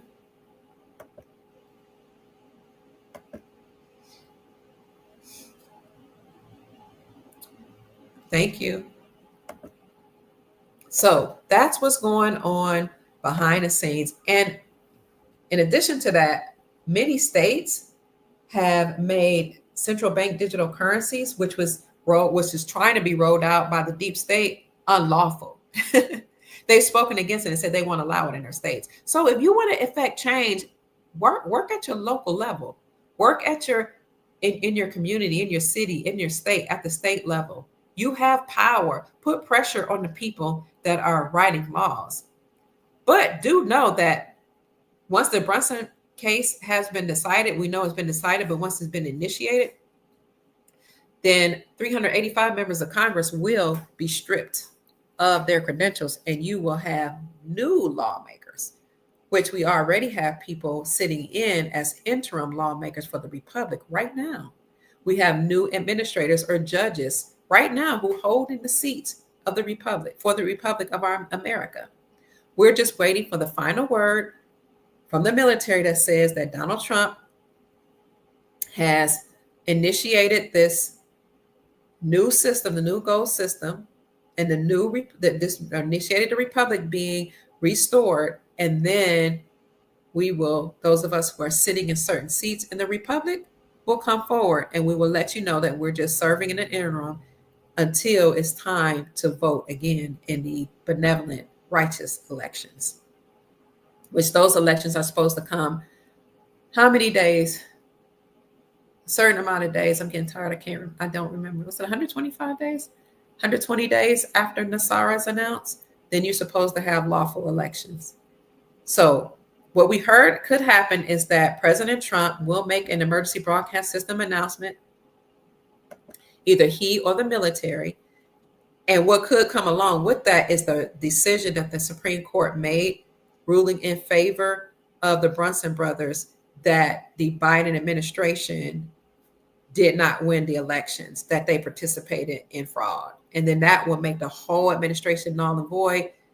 Biden, Harris, Pelosi, 385 members of Congress will be stripped. They have to be taken down. They'll be judged in military tribunals. Their assets will be frozen. They can never serve again. And some of them won't be able to, because the consequences of TREASON is leaving this planet. So that could very well happen. And that's what we're waiting for. And if that happened, Tracy, yes, that would be a very Merry Christmas. And then finally, family, we talked about what will happen or what is happening internationally with all of these countries dropping the dollar, the United States dollar, and using their own gold-backed currencies, their local currencies for trade. Yes, somebody else could have been in a mask portraying George Floyd. You know what? I said that too in the beginning. I said, we can't believe what we see, because Hollywood, sometimes they actually commit unalivements. I learned that from some people who were child survivors of trafficking. Sometimes Hollywood are actually doing real unalivements and real sex scenes on the TV, and they make you think they're just acting. They're really playing out some of these scenes. So sometimes it's real and sometimes it's staged. Sometimes it's a mask, a person in a mask doing this. So back to the financial news. We know what's happening with BRICS. We see that more than 45 countries, yes, states, our countries in the Republic, have removed the state sales taxes from the sales of precious metals. And then yesterday we saw articles come out that say that the great state of Florida is making moves to use silver and gold as legal tender. All good news as we move towards the Republic being restored. So I just want you to see that even though the deep state could very well create Black Swan events, and we started out the podcast telling you what a Black Swan event was, those unprecedented events that people can't explain and oftentimes are not able to predict, that are done like the thing that shut down the world in 2020, the pandemic. All those Black Swan events, whatever happened in 1928 to cause the Great Depression, they lead to financial collapse. They affect the markets, the global markets. So the drones, the war in the Middle East, or the war rumors in the Middle East, the drones crashing in New Jersey and hovering over military bases in New York and New Jersey and in Temecula, California, and other parts of the country could be interdimensional beings, nefarious. It could be benevolent. It could be fake. It could be CGI for all we know. CGI, computer generated images. It could be fake. We don't know for sure. It could be benevolent factors or factions of beings that have come to help us in the war. So you have that happening. You have the fires in Malibu happening. You have garbage trucks exploding, all kind of things happening that could lead to a financial collapse or a black swan event. But and you have Black Lives Matter that's calling on people to cause war against or violence, vigilantes to initiate violence against people classified as white. So don't fall for it. Stay encouraged, keep your vibrations high, and know that things are happening behind the scenes. This article by News4Jax, Jax is the nickname for Jacksonville, says that Florida's Chief Financial Officer, or CFO, announces a launch of a study to see how gold and silver can be used as legal tender. Again, when they tell you that they're going to do something or they could possibly do something, they've already done it. It's already been done. This article was just published yesterday on December the 12th at 12:04 a.m. at 12 portal. Oh, it says Chrome is not responding. Uh-oh. Here we go.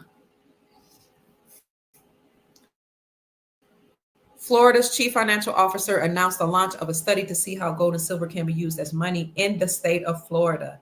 Officials said that the use of gold and silver would have added benefits of being a tax-exempt hedge against inflation and devaluation of the United States dollar, and to protect Floridians from central bank digital currencies. I'm launching the study to determine the best way to get it done, Jimmy Patronis said. I've also included in the framework of the study that gold and silver cannot be taxed as property for the purpose of using them as money. Families and businesses don't need higher taxes. They need innovation or innovative solutions to help them grow. Patronis has also included the following tax-exempt parameters. 1, gold and silver bullion would not be characterized as personal property for state taxation or regulatory purposes. Number 2, the purchase or sale of any type or form of bullion would not give rise to any state tax liabilities. Number 3, the exchange of one type or form of legal tender for another type or form of legal tender would not give rise to any state tax liability. Officials said it could create a currency competition that would reduce the effect of ongoing financial abuse like debanking. Keith Jones, the manager of Jacksonville Gold Exchange, likes the idea. Gold and silver, he says, used to back our currency. So doing this again, it seems like a great idea. Give people a sense of calm and confidence, Jones said. Adele Mesa, a finance professor at the Jacksonville University Davis College of Business, is hesitant about the idea. I'm skeptical, he said, about this initiative. I think there are a lot of changes in it, he said. He added that the value of gold and silver often fluctuates frequently. Gold can, in a few weeks, lose 20% or more in value. It's something that is volatile and that will create a huge issue, he says, from an owner's perspective.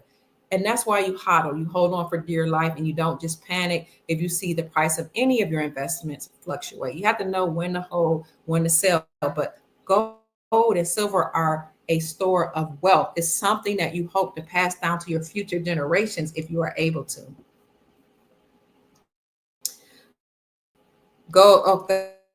Let's see. He mentions there will be a storage issue for gold and silver, as it can be heavy and bulky. That's true. So many places like Miles Franklin and other precious metals companies offer a storage program where you can store your precious metals away, and that is insured. Whether or not you get a gold IRA and you are able to take some of that gold and silver to your own possession, or you just roll over your savings into gold and silver. There are storage units that are insured that can hold that, or that a lot of wealthy families. I know one of my sons was a mover for wealthy families. He worked for a moving company. And I asked them years ago, I said, what do wealthy people have? What do you see, that you're allowed to talk about? I didn't know what he was going to say. I thought he was going to say art pieces. He said 2 things, gold and guns. I was like, gold and guns?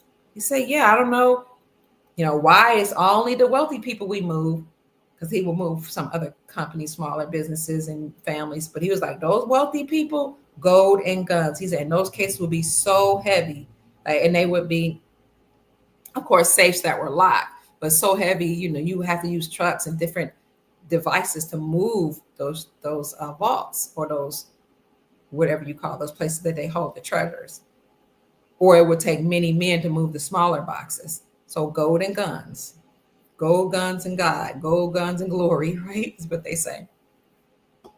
So it is heavy and bulky. So some people have treasury vaults. They have different places that they lock it up. You've seen movies where they store it in their walls. They put it under the ground. They do it. People come up with all kinds of ways to store it. So, but this person who they're citing that works as a professor said gold and silver are bulky. So that could be an issue for some people.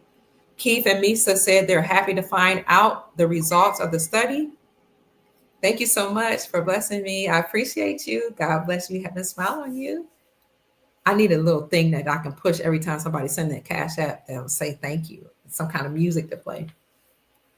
They'll have Keith and Misa are happy to find out the results of the study, and they hope it analyzes how businesses can tell if the gold and silver bars are real or fake, and how much value the coins or bars hold. Which you can buy a device to detect whether or not your gold or silver is fake. But precious metal, most of these precious metals companies that are online, they're not gonna risk that. I mean, those that are bona fide selling you something fake, but you can take your precious metals to your local coin shop, and they have a way to determining whether or not it's real or fake. There are also different machines to look at your currencies, or UV lights that you can look at your currencies and make sure that they're validated and they're real. At the wealth management centers or banks, you're going to have a De La Rue machine to make sure your currencies are valid. Official says that the study will. Thank you so much for the blessing. I appreciate you. God bless you. Have a smile on you. I appreciate all the monetary blessings, family. And I appreciate the prayers, the positive thoughts, and your support. Being here gives me a reason. Being here is my why. Your being here to receive this information empowers me and inspires me. Your energy, your conversations, the chat, all of that. Just you responding, listening, that blesses my soul. Okay, so I appreciate you. Officials said the study will also explore the use of gold and silver coins or digital equivalents to pay for private debts, taxes, and fees levied by the state or local government, and the history of how states have used them as a form of money. Here's the author. His name, look at that big old smile, is Khalil Maycock.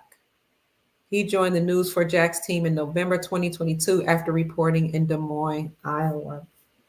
So thank you for that, publishing that article, brother. And we thank you for all of the publishers of the articles that we read, family. So much is going on. I really hope this has been an informative podcast. We've been on for a long while, but I just wanted to let you know that even though the deep state or the people that were in power were doing all type of things to keep us financially and economically enslaved, and they were doing things to our children, and they were doing things for our organs, they have been taken down. You still have a few minions that are trying to prop up the system. And the more we buy into it, the more we participate in this system, the more we keep them afloat and give them validation. But a lot of that is ending. Hello, Kalia from Tampa, Florida. God bless you too. You have rumors of wars. You have drones flying over where being reported all across the states. You have limited states of emergency being declared in New Jersey. You have storms in the northeastern part of our country. You heard that the storm will affect at least 4 million people. You heard that snow, 10 to 20 inches could occur very, very soon.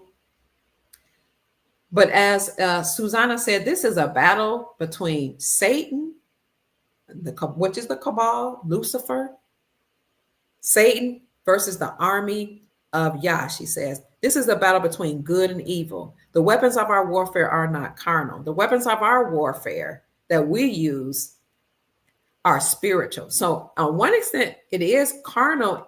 But when they said the weapons of our warfare are not carnal, it means we don't fight people with our fists. We don't always have to do that. Some the military does that. But you can work at the state level to change laws. And when the republic comes back online, it's going to be easier because all those nefarious so-called lawmakers, who many of whom are foreign, are not even from here, that don't have our best interests at heart, some of whom passed the bar, which is the British Accredited Registry, which means they work for the crown, the Queen of England, and not we the people, they have to be taken down. When the republic comes, it online will be easier for you to work at the state level. So the final battle between Satan and the army of God has begun. Where we go one, we go all. We've already won. I agree, Sister Susanna. Gigi says, I hope the independence of the French island will come fast. I know that's right. BLM is a scam. They haven't done anything for Black lives or people classified as Black at all, but steal your money. Use discernment for everything right now. It's getting pretty exciting. Even use your discernment in the podcast and information that I present. That's why I show you articles.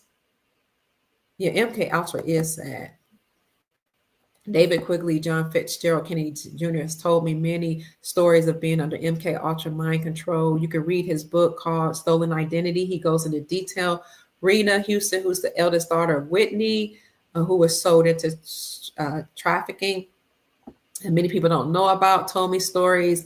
One of the descendants or children of the Elvis family who was sold told me stories.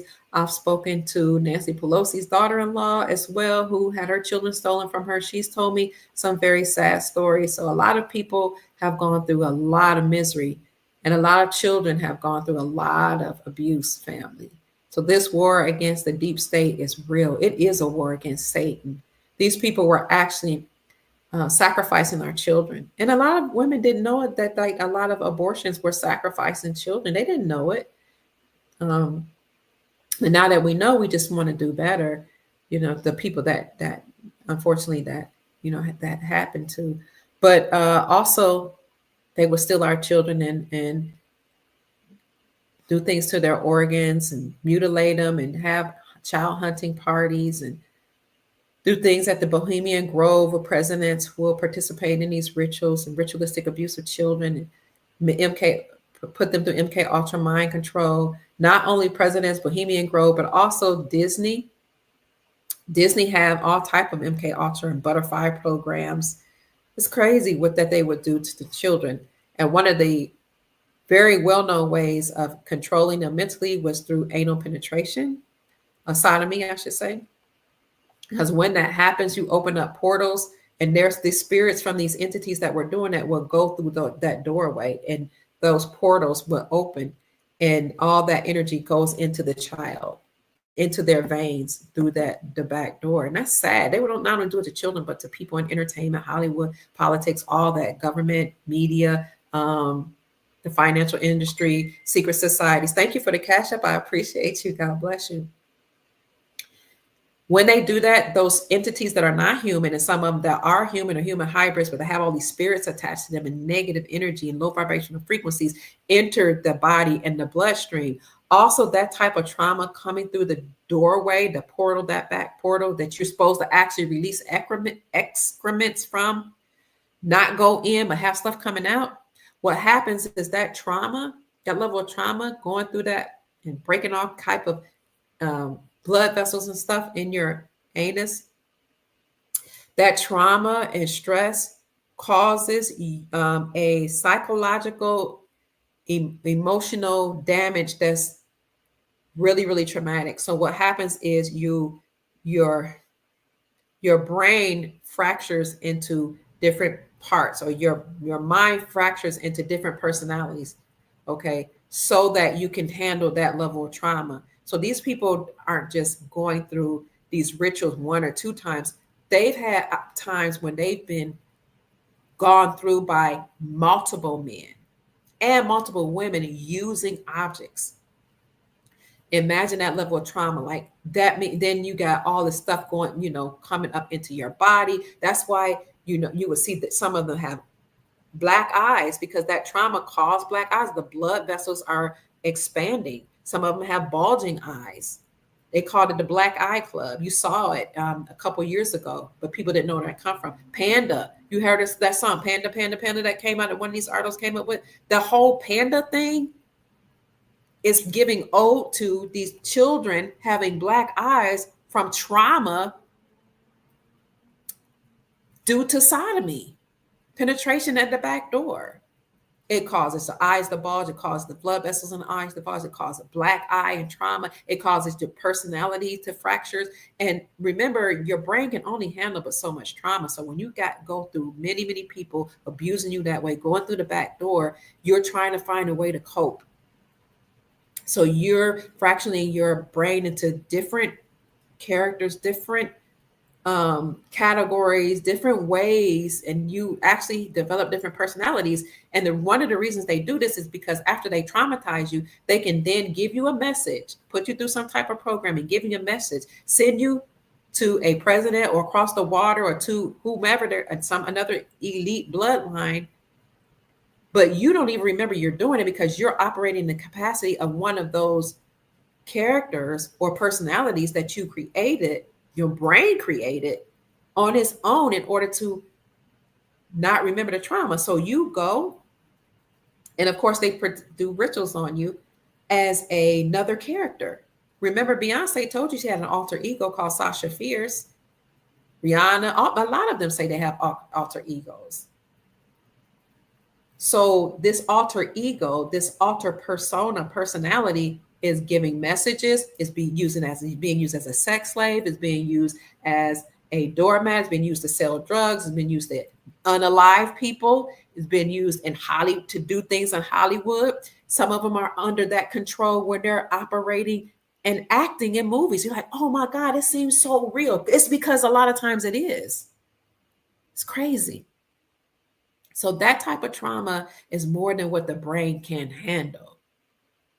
This is what we were up against, this war against the deep state. And they were passing children through the fire. And the Bible speaks expressly against, for the Christians and our Hebrew brothers and sisters, it speaks against Molech worship and passing your children through the fire. But people were doing that.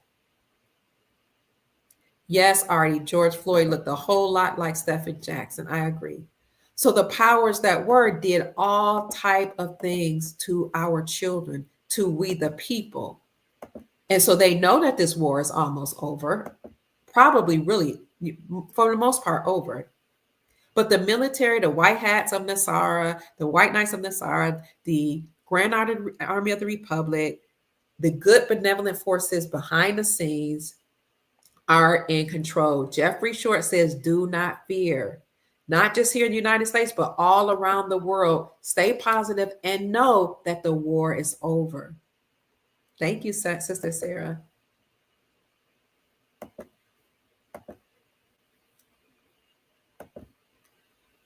Stay encouraged.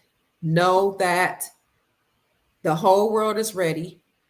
You have presidents and governments ready that have already declared their sovereignty.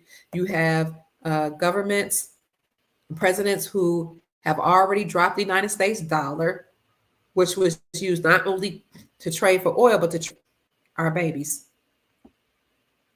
It has to go. Trump cannot come back fast enough, Michael said. I'm being blocked on what I can say on here. Bring back free speech to these platforms is crazy, Michael says. Thank you. 13 wisdom, 13 knowledge. What else you say? 13 raw respect. Thank you, House Quest. I appreciate that. It is 13th, family. Happy Friday the 13th. You see what you are saying? Hawaii will it eventually be its own sovereign nation? Yes. I can't wait to tell you how I know. Oh my God. Yes. Hawaii will be a sovereign nation. Yes. Greetings, beautiful family. Hi, Sister Harvetta Lessiter Bay. Thank you so much for always joining us and supporting us. Yes, the ringing of the bells happened at 9:30, which is 12. 9 plus 3 is the 12. The 12 portal on the 12th month, the 12th day. President Donald Trump rung the bell, the opening up the New York Stock Exchange. Susie says the Florida Republic is the first to be restored. Glory, hallelujah. Yeah, if Clinton had won, Hillary Clinton, we'd be in FEMA camps by now. Sarah said they won't let her send messages here. Wow. So the people that were in power, yes, were Jesuits and Freemasons. I just was reading a book that talked about that at length. What is that book called? Some kind of tablets. What's that book called? The Holy Tablets. I'm reading that book right now by Malachi Z. York. Now I know what people say about him, but I wanted to read that book to see what he said about the Freemasons and the Jesuits. If the elites had their way, we would have been in Hunger Games right now. Yes. Oh, and there are Hawaii fires going on too. Wow. Thank you. A lot is going on. Hopefully in the next couple of days, we'll see something wonderful happen. That's right. The British accreditation or accredited registry is not welcome here. So anybody that passed the bar to operate as an attorney, you will have an opportunity to be retrained in constitutional law and work as a lawyer in law. Thank you so much for the Cash App blessing. I appreciate you. And then someone sent me a message. I don't know if you want me to read this. So those people that have a British accredited registry or that passed the bar will not be able to operate as a lawyer anymore. You'll have to be retrained and work as a lawyer. Even those people that are working in lawmaking in Congress, Senate, whatever, to make laws, they have to stand down. J Love says, love you to life, Dr. Pruitt. Keep up the good work. Thank you so much. Orsini, Chigi, Rosenberg, those are part of bloodline families. The bloodline, Susanna says, of the house of biblical King David has the highest frequency among mankind, and combined with Yah's spirit overcomes all evil of the synagogue of Satan. Thy kingdom come quickly. So we're moving away from maritime law and admiralty law to the law of the land. Thank you for saying that. Yes, all presidents are part of bloodline families, including Trump. Many people have been saying that Trump was not, but we do see evidence that he is a part of the Clooney family. I believe in the Clooney family. They're actually related to Abraham Lincoln. Abraham Lincoln was a Clooney. Abraham Lincoln was actually a melanated brother, a copper color, a brown brother. So that Abraham was a Clooney. Trump allegedly comes from the Clooney family. The Kennedys come from the Clooney family. David Quigley, also known as John Fitzgerald Kennedy Jr., the real one who wrote he wrote the book Stolen Identity, says that President Trump is his cousin. And some people do agree that the Trumps and the Kennedys are related. So that would mean all presidents are bloodline. But every last one of them. There was a young lady in 2013, 2012, I can't remember when, but it was a girl that was like in middle school that actually did the research of all the presidents, and she did the tree, and she outlined how they were all related to each other. She did a phenomenal job, and she was showcasing on every different news outlet to let people know that it's true that they're all related. Western Canadians are saying hello from Quezon Province, Philippines. Wow. Thank you so much for joining us. Hello. Welcome. Yeah, because of these bloodline families were running the world, they would sometimes drop cues to let us know who they were. And House Quest said that is why they gave us Al Bundy. Bundy is one of those families. Greetings, Abigail. So I thank you all so much for joining me. I see Springfield in the house. Who says it?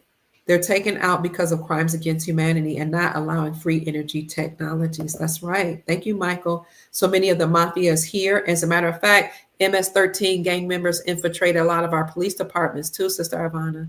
She says many of the mafia here in the United States were under these bloodlines. That's why I think Orsini sided with Trump, but I don't know. Oh, thank you. Remember Constantine 1 and Theodose 2, Gigi says. I'm going to look them up. Cesar Borgia, is that who that Jesus character is?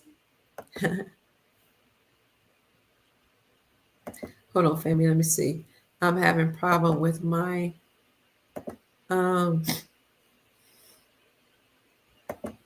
What am I? Who is this? LinkedIn. I had to end it and bring it back.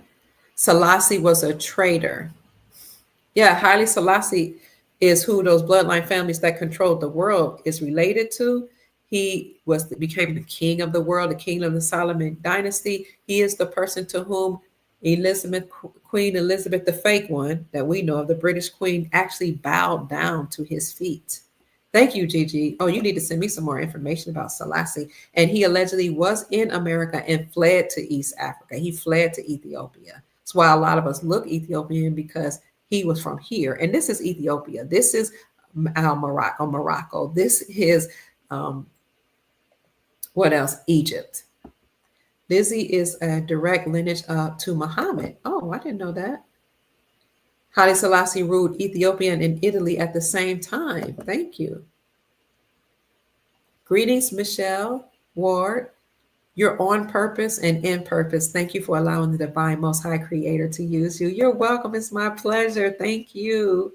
Yes, that's not the real queen. I agree, Michael. And Princess Elizabeth actually told us that as well. So we have some confirmation from other people, and hopefully this news will come out. Trump is linked to Cyrus. That's his lineage. Thank you, Ivana. There's so much child deduction going on in Texas right now, Ellen Mooney said. Oh, my God. Oh, my God. We got to get rid of them. Elizabeth II was a lizard. Absolutely. She would shapeshift from time to time. 2020 portfolio says, I resonate. Both sides want to enslave us. Elon is for transhumanism. Thank you for saying that, Renee. Ivana says Texas was a huge population of the bloodlines. They're awful. Ron said, breaking according to Gender White Hats Intel. Gender co-pilot of Freedom Fight 117 shares super excited news. One of our own, I'm reading this, hold on. One of our own, this is Intel that just came to my phone. Hold on, where does it? Now I'm gonna have to go to, hold on, babe, family. This is supposed to, don't share rates. Okay, I won't share rates that we're giving. Some of this, again, you always have to use your discernment because we don't know. People just give information based on their intel and their research. Breaking, according to Gender White Hats Intel, more coming in. 117 shares, super exciting news. One of our own has landed. What's GGL Passengers has landed? He just caught an earlier one of our flights. Tier 3, allegedly. That means us, the people who know about this currency exchange, that's not the whales or the people that have loads of money, like suitcases of money at government entities or just rich people, but the normal everyday people, allegedly, we've been doing this, that we're next. The exchange rates which were shared today are pretty interesting. Just take this as an interesting data point because the rates aren't set in stone. This is food for thought, so please just use your discernment. So some people are saying that the rate for the dinar is $3.91, predicted by one banker to be up to $7.20 next week. IQD to USD. The Bolivar is 83 cents. The Rupiah is $1.87 currently. This is just what somebody's reporting. My own opinion, this person asserts, is that the dong rate is about $2.40, give or take. Oh, somebody said, she's saying, I normally don't share rates because it always fluctuates. But this is what we're hearing. All right. Well, thank you so much for that. Thank you for sending me that. I love you. I love when people send me information. Now it's my job to go and do some digging to see if I can find those rates, if they're trading on the Forex, if other articles are corroborating with this or confirming this. It's just so much work doing this, what we do, family. Yes, black and white are statuses. They're not races or ethnicities. They're statuses. Black means you have no standing in law. You're dead. You're a slave. And that's why people that come to this country, even if they're brown or even if they're African or from African descent, from many different tribes or from the Caribbean, they don't call themselves Black. They call themselves from their, I'm African, I'm Yoruba, I'm Twa, what else? Akan. They tell you who they are by their tribe and their bloodline. And I'm from the continent of Africa. I'm Ghanaian, I'm Nigerian, whatever. But in their countries, they tell you who they are by their tribe. But your tribe is your family. It's here that you use Black or white. And if they were to classify themselves, they would say white. And people would get mad at them for that. But they know white means that you're not a slave and you have standing in law. But if you look at the Black's Law Dictionary, the dictionary that they're using here, is that another text? That the you look at what the lawmakers use here, Black's Law Dictionary, then you know that Black is not a stat. It means you have no standing in law. That's why they have us calling ourselves Black, calling you dead, making you call yourself dead. Black is a status, not a race. But those countries, those people from different countries, their status would be white because they're not dead. And you see different actors and actresses and entertainers say, I'm not Black, I'm American, because they're telling you that's their nation. That's where they come from. Adelena says, I don't want to offend anyone. Did these bad people or baddies invent the word bigger with an N from negus? Probably, they probably created the N word from negus. The word negus just lit up. Strange. I love y'all. So negus is what they call Haile Selassie the negus. And we should look at the etymology of the word negus. Somebody can look that up, but we're running out of time. We've been on a long time. Christmas came from Bel or Moloch. Thank you, Gigi. I get what you mean when you say that now, Miss Kia. Dr. Phil Valentine said the flower and fauna of your bloodline origins match your DNA. Wow. So yes, we are now in Turtle Island or America or Amurica Gate, Northwest Africa, the Moroccan dynasty. That is what America was formerly called, all those things.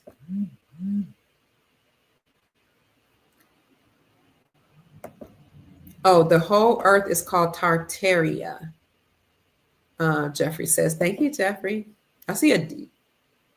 Tartaria, thank you. The word no one likes, think about it. Yes, I know what you're saying. The N word versus negus probably come from the same thing. The Golden Gate Bridge is the bridge Christ entered into Jerusalem on the donkey. What? You don't say. Thank you for that. They used to hang children on a tree. That's where Christmas tree came from? Oh my God. So how do you prepare for what could come if they have a stock market collapse? If the deep state try to have shutdowns because of these drones that they might say are aliens invasions, I would just say have food, have water, have supplies, have candles, the thing your grandmother used to do, your grandparents, have canned goods, have beans and rice, which I just bought me some beans and rice. And I bought a whole lot. I bought brown rice because my family loves brown rice and lots of beans, different beans, brown rice. I just made brown rice, beans, and stir fry. And with the rest of the vegetables, I'm going to make a vegetable soup. But you can can goods, you can freeze goods. My grandma used to do it. Just have food, water, money on hand. Because if people hear certain news, they might panic. They might start rushing to the banks and they might start rushing to the stores to get toilet paper like they did when they shut down everything in 2020. But you don't want to be caught up in that. You want to already have your stuff. Oh, do you know Empress Redbird? Yes, I've heard of her. And Chief Pontiac getting the land back. December 17th, the notice expires. Oh, thank you, Sister Renee. How do I get my info? Me, research, reading, studying.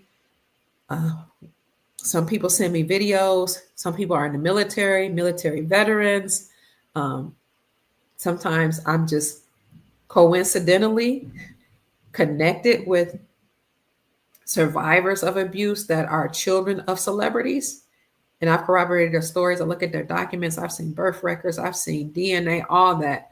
And I don't know if it's just the ancestors, God, the Most High Source, allowing me to meet these people, but it sure comes in handy. And sometimes I just speak because I know just from my study, I know just from revelation, but I'm always usually able to back up my words or my thoughts with sources. But it's the people that the Most High has allowed me to meet, including, some beings that told me that they were not from this planet. They told me where they were from. They told me who they were. They're the ones who said that the world is not going to end. I've done a video on that. Wow, a long time ago, years ago.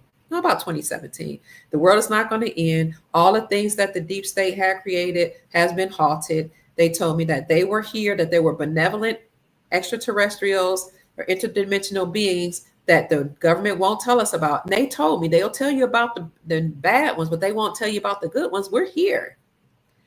So I saw them. I've spoken at length what they look about. The ones that came to me were brown. They had on all white. They had their hair wrapped up in these white headbands, and most of their hair was locked up like in dreadlocks. And they told me that all the stuff would not happen that we have been told for many years. New World Order would cease to exist, that they were dismantling that system. And they told me, keep your vibrations raised. That's why I always say at the end of every podcast that I've said something to raise your vibrations, because they told me, keep your vibrations raised the vibrations of the planet, because we, the benevolent forces, thank you, will use these vibrations that you all emit. Chaka Khan, 100% check it. We will use these positive vibrations to help liberate you. We will use that energy and that frequency to bring about a change, is what they told me. So they told me to go out and tell as many people the good news that the deep state plans had been averted and that they were here to help us. And that if I raise my vibrations, then I would help to raise the vibrations of the planet. I love you too, Sister Linda. And so the one woman, Taino Indian in Puerto Rico, hello, who was leading this group, who came to me, looked a lot like me. And I asked her, why do you look like me? Thank you so much, David. Yes, we are the indigenous Moors, indigenous to this land. Thank you, Brother David Emmanuel. I asked her, why do you look like me? Thank you. She asked me, why wouldn't I look like you? I am you. Ooh, I got chills.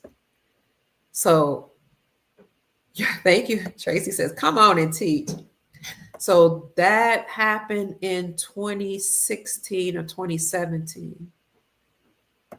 And that's when I created my YouTube channel. Now, I didn't start reporting right away, but I did create my channel. And I started speaking mostly on my Facebook page about what they told me that was going to happen, about interdimensional beings, extraterrestrial beings that were benevolent, how they're here to help. And I started doing research into who Donald Trump was, how he was actually brought into this job. He didn't do it necessarily of his own volition. He was chosen. He was tapped on the shoulder. Thank you, Derwin. I love you. I appreciate you. And told he would do this job. And he was the one that was selected by the Grand Army of the Republic. That's what Motu Proprio, the Pope Francis, who wrote Motu Proprio, said this all would happen, because he was trying to warn the people. He calls it the Grand Army of the Republic. Yes.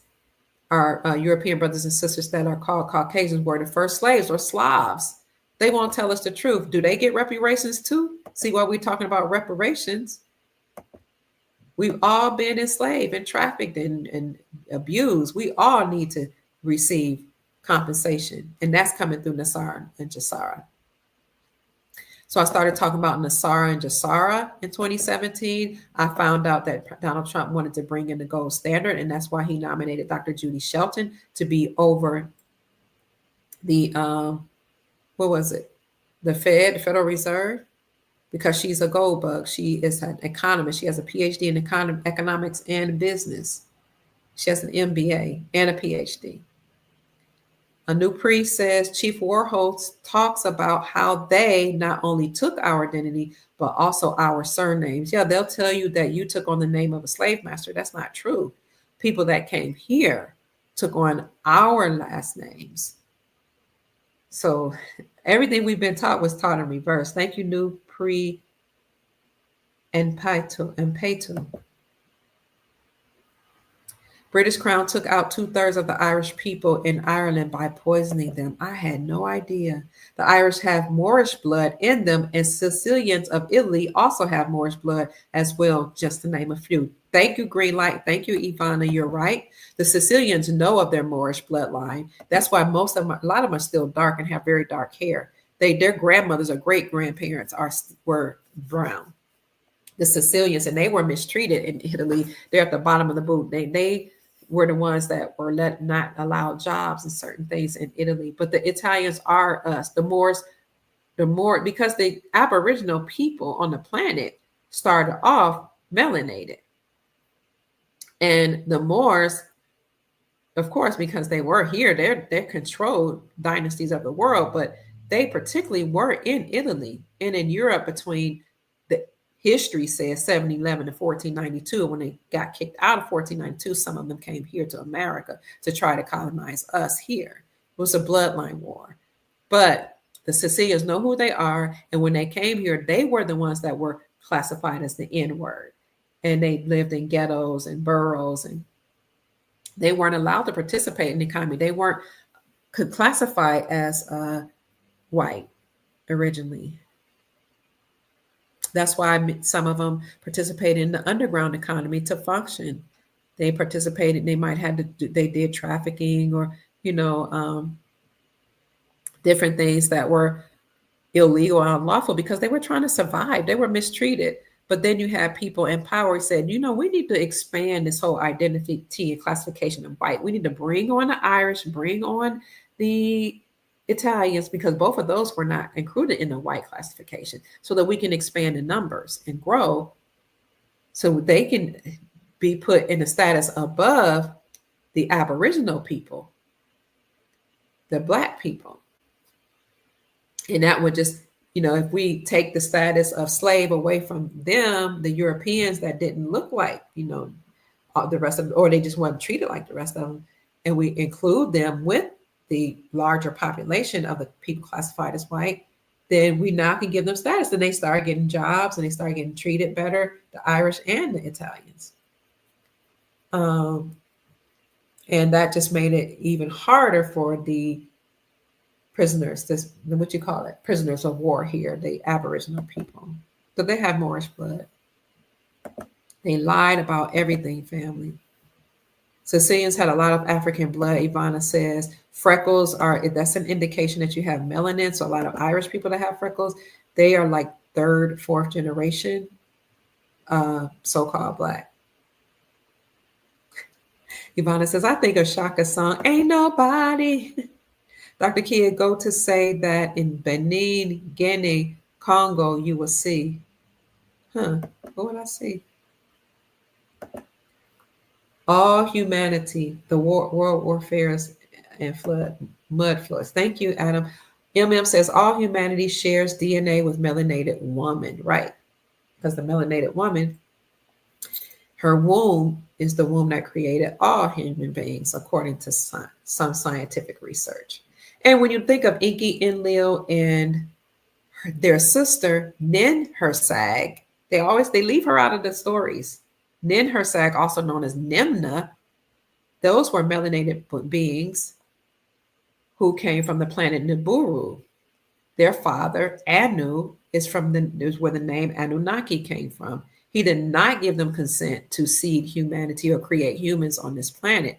So he and the council, people call it the Galactic Federation, but it was a council,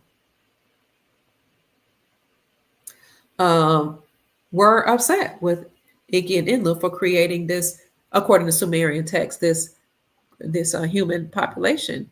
And so one of them, I don't know which brother it was, initiated the flood. That's the great deluge, or the flood that's in the Bible. And then the other brother tried to save us, and that's where you get Noah's Ark, and so on and so forth. And then you had different beings that came down here to teach us about religion, law, politics, et cetera, how to do certain things. About allegedly, we were trying to get out of here, the humans that were on the planet, so they created a ladder or structures to get out of here. I don't know if that's an allegory or a mythological story, or it's supposed to mean something else, but that's where you get that Tower of Babel, Jacob's ladder, and in order to keep us from ascending in consciousness or raising up or going to where we were trying to go. That's why I say it could have been a metaphor for ascending in consciousness and acknowledging and accessing your God self, because now you are a God being. You weren't just the original. I mean the Igigi or whatever entities were walking around here, but they allegedly took the Igigi or whatever beings were here, mixed their DNA, and created modern day humans according to Sumerian texts. You never know what's real, what's not. But now you have this Anunnaki DNA in you, and it's extraterrestrial DNA. Some seeded by the Palladian, some seeded by the Anunnaki and other beings. You're trying to get out of here and ascend in consciousness. You're trying to access your powers, but they were trying to stop us from that. So the Tower of Babel could be about keeping us from accessing our higher levels of consciousness and raising their frequency. But they then confused us by giving us different languages. They also did certain things by keeping us from living eternally to eternity.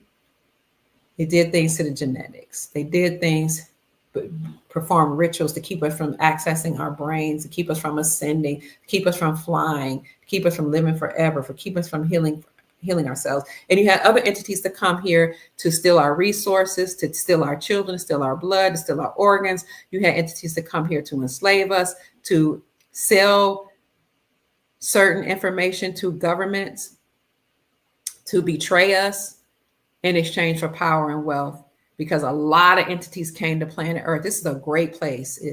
This is an amazing place, and God, or the creator or source, intended for us to live a wonderful life. But these beings, according to Sumerian texts, came here to keep us from accessing that and to keep us from being wealthy. And that's why we're in a golden age, which is in an age. You've been kicked out 7 times. Oh my gosh. And now a commercial. Now we're in a golden age where we'll be able to access all parts of our brain that Dr. Jewel Pookrum spoke about in her studies and said we used to have and now we don't have access to. We're going to be able to access that. And this technology that's given to us as a gift will allow us to do that and help us. Hi, Fiona. Bryant says, greetings from New Zealand. Thank you for being here. Kalingas, Tainos, Arawaks were in the Caribbean, but they brought Africans in slavery. I'm from Guadalupe. Thank you for that information. I'm going to have to look into that. Hi from New Zealand. Hi, Annie. Thanks for all your great sharing. You're welcome. It's so beautiful seeing people from all over the world here. 2020 portfolio is Cherokee, part Cherokee. Me too on my daddy's side. Our phenotypes are different as well. Mostly, New Priest says. Dead at sea, Admiralty law. Yes, they consider the deep state, considered us dead at sea. Hi, Leslie. Salutes. Thank you all for checking in. We got a long podcast, but hey, people can go in and come out. I appreciate that. James was a Cherokee. Adelena says, my father's mom, born in Puerto Rico, with one blue eye and one green eye. Wow, how fascinating. Just found out Ray Charles wasn't blind. It was all lies. I heard the same thing, Renee T. Oh, I'm glad this information is resonating with someone. Define the biblical Abrahamic covenant is the promise of true salvation and the oneness of our Creator. Also, the Judas factor is within our DNA. What? Thank you, Susanna. Adam says, my great-grandfather was from Spain.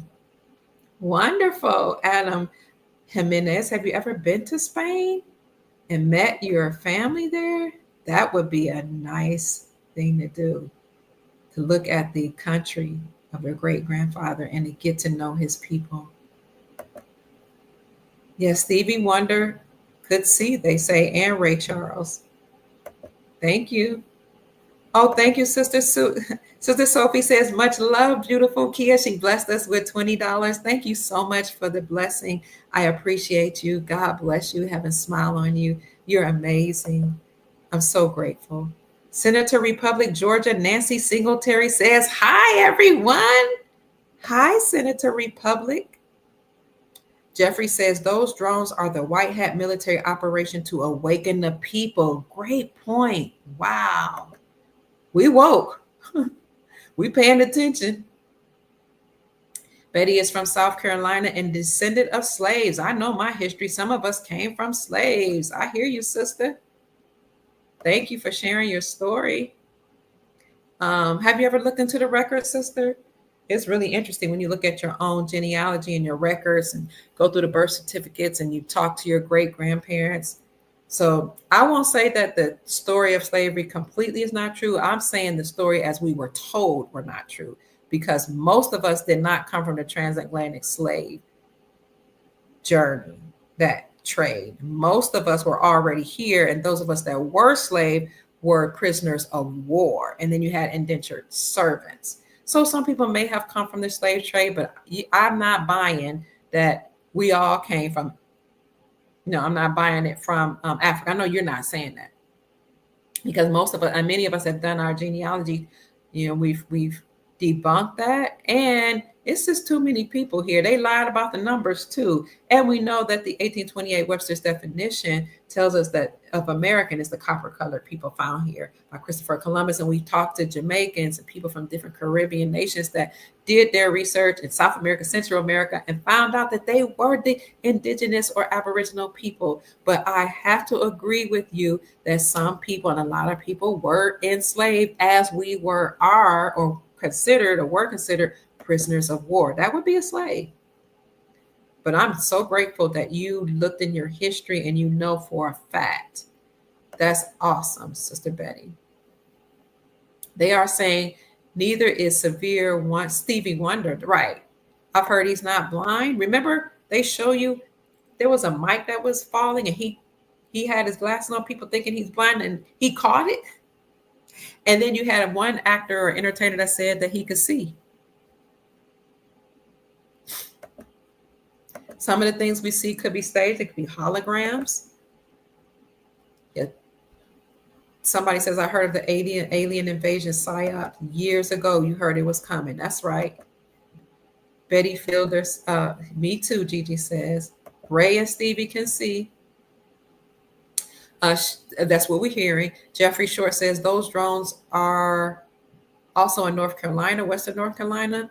The Salisbury, North Carolina National Guard says, do not fear. Okay, I love that. You're in Salisbury, Jeffrey Short says. And he said they have drones in Western North Carolina, but the Salisbury, North Carolina National Guard said, do not fear. Thank you. Adam knows people in Statesfield. Grand Rising, everybody. This is a test by the White Hats. It is not Project Blueprint, Jeffrey says. Thank you, Jeffrey. Grand Rising, Sister Victoria.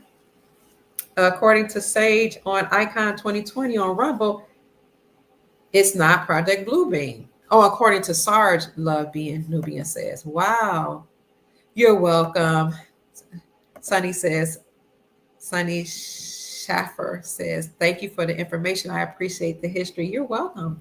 Peace and light to you too, Copper Goddess. It's good to see you again. Peace to everybody in the chat.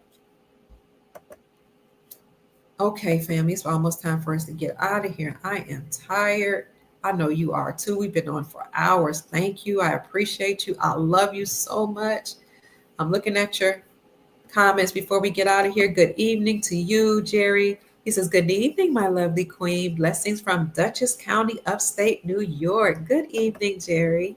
Thank you for being here. Clarence Thomas on X with the Trump card. All right. Peace, Goddess Micro Messiah says, peace be unto you. Likewise. 3 more commercials you saw. Oh my God, since you posted. Oh my God. They coming in with the commercials, interrupting the podcast. Melissa said, he said human infrastructure. Biden said it. You're welcome. Angel 5265 says, thank you, Dr. Kia, for all you do to keep us informed. I love you. That means a lot to me. I love you too, sister. It's my great pleasure to be part of your soul family. It's my joy to be here for all of you. I'm just elated and thankful that I'm alive at the same time as you. What a great time to be alive. They say we came here to help elevate the planet, raise the vibrations, and take down the deep state. We agreed to come here to witness this and to help. I'm so grateful. Merry Christmas, Golden Arrow from Kentucky. I know they're putting certain things in those inoculations. A lot of people going about to face the gallows, family. Julia says, Renee, I think as well. I think Trump is a Christ leading us, or a type of Christ. I don't know what a T Christ is, leading us into a huge trap of lies, promising peace and prosperity. Well, I can tell you that wonderful things are happening, family. I know it's hard to accept everything at face value, and that's why we have to use our discernment. But all the information I gave you here, I did provide facts and articles to support my claim. Good evening, Tristan. It's always good to see you. He says, good evening, everyone. I love you, Tristan. Thank you so much for supporting us and for showing up today. I don't know what reindeer games are. She says, stop with the reindeer games. The Bank of Italy blood bank tracked the bloodline of our King David since 1303, hidden in the Vatican. Today, that bank is J.P. Morgan Chase. Wow. Word up, fam, of the true Israel, Jerusalem is ours, is how to say. Word up, sis. We live in High Point, North Carolina, and I see a lot of these skies, but no one to talk to here. It's just me and my husband. Oh, Barbara, we're so glad you're here to talk to us today. Thank you for joining us. It can be a lonely walk. I know, that's right. Angel says the reason they rescue themselves is because they're part of the cabal. All right. Most of my Black friends said the Constitution was racist, Melissa says. We're going to have to look at that. I didn't see it. That's why we need to study it for ourselves. The Witches Coven, The View needs to be taken off air. 2020 Portfolio says, I agree, as they keep planting bad seeds about J6. It's tough out here, family. Why do most judges recuse themselves? So the liberal judges recuse themselves of the Brunson case because they didn't want to rule in favor of Brunson. And who else knows why? And maybe they were afraid that they were going to face military tribunals. I don't know why they recused themselves of the Brunson case, but it was all three liberal judges. And whether or not they agreed to hear the case, they're still going to face their fate. Isn't that right, sis? Good question. Why do most judges recuse themselves? Hi, Tristan. Thank you so much for blessing me. I appreciate you. I love you so much. You always take good care of me. You'll send me blessings here. You might send me a cash app, and I'm so grateful for you. I really appreciate you. God bless you, Brother Tristan. I love you very much. Jeffrey says, Barbara, I live in Salisbury, South Carolina. We are the real news, Barbara says. And yes, the real Trump is in Cheyenne Mountain being protected by the military. J6, prisoners were released. Oh, proof. Oh, I covered that. Oh my God, I did a whole podcast on that. Let me see if I can. You need proof. And in that podcast, I should have shown you the articles. You know, sometimes they'll put articles out and then they'll erase things from the internet, which is why I'm glad I do my reports. Let me see if I can find that about J6. Yep. I have a video on YouTube, probably Rumble too, that says the deep state panics. J6 prisoners have been released. Yellen resigns. Brunson results are coming. It's over. Us alone. So you need proof that J6 were released. Here you go. I did it in an extensive video right here. You look at my channel, Dr. Kia Pruitt. This is my channel here. This is the picture, Dr. Kia Pruitt is the name of the channel. My is at Dr. Kia Pruitt Official. I have 518 subscribers, 69 videos because my videos were taken down by the deep state. I was censored. I've had 7 channels. They've all been taken down, removed. Thankfully, I was able to get this one back up. Some of them, they say you will never get back up. And they demonetize me on all of my platforms. This one I'm able to monetize now, finally. But they do still remove videos and tell me I can't monetize certain videos. But if you go to this channel, you'll see right here, it says the deep state panics, J6 prisoners released, Yellen resigns. That's the article. Brunson results are coming right here. Now, I'm going to click on that video. This one right here with the jewel coming from my pineal gland, my first eye. I'm going to click on that video, and hopefully I put the articles in. Hopefully I had time. Yep. So if you go to that particular video, my darling, you'll see all the articles. Well, I talk about Chuck Woolery dies. Celebrities are fleeing the United States. Brunson case to be announced. United States Constitution and the First Amendment. Janet Yellen steps down. Could Diddy get out of jail? Pastor T.D. Jakes has health scare. Diddy's bail was denied. J6 released. Here you go. And then here's a video that says hundreds of J6ers released. Breaking, hundreds of J6ers released. That was a video that that I used in my podcast to support my claim. And then I talked about judge dismissing the J6 case against Trump and as well. I covered that. So here's one particular article. I'll put it in the chat for you. You see all this work I'm doing? This is work, family.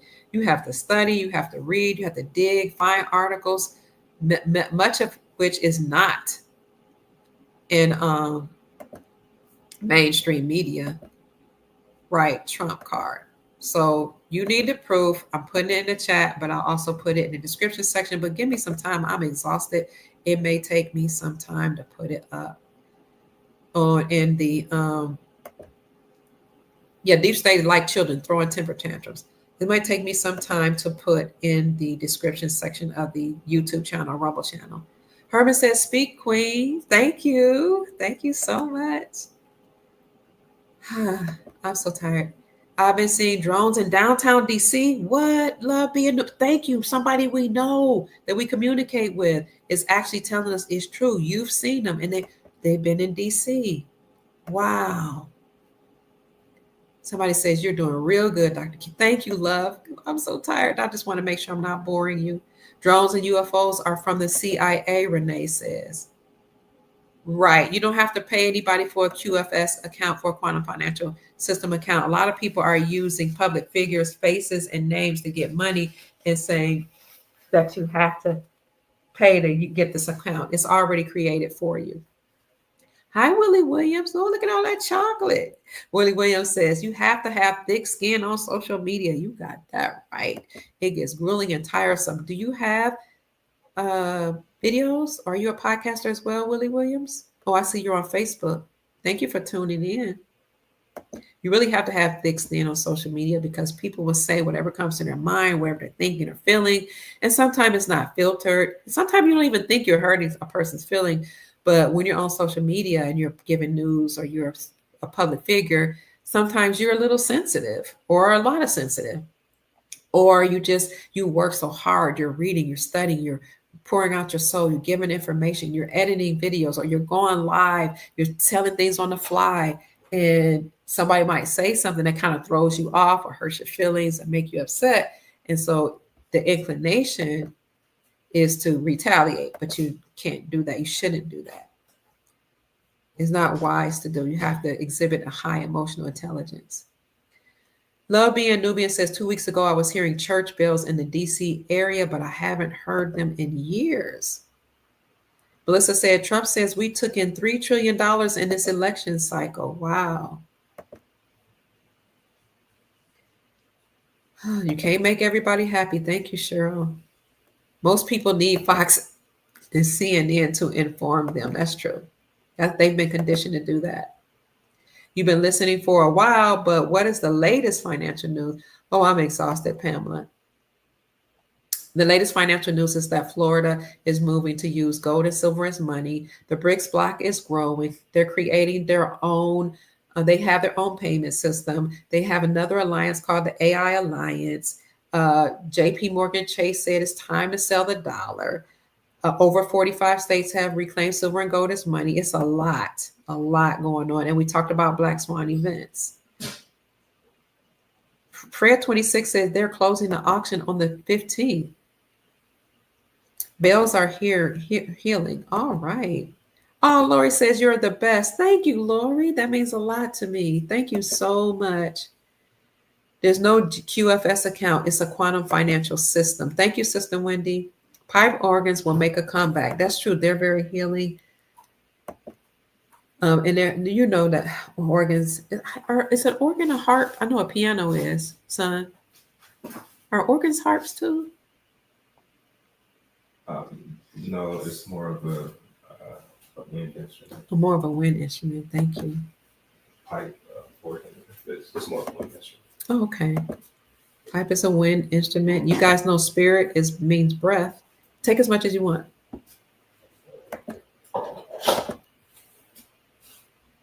You don't need to sign up for a QFS. We all have them. I Will Maintain says on Wednesday, wow, on Wednesday, I came into contact with one that was pretty low to the ground here in Oklahoma. A drone? So we got drone reports right here in the chat from Oklahoma, DC, North Carolina. Melissa says, I'm near Fort Belvedere. Pamela Eyes Wide and Clear says, there are watchers to remove the evil off the planet. We just need not be afraid and stay out of their way. That's right. Stay out of the way of the drones or whatever people or beings that are here. I know that's right. Elon Musk said to prepare to see an epic drone battle. I didn't know that. Jeffrey Short says they are not drones for the millionth time. He said they are not drones. They are a white hat test. New Jersey has a dumb or deep underground military base. Trump's golf course, yep, it's there as well. Think logically. Rissy said this is related to the whole Chinese spy balloons, or is it? Could be. You guys are saying Trump did not say that. What, did not say what? To shoot the drones down? Somebody say he said that. Save me just a little bit, please. Here in Michigan, about a month ago, it was a blue something, a third the size of a blue moon, a third the size of a moon at night, just hovering. Yeah, they're saying that Trump said shoot them down. UFOs could be here. Hi. Lou Valentino is on live now showing Trump's text. You guys follow Lou Valentino? I think it has deep state written all over, Pam says. Love said Trump did not say that. Why would he when he knows what time it is? Barbara says they're cleaning up all those things that are in power and getting them off of our lands, off of these lands. Pinellas County in the house. Pinellas County. St. Petersburg, right? Florida, is that Pinellas County? I love that area. Hello, NBKD52D, Charlotte, from Charlotte, North Carolina, checking in. Drones and UFOs belong to Elon Musk, Tammy says. Ishmael Perez believes that they're UFO scouters. Okay. I would love Dr. Pruitt and Ishmael to do a show together. That would be fun. The podcasts are named Ishmael Perez. Okay, we'll have to check them out. They were Palladians and they've been seen all over the world. They're here to protect us. Maybe you should get him on your show. I would love that. Okay, fam, I'm getting exhausted. You're welcome. Cheryl says, thank you, beautiful, for all you do. It's my pleasure. One ABC News today, or on the news, they didn't recover anything. Dikayanin glass gives anyone the ability to look into the astral realm. Wow. Along with seeing a person's aura. Yes, I've heard of the soulless NPCs that are walking on the earth. You know, they say we have 7 billion people on the planet. They say only 300 million are really real people. That's crazy. What do they call them? Non-player actors, or so I don't know what the C stands for, but NPCs are soulless and they're on this planet with us. Love being Nubian says, I look forward, Doc, to spending my Fridays with you. Thank you. Oh, that makes me feel good.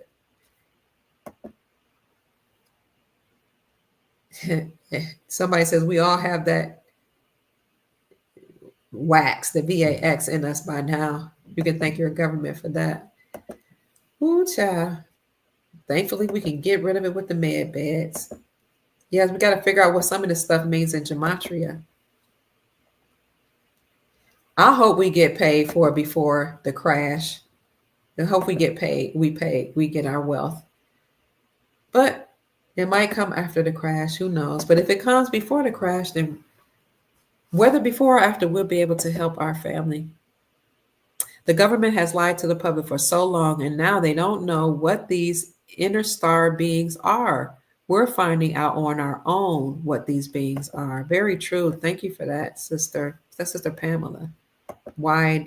Pamela eyes wide and clear. Thank you for 1,252 people in the chat. I appreciate you. Hit the like button wherever you are. Leave a comment, subscribe to the channel, and share the video. They know they just arrested a man. This is Cheryl Watkins saying they arrested a man for shooting an Amazon drone down for flying on his property. What? Oh, my goodness. They're putting, oh yeah, we hear you saying what they're putting in our stuff. Agreed, it's the 33-degree Masons. They're bad. We are the carbon-based 666. We're alive with the God spark. White hats have authentic intelligence, which trumps the AI-driven chaos. Amen. Jojo says, hi, Jojo Starbucks says, I gave up worrying about everything. Whatever happens, happens. Ooh, you go, girl. I totally agree with you, Dr. Pruitt. Please contact Ishmael Perez, a podcaster on YouTube, knows all about these drones. Okay. It's a fake alien invasion. I've heard that too, Anthony. Anthony says it's a fake alien invasion. Dr. Pruitt, tell our family not to panic. It's a plan. Stop deep state fake alien invasion. Put zero energy into this place, please. Anthony says, peace and love, family. We started out with saying that, but probably we need to say it again, family. Just keep your vibrations high. Keep your emotions in check. Stay grounded. There's nothing to be concerned, worried about. We know some people say this is a deep fake invasion. Some people say it's benevolent forces here. Then you have people that's trying to mimic this. So they're playing on our emotions. Stay encouraged. Stay grounded. I told you the deep state, the little minions that are here may try to do certain things, but most of the stuff that they're trying to do has been neutralized already. And I told you that a lot of Black Swan events lead to financial crashes and devastation, whatever, but you already see all these countries that are working with BRICS to use gold. And all the states in America have decided to use gold and created legislation to agree with the Constitution and using gold and silver as money. Yes, we've heard, MS Normal, that skies have been sprayed with good chemicals to neutralize the chemtrails that are in the air and the water. And we hope that that will continue. The sun is a bright white light and our bay hasn't smelled bad for a very long time. That's awesome. Wow.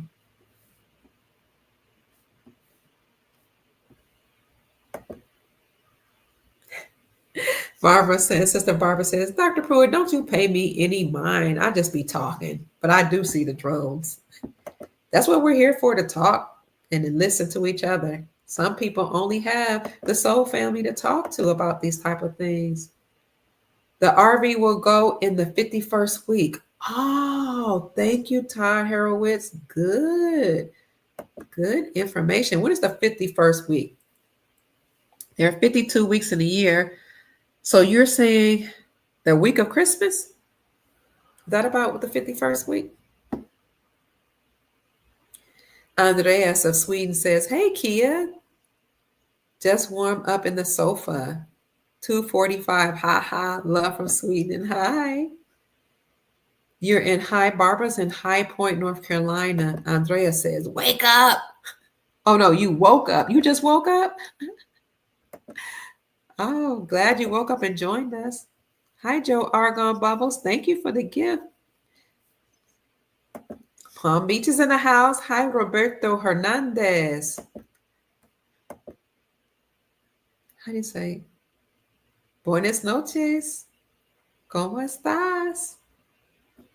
Listen, I'm tired too. Let me go to bed. Moved from the IG just now, enjoying the show. Thank you, Marsha from Virginia. I appreciate you. Grand Rising, everybody. Stella Von Thun says the deep state used the Trump avatar in 2020 to push the VAX. Absolutely. And the deep state controls an avatar. You're right. Or a person in a mask or a clone to say these things that are against us and confuse the people. And they're like, why would Trump say these bad things? Like you should get the inoculation. You should get the you know what against the Iris Bay, because it wasn't him. The real one told you to use, was it hydroxychloroquine? I can't think of the name now. And ivermectin. He told you to also use sun therapy. And the mainstream media came out and said he said use bleach, and he never did. Boy, people sometimes, I tell you, they don't listen. Right, the famous people that were on the pedestal, they are taken down. They won't be here anymore. My mom had dementia and my sister talked her into putting her name on the house deed without me knowing it. Now passed, mom passed, and here I am. Dr. Kia, please tell me when you think Nasara will come. I see it rolling out already, but when it will be officially announced, I would just say very soon. I don't know dates. We're hoping it'll be announced with the Brunson case decision sometime before the end of the year. Greetings, Cheryl Watkins from Ontario. Oh, okay. Cheryl says, they say, look at his tie. Blue is deep state Trump. Red is Trump for us. And we know the gold Trump must be for us too. Frank says, greetings from Ontario, Canada. Thank you for your wisdom, Kia. You are a blessed teacher of truth. Thank you. You're welcome. It's my great pleasure.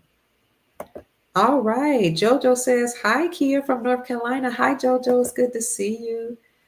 Sadie is in South Carolina. 51 means a lot of things. Yes, and Trump rang that bell, that freedom bell, victory bell at the opening of the New York Stock Exchange 51 times he rang that bell. Salinas, California is in the house. Hi, David Rios from California. Oh, Ellen Moody says, Dr. Kia, I'm Black, Dutch, Irish, Cherokee, Indian, and German, as well as English. Wow, what a mixture. Black, Dutch, Irish, Cherokee, Indian. Ooh, that sounds beautiful. Hi, Ellen. Thank you for joining us, and thank you for sharing that with us. So many of us have mixed with bloodlines and different nationalities, and it just produced a beautiful, beautiful group of people. So we're glad to all be here during this time to witness this ushering in of the golden era. Hi, Anthony. Are you back or did you ever leave? You're from Michigan. You're in the house. Brother Anthony Hood is always here supporting me and sending me love and encouragement. Jacksonville, Florida. Duval is in the house. Hi, Derwin. Good to see you. Happy birthday, Michelle says. Oh, somebody says you sing great, Dr. Kia. Hello, Adelada. Thank you. Okay, I need to get off here, get some water, get this mucus out of my body. I've been fasting all day, just drinking some water. And then this evening, I've been drinking tea, but no food, trying to get flush this mucus out of my body. Let's see how long we go. I was doing a raw fruit and raw vegetable diet. So it's not a diet, but eating raw fruits and vegetables just for a short period to try to clean my body. And then water, because every year I do a water fast once a month, anywhere between 1 to 7 days. And then once a year, I'll do an extended fast between 7 and 14 days with water only. Hello, Almighty KG. Horatio says, happy birthday, K. Washington. Orange County, Florida's in the house. Hi, Tina. Was with you in the beginning. Still, you are bright. Such a beautiful soul. Thank you, Tina. Billy says, darn, I missed it. I'm going to have to catch it on Memorex. And if you're talking about this podcast, you can always fast forward it to, 1.5 speed, double speed. Dallas is in the house. Hi, Jimenez. Mr. Jimenez, Adam Jimenez. Good to see you. Yes, we are preparing for a great deportation. 2020 portfolio says U.S. banks have to be cleaned up before we RV. Most of them have been, and the others will as well. But we will go to wealth management centers. A lot of these banks have been replaced with wealth management centers. 51. Thank you for telling us what it means in gematria, Serena Ash. 51 in gematria means Jasara and Batman. Get out of here. So I told you guys Trump rung the bell, the New York Stock Exchange on the 12/12 portal on the 12th month of December on the 12th day at 9:30 a.m. Eastern Standard Time. 9 + 3 = 12. So it was a 12/12/12 portal. 12/12 portal represents or is in alignment with prosperity, self-enlightenment, wealth, and that sort of thing. We'll see. Do I have anything else? Guidance, spiritual growth, personal transformation. So I was wondering what the gematria of the number is. And Serena says 51 means gematria, Jasara, and Batman. Love it. They use CGI for computer-generated imagery for 9/11, according to Sadie. 51 is Batman, also Jasara. South Carolina in the house. Thank you, Serena. So when he was ringing the bell, he's ushering in Jasara. Good news. And what is the significance of Batman? That would be interesting. There's a space ark in the Ukraine on the border. Area 51. Okay. Yes, I know about Area 51. 2020 portfolio says, thank you, Serena Ash, for telling us what 51 represents. Soon, streaming platforms won't be able to censor us. Hey, Dr. Kia, sending good vibes to you and the Soul Tribe. Thank you so much, Sandy Hill Shelley. We're connected to everything yet attached to nothing. I like that, Divine Hazel. Trump is the rebel. Oh, Trump the rebel. As in, are you saying anything about bills? Trump the rebel? I need to go to a bank manager and ask if they are on the quantum financial system. Sweden 53rd State here in the building. Would be so proud. We love you, Dr. Key. I love you too. Brother Andreas, I don't know if it's a woman or man. You got Trump picture. All right. Andreas, thank you. I love you from Sweden. Jeffrey says you can get 5 million Bolivar for $34 from banknoteworld.com. So yes, I believe Princess Elizabeth does follow the Julian calendar, and she was saying that this is the platinum jubilee, and at the end of this platinum year actually is in February, ends February 2025. And she said that when she was on our podcast. We did 2 interviews with her. Hi, Sister Sarita from Oakland. I thank you all for taking your evening time out to be with us, me and the Soul family here on the Dr. Kia Pruitt Show. If you look at the topography of America, you have the Rockies on the west and the Appalachians on the east. The middle was strip-minded by ancient cultures, more than likely the Anunnaki. Thank you for that, Billy Bushmaster. That's confirming the story that I gave earlier today. Peace, Clan Chief Hawkeye said. Chief, peace to you too, Chief. Shalom says, over your head is turning gold. I know, I heard that, Horatio, and sometimes I can see it turn gold when I look in the camera. I can see the picture, or I look here, see my picture. That's amazing that my head is turning gold. That's really amazing. especially when I say certain things. Why is your screen changing colors? I don't know. 51 also equals Indian as well. Rise equals 51. Thank you, Serena. It's a solar flash, Sarita is saying. You don't have to be high vibrational to go into a med bed, because how did the people and kids under the tunnels use them? That's right, Michael. Everybody will have access to them, but the children first is what I'm hearing, in the elders and the vets that have been wounded. In Wizard of Oz, the bad witch was green, so they flipped the script. In all ways of the movie, Wicked was a calm. Yeah, they showed that in the movie Wicked, the Wicked Witch is actually a good person. And she's green, according to what I'm thinking from my research, is because green represents ethereal energy. It's a high vibrational frequency and energy. In fact, they said that many of the original beings that were here on the planet were green. That's amazing. So thank you for that information. Nancy says, I live in Ohio. Hi, Nancy Freeman. Been here my whole life.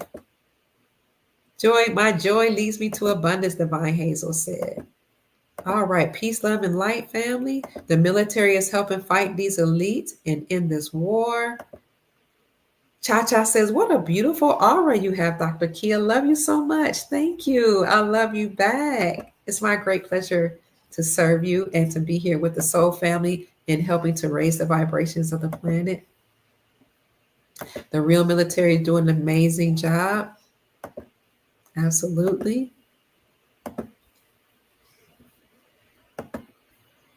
So we want to give thanks and homage to the military. And I told you some of them weren't even getting paid. So we appreciate you, military, for doing the hard work that you're doing. Shalom, sis. There was a brother online last night saying that the drones resemble the depiction of the seraphim in the Bible. What? It's amazing what you hear when you listen, but most people only hear, they don't listen. Right. They want to pit one man against another. Don't fall for it, family. Stay encouraged. Don't fall for any cause to fight anybody classified as white or people classified as black, or don't fall for the division tactics. I don't know how we can measure our frequency. That's a good question. In South Carolina, they destroyed the tanning industry by a threat of fines into the thousands, but dermatologists can change thousands for 30 seconds. That doesn't work for patients that used to use beds, Serena says. All right. Some people say the drones are Palladians. We're not saying that China means Ukraine, but there is a China Ukraine, I believe. Somebody has said earlier anyway. The Soul family has superpower. Absolutely. I knew Eastern Europeans had some affiliation. I just couldn't figure it out. Yes, they are Moors. They've been intermixed with lighter complected people, but they are Moors. The image of Jesus that everyone knows is Caesar. Simple gematria equals bricks. My Mustang, hello, it's good to see you. Thank you for joining us. She says, I spoke with an attorney who claimed he knew George Floyd, who passed away, and he handled his case years before the TV Floyd story. I've heard that. The real George Floyd was a football player in Texas, different from George. Stop. Let's read that again. My Mustang 111 says, I spoke with an attorney who claimed he knew George Floyd, who had passed away, and he handled his case years before the TV Floyd story. The real George Floyd was a football player in Texas. This is a different George. You know, I've heard that many of those false flag events where they'll stage a murder or an unalivement, excuse me. They use the name of somebody that's deceased is what I've heard. So that confirms, or that works in alignment with what you're saying. So some of these people have passed a long time ago, and then they'll do something. I don't know if these events are staged or real, but they'll do something, use the name of a deceased person to get us emotionally stirred up and fighting and rioting, and protesting, and to cause division between the so-called races. It's a divide and conquer tactic. How you doing, Dr. Pruitt? Info says, I'm wonderful and I'm tired. I'm tired.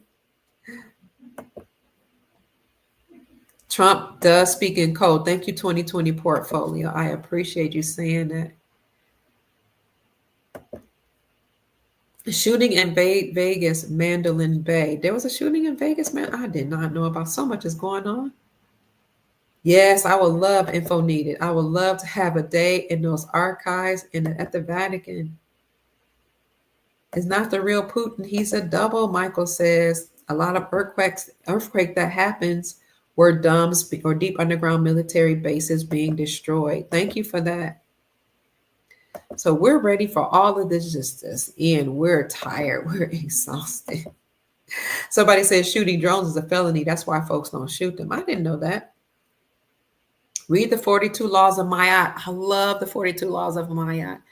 That's where the 10 Commandments came from, according to research and many researchers and anthropologists, social scientists. 42 Laws of Ma'at are beautiful.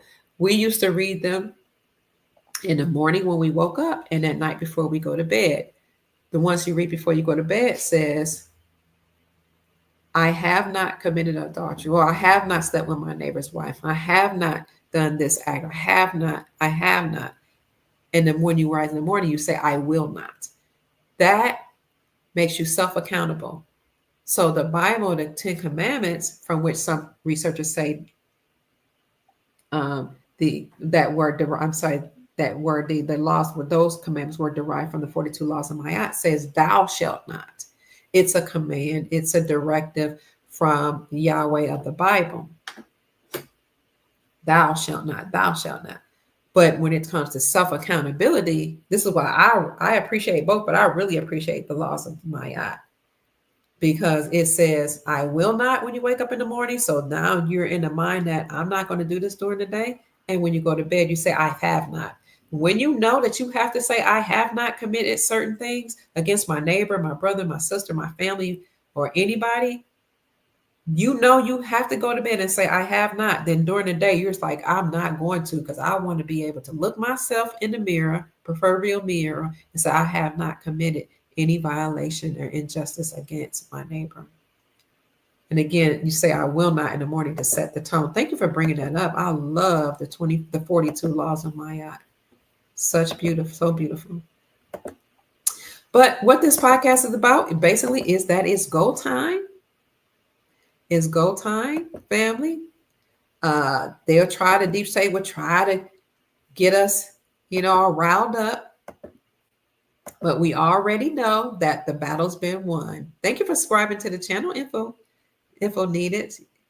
Info needed says subscribe. Great information so far. Absolutely. Hello to you too, the Don for you. I love that. He said R plus Trump floss. Dr. Pruitt caught your live. I'm at work in Dallas, Texas, working overnight. Hi, Michelle Granger. Oh man, that's something you could do. Watch videos while you're working. That's so cool. You get your information and your entertainment and work at the same time. I love it. Even the image on a $100 bill shows it's moving towards gold. Absolutely. And the image on the money also shows you about the Moroccan dynasty on the back, which is why you have, what do you have? The certain symbols that people think is just about the Illuminati, the pyramid, but it's information or codes about how there are two systems working here, the United States Incorporated and the Moroccan dynasty. It's on the back. It's on the money. The money is the proof. Hi, George. Michael George. Dr. Kia, when you get time, listen to an album by a band called Rush, the album 2112. Listen to Side by the Overture. All right. Thank you so much, Billy. What are my thoughts on the 5 pallets of USD found in Syria? I haven't heard about it. All right. Do I remember, Dr. Kia, Billy asked, Billy Bushbuster, do you remember when Trump said during the last rallies, talking about Elon Musk rocket, how it came down, the Elon Musk rocket, and it was going off course, and there was big, beautiful arms that caught that rocket. I don't remember that. In my opinion, Billy Bushbuster says when he was talking about that rocket coming down and getting caught by those big, beautiful arms, it was his arms and the economy. Wow, wonderful. Thank you, love. Says that's right, Dr. Pruitt. Credit equals slavery debt, and that's why the whole credit system will be done away with. There'll be no credit cards, none of that. We're going to have lower prices, lower housing prices, lower prices in the economy. Everything will be lower because we'll be take it back to the time before we came off the gold standard. I need to get this out of my body. Excuse me. And when you have gold as a standard, you have more spending power. Your dollar that's backed by precious metals will go further. And we're going to go, some people say pre-1964 prices. So this is really encouraging. We're moving to a time where we'll have lower prices. Gold and silver as money. Our money will go further. We'll have a debt jubilee where all debt will be wiped away. All bank loans, all credit will go away. No IRS, no taxes except for one, maybe a 14% tax on large ticketed items, and that's it. HouseQuest says this theory that Trump's not alive and is just an actor is ludicrous. Just think about it. You think all his sons and daughters and family are all acting, meanwhile Daddy Trump is actually dead? Come on. Well, it's possible because the deep state will get rid of every single part of your bloodline. They will get rid of your whole bloodline in order to steal your money, steal your wealth. So, I mean, it's a theory. Some people know it, some people don't. But I mean, so none of us that I know of were there. But yeah, they really do take out whole bloodlines, and they really do wear a mask, and the whole family can play along. I don't know about the Trump situation, but I know that not only did David Quigley or JFK Jr. say that Donald Trump died in 1989, but we had heard the rumors years ago. Whether he died or not, I don't know. He could have faked his death. It could be a body double. But David Quigley's not the only one that said it. Benjamin Forford has been saying that for years. And people, kept trying to tell him that's not true, that's not true. He don't even talk about it that much anymore. He just go ahead and talk about the real Trump at Cheyenne Mountain, the real Trump, and other Trumps. But Biden has a mask. People will accept that. His wife, his children, the deep state actors, they have clones, masks, all type of things. Just like the people in power can use people to do bad things, they can use clones, body doubles, and wear masks to do good things. And that's why I always say the Trump persona, the Trump character, Trump, whether it's the real man or not, the Trump avatar is who has been used to take down the deep state. But I definitely hear you, HouseQuest, because we don't know what's true and what's not. Most of us don't because we weren't there. Yes. It's not Trump. So the Trump character, yes, or Trump is eliminating taxes, but this has already been done. This has been decided by benevolent forces that are in power. This was determined a long time ago when the farmers took the United States Incorporated to court. And see, the people that enslaved the planet, they only had a certain time period. It's all been prophesied how long they were allowed to enslave humanity. Some of us, they enslaved for 400 years. That time is up, enslaving the indigenous peoples. Here, the Aboriginal people that they classify as Black for 400 years, that there was prophesied that it would happen, but the time would be up and that their governments would be returned. Their prosperity would be returned. And many historical books. And it was prophesied that they would enslave these elite beings, but elites would Yahweh, whatever you want to call them, Enki, Enlil, all the Elites, the Elohim, these beings that came from different dimensions. It was prophesied that they would enslave all of the so-called humanity on the planet, and then they will have to return everything back to the indigenous peoples. So while that taxes was a part of that enslavement, so Trump is being used to eliminate taxes, but all of this was prophesied thousands of years ago. And this is why you have sovereign nations such as your secret Asian societies, your ancient Asian societies, Filipino societies, ancient indigenous families all over the world, some of which I'm not able to speak. I spoke to some from Africa, actually, and different parts. I'll talk to you about those people later when I bring them on the show from different parts of the world.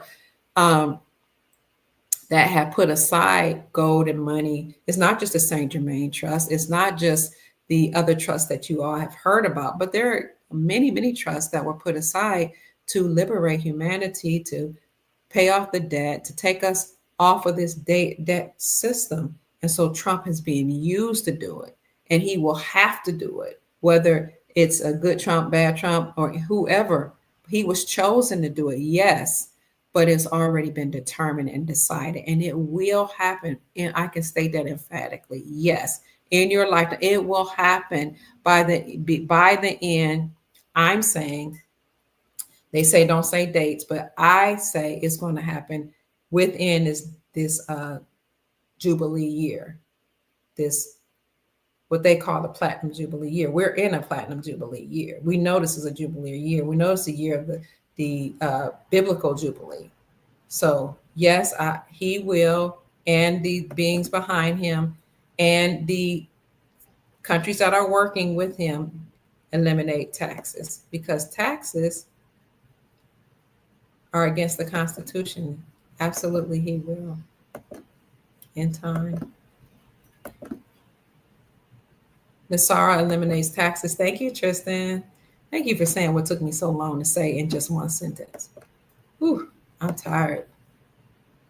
14% sales tax, right, on non-essential items. That's the only thing that will still be in existence. Thank you, Tristan. The Fed will be gone. The IRS, all of those three-letter organizations, they're not real government agencies. They're not a part of the government. There are 441. If you go to the community section of my YouTube channel, whoop, whoop, Love says, you'll see a link that'll show you all 441 of those government agencies that will have to be dissolved, because this summer, the Supreme Court of the United States declared them to be unconstitutional and treasonous.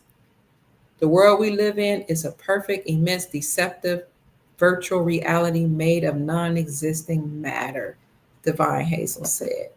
Very well put. Oh, thank you. Marsha Egan says, exciting. I'm learning so much from this. Yes, and you all are sharing so much information. You're adding to the conversation, which is helping all of us.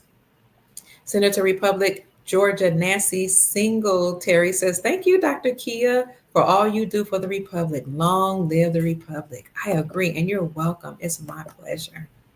I thought the Fed charter expired in 2013, established in 1913, 100 years charter. Yes, but we keep giving it energy, and they've been allowed to keep going, but that's not going to happen. Now, we're not going to let it happen. Too many of us are awakened. I be the light. I be the love. I be the truth. I be the love. I be the queen, Divine Hazel says. Ellen Moody says, you are so loved, Dr. Kia Pruitt. Thank you. Desiree says, hello, Kia, gorgeous. Hello, talk about gorgeous. Look at you, Desiree. You are glowing. You are very, very beautiful. Thank you so much for the kind remark. Love says, this is so informative. Thank you. Here we share so much information, have so much to watch. You just got here. Oh, basically, I know so many hours. It's a lot of hours. Speed it. Go through 1.5 speed or double speed, or do it. Watch it while you're cooking or cleaning. I just started a new EIN number. I hope that was still okay with everything changing. They'll have a way to replace it, I'm sure. Oh, to open, yes, you have to have an EIN under this present system to start a business. So I do, and I get that. Now we'll probably change it as the Republic is restored and a new system comes in place. But right now you have to live within the system that we have and operate.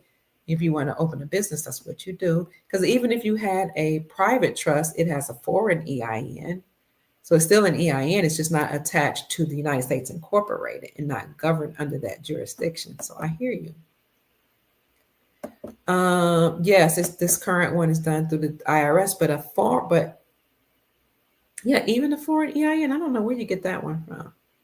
We'll have to talk to Chief Mack about that foreign, about the trust that operates outside the United States jurisdiction. If you guys want to see that video with Chief Mack about how to create a 508c3, you can contact him at unityemotion45@yahoo.com, and he'll tell you how to get a consultation with him, and he'll actually create that document for you so you can operate outside the jurisdiction of the United States Incorporated. But a lot of the things that we do right now is through the IRS. But the IRS, there's nobody even home at the IRS. That's why it's taking so many people a long time to hear back from them. And I haven't gotten any money from them. And so some people aren't even paying the IRS because they know they're already gone. Trump keep referring to this as the golden age, and I'm so glad he did. It's 4:16 in the morning. Bye. See you later, Gigi. Thank you for being here. Marsha said, it's 10:17 here in Virginia. Goodbye. It's 12:16 a.m. here in Florida. Basic Lake says, because when they track, but hopefully they're gone. All right. I know you guys have to go. Thank y'all for being here. I was trying to get through all. There's too many of these to read, family.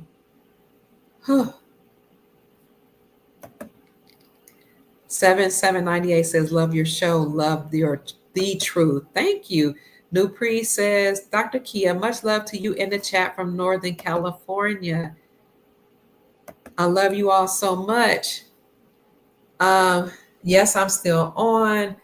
I'm going to have to, I know you had to step away. Can you rewatch the video, please? Fast forward it. Basically, the deep state has some things planned out, but there are wonderful things happening behind the scenes to neutralize that. And in fact, to go beyond neutralizing that, but to usher us into this glorious golden reality, the new golden age, where we will have prosperity, peace, sovereignty, and freedom. And having said that, family, good night or good morning, grand rising. It is 12:17, I think it is, a.m. Eastern Standard Time. Is that right? That's what my computer says, and my phone says that. I appreciate you. Now it's December the 14th, 2024. So thank you so much for joining in the chat, listening to the news. Thank you for all those that contributed to my Cash App. If you're interested, you can send a Cash App to Mama Kia 13. That's $MAMAKIA 13. I greatly appreciate it, and I thank you all so much. I pray that the Most High, or the Creator, will multiply your blessings and abundance by 1,000-fold for all that you've done for the Soul Family and sharing information and blessing us in the chat. Family, we are ready for this new era. Stay encouraged, stay grounded, keep your vibrations high. Okay. Encourage people around you, stay grounded, keep your emotions in check. And let's get ready for what's to come. Usher it in with joy, with a great expectation, with the anticipation that we're going to be delivered, and live like it's happening now. Live like you're prosperous now. Create those humanitarian projects. Write down what you're going to do with your wealth. Write down who you're going to help, and put an emotion to a happy, joyous emotion to all of these thoughts and things that are on paper. And now we'll usher that into your reality right now. Give thanks, because we were all created for this time, and we all decided to come here during this time to help raise the vibrational frequencies of the planet and to inspire people to live their most amazing life. So having said that, family, my name is Dr. Kia Pruitt. I trust I said something to raise your vibrations and inspire you to create the most amazing, magnificent life that you desire and deserve. Good night, family. Rest well. Pleasant dreams. We'll see you in the morning.